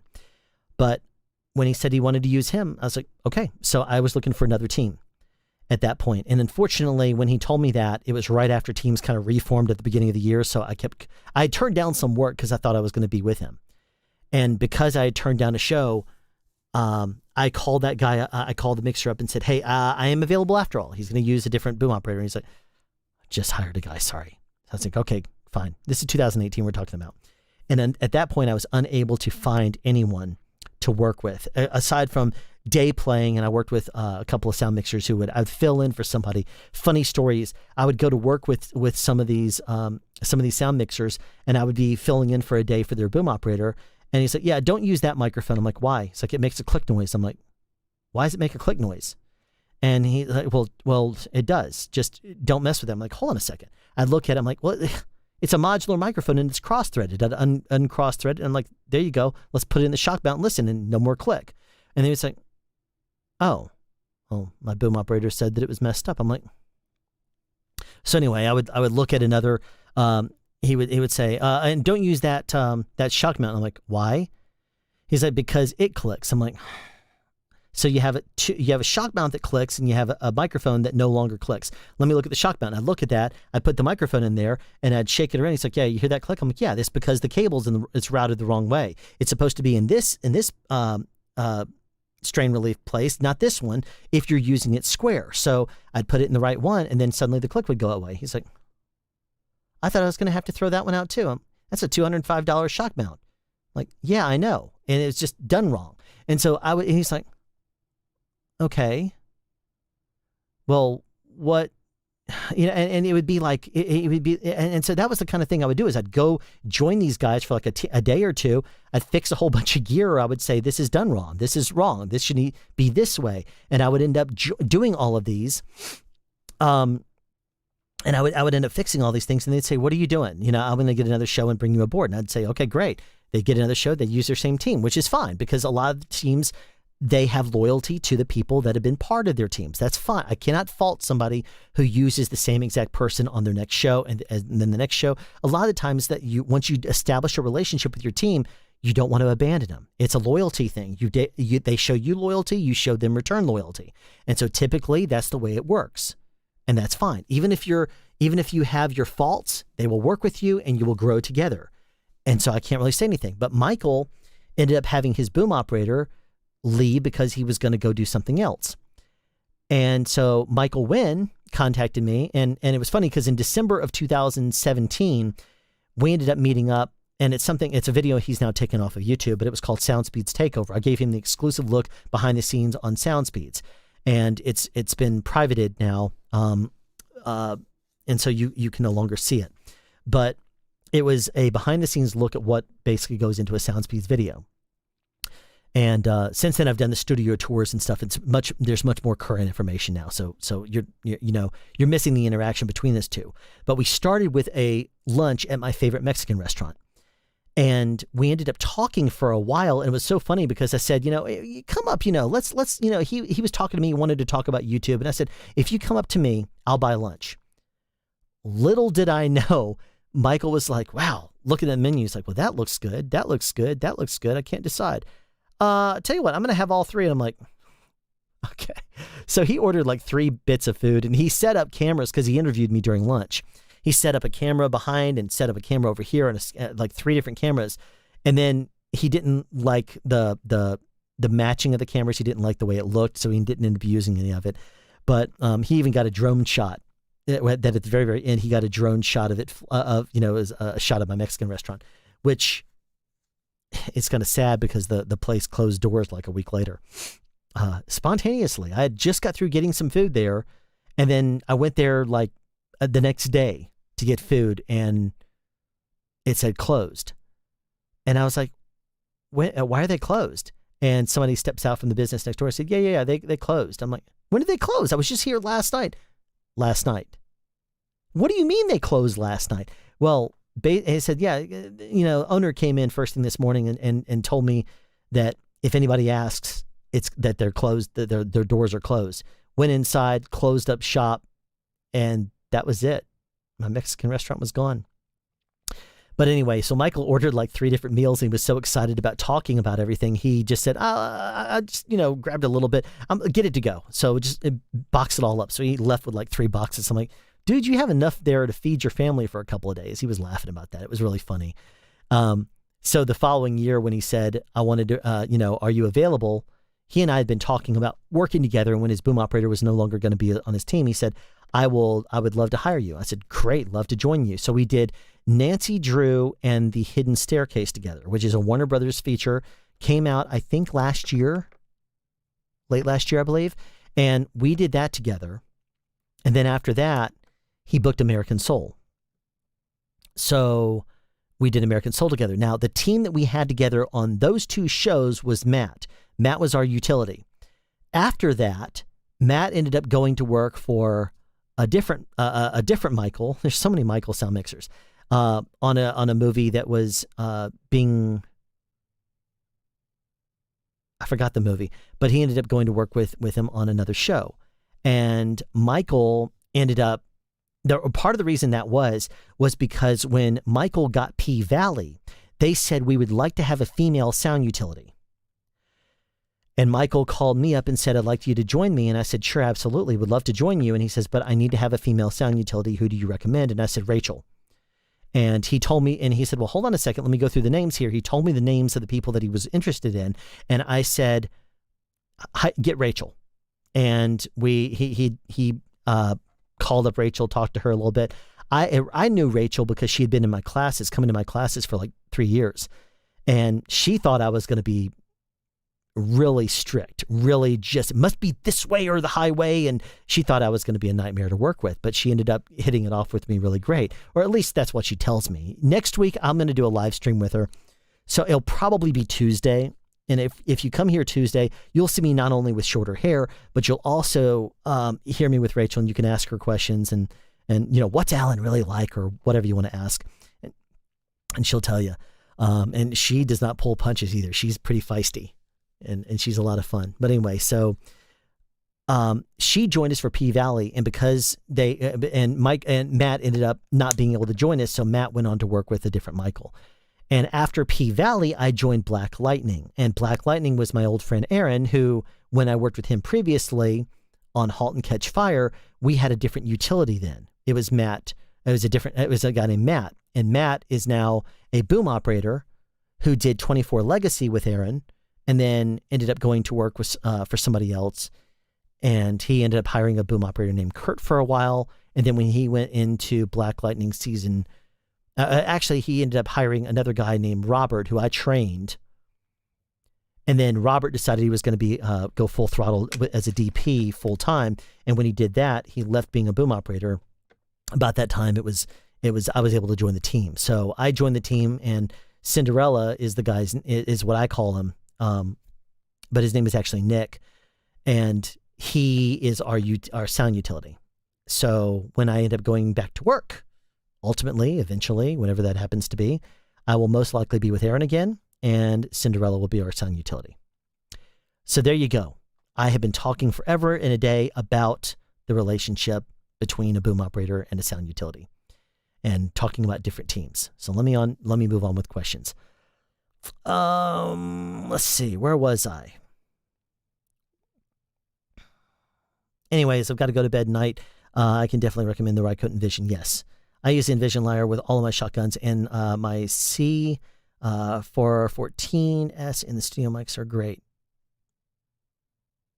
Oh, you probably use the Rycote USM for the C414, the universal shock mount. Is that correct, PJ? Comes stock with 72s now. Yeah, that's what I was thinking. I remember them back in the day when they came with 62s, but I was thinking they probably came with 72s now, because when they first came out, they had the gray ones and they had the black ones. The black ones were low tension and the gray ones were high tension. Then I think they added an extra tension, and that's when they named them 62s, 72s, and 82s. So there you go. Okay. Awesome. Wow. You don't know what you don't know. Thank you. Well, Kevin, if you want me to send you some links, then by all means, let me know. Shoot me the links, or shoot me a message, and I will gladly send you some links to some things if you're interested in checking them out. Shirtless Logger. Okay. Well, great. Thank you for joining and subscribing. That's amazing. That's awesome. Welcome aboard, man. Hopefully, if you're still here, you have any questions, by all means ask.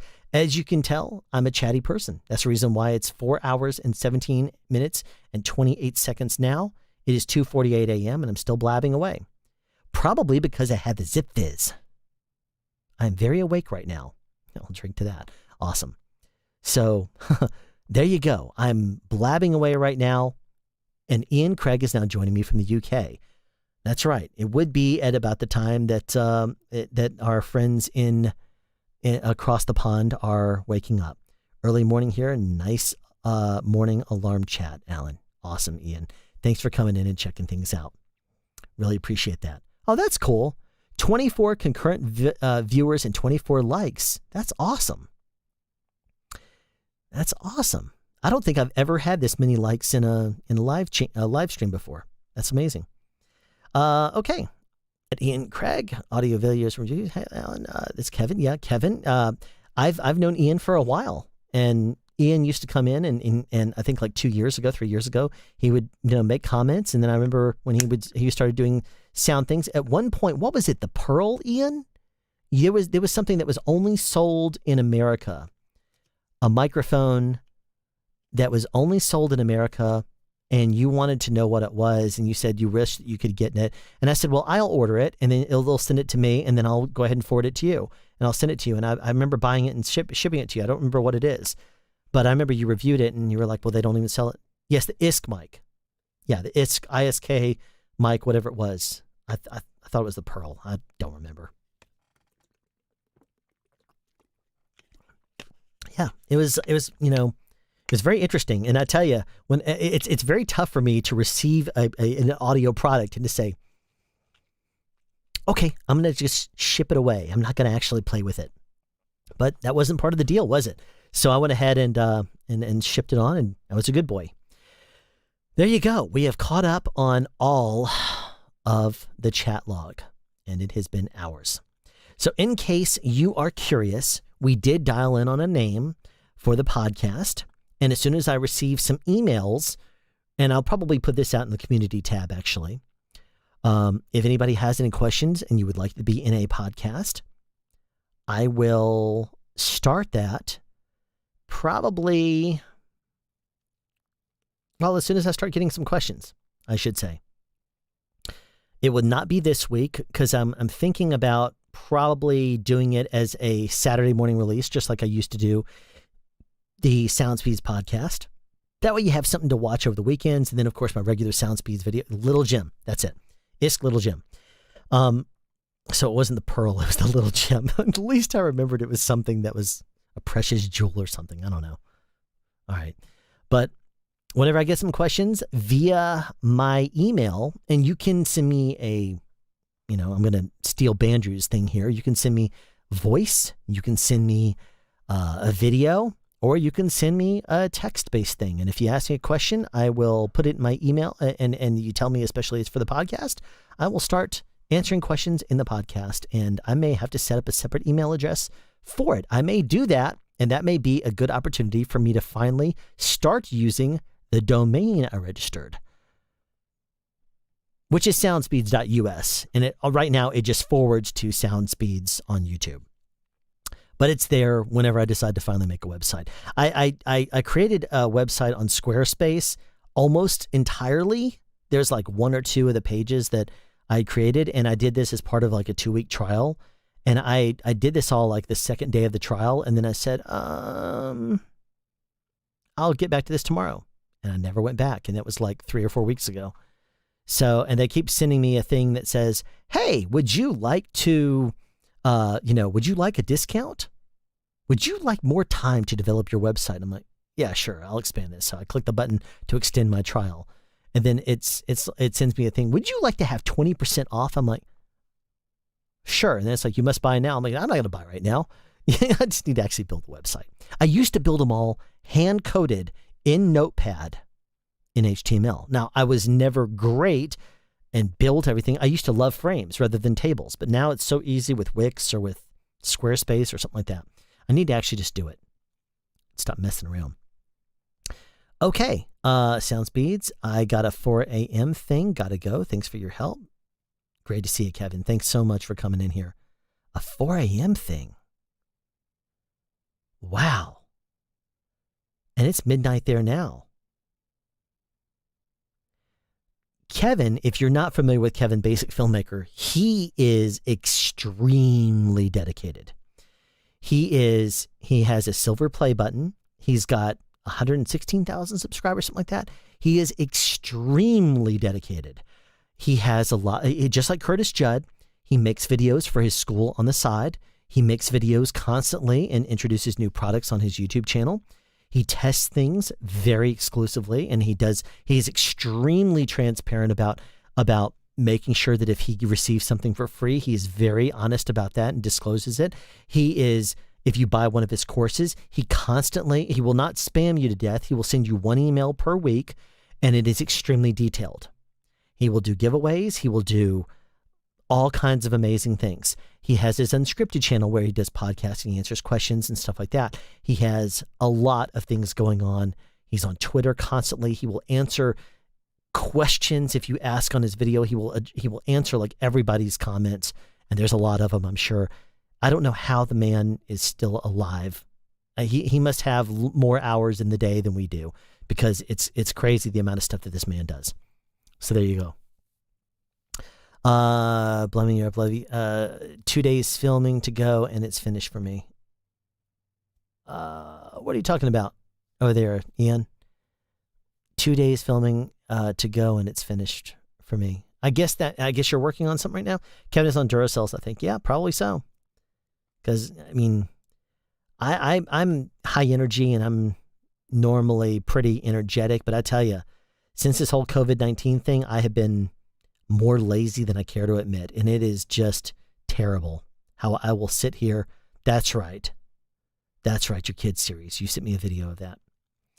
But I tell you, it is crazy how many hours of the day get sucked up with YouTube. When I was on Walking Dead, and we worked from the time the sun came up in the summer, which was about 6-something a.m., and I was in half an hour before that to load up gear onto a stake bed, and we would travel to the location, offload gear, get set up before we would start shooting. And then by the time the sun would come up, we would start to have our first rehearsals and stuff like that. And then when we would lose the light and it was too dark to expose film anymore, and I do mean 16 millimeter film, which was like in the late 8 o'clock hour, we would pack up things to the truck in the darkness, and that was it. It would be done for the night. And I tell you, we did that, and then I would go home, and when I first started Sound Speeds, I was doing a video every 3 days for the first 100 videos. So you're talking about, usually I would record on Saturdays. I would record for 3 or 4 hours, just record enough to get together a video. Now the videos were shorter back then, but that was the way it was. And so I tell you, it was a challenge to edit when I would get home from Walking Dead and then get a video turned out every 3 days. But I did it. Very, very challenging. And so yeah, I know how hard it was to do that. And it was very, very difficult. But there you go. I will, since the questions have run out, I will call the stream here at right now. It's been 4 hours and 26 minutes and 6 seconds since I started the stream. I will put this up one more time, that if you are interested in one of the cables that I have available, I am hand making using my years and years of expertise in making cables and figuring out what to do and what not to do with regards to cable making, and all of my little meticulous, crazy things that I really enjoy doing with regards to making cables and how I do them. If you are interested in a cable handmade by me, the way that my way, basically, then I'm selling those for $50, and that includes domestic shipping to the United States. If you are in international land, then shoot me a message if you're interested in a cable that's a 10-foot XLR. I will certainly work out shipping. I'll basically give it to you at cost. Whatever the shipping is, I will charge you. And that way, if you want to have an XLR cable, it is, I say that it's kind of like if you want to buy a Mogami Gold, it's $70 on YouTube, not YouTube, on Amazon here in America. And if you are interested in, it's kind of to that kind of quality, but it's handmade and it's the way that I use, using the components I like and stuff. It's got a lot of shielding. It's got a lot of little things in there. And I'm very meticulous with my soldering and stuff like that. But anyway, if you're interested on an XLR, or if you watch my video on measuring EIN and you're interested in me making you a 150 ohm dummy XLR, which is something that I received questions about, where do we buy one of those? And I'm like, after I received 3 messages from people saying, where do I buy one of those things? I said, okay, I'll sell those too. So if you're interested, that was actually what started it. And then there's been a lot of interest since I did my Gummy Bear Little Nitro Spicy making cables video. People have been asking me, what do you do with regards to your cable when you make them? And, and so I said, and people have asked me if I can make them cables, and I've said, sure. And then they never get back to me. But now I've decided to, for a limited time, offer cables that I hand make and 150 ohm dummy loads. If you are so interested, you can get one while supplies last, I should say. Not really while supplies last. It's going to be probably, what is today's date? It is currently the 2nd of July. I will probably keep this going through until maybe the 12th of July. And I will discontinue it when I release my video on the 13th. So it's probably going to be another 2-week thing. Now, that is to say that if you don't want to buy a cable now, or you want a different cable configuration because you're not interested in a standard XLR, still shoot me a message. I still do have a side company, and I put things together, and I will still usually help out viewers and stuff like that. And so if you're interested in a cable, just tell me when you're interested or what you're interested in. Anyway, there you go. So shoot me an email at soundspeeds@yahoo.com if you're interested. But there you go. I'm pretty much done with, my company is basically, it's a DBA because it's considered a sole proprietorship. But I will tell you this, I am in the process of trying to register an official name that's not a DBA. That's not a sole proprietorship. I've been using SoundSpeeds as a sole proprietorship name for 3 years. And I've been doing business as a sole proprietorship under the name of SoundSpeeds, but I am looking to register an actual name, and SoundSpeeds would be underneath it. So there you go. You could sell a kit for people who are wanting to make it themselves. Yeah, I mean, I guess I could, but you know, part of the reason why my cables are the way they are is because I'm meticulous about the way I put them together.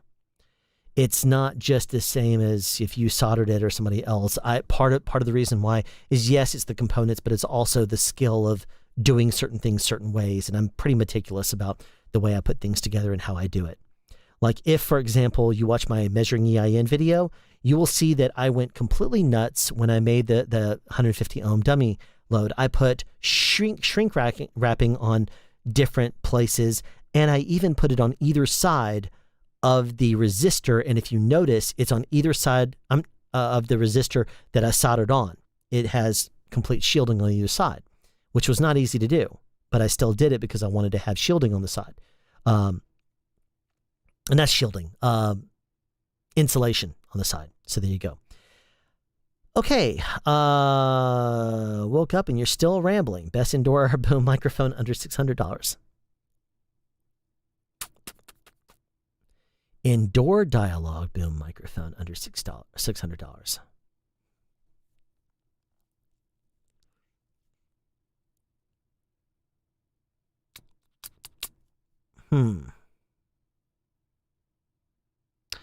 That's a toughie.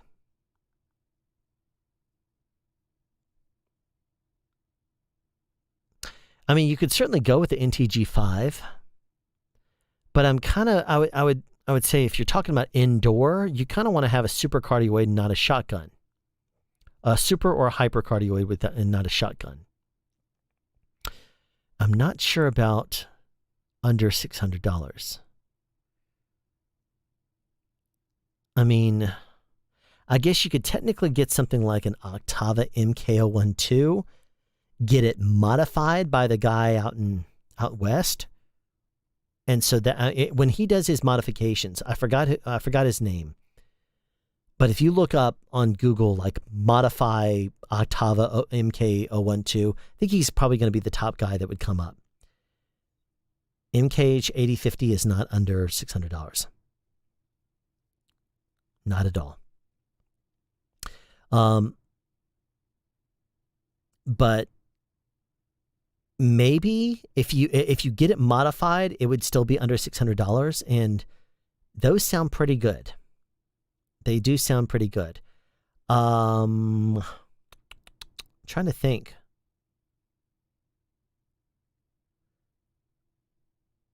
$600 is a tough price point. I think I tried listening. Let me see. Let me go to my cart. I usually add things that I want to try into my Amazon cart, and sometimes I'll put stuff in there just to remind me of them. Yeah, under $600 a toughie.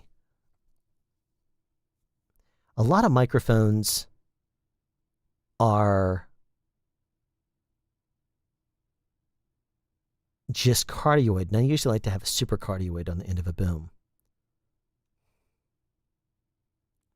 That's a tough price point. Let me see if, I mean, there was I have not actually heard them, but I've heard they're good. Let me look up and see if, remember the price point was right around $600. Let me see if I can find it real quick. There it is. I reached out to them when their company first launched because they have one product in particular that I'm very interested in. Their prices have gone up. So yeah, they're now all, they're like, this one's $1,200. The other ones were $700. Yeah, that's a tough price point, man. $600, you might be stuck. You might get a short shotgun, and in that case, then yes, an NTG 5 would be a great choice. So would be the Deity S-Mic 2S. Those would be a good one. Those would be good choices for under the $500 or under the $600 mark. I still wish that there was like a super cardioid that I could think of. Anyway. How can we order one of your cables that you make? Well, here, I'll put the thing back up there. The cable, you basically would just email me. If you shoot me an email at soundspeeds@yahoo.com, then I will take your order. I'll basically just, if based on what you're interested in, I'll tell you to either shoot me a Venmo or PayPal, $50. Just if you do PayPal, just make sure it's $50 after the fees, please. Because I still have to order parts and stuff like that. But there you go. So that's how you would do it, Shirtless Logger. Closed until July 16th. What does that mean? July 16th.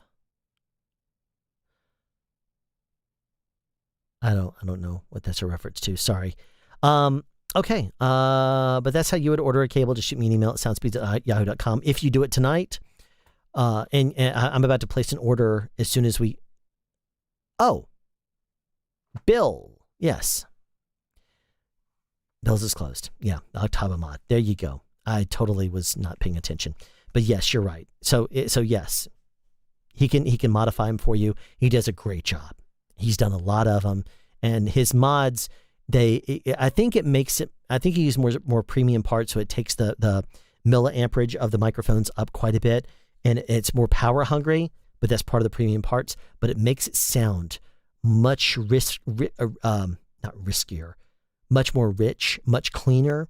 It has more reach. He does a great job. So anyway, there you go. Alrighty. Overestimate the conversion rates. Yeah, S-Mic 2S. Yeah, probably so. So NTG 5 or an S-Mic 2S, which would be around $319. So you could get probably two of them if you wanted to spend $640, and you'd have two flat microphones. There you go.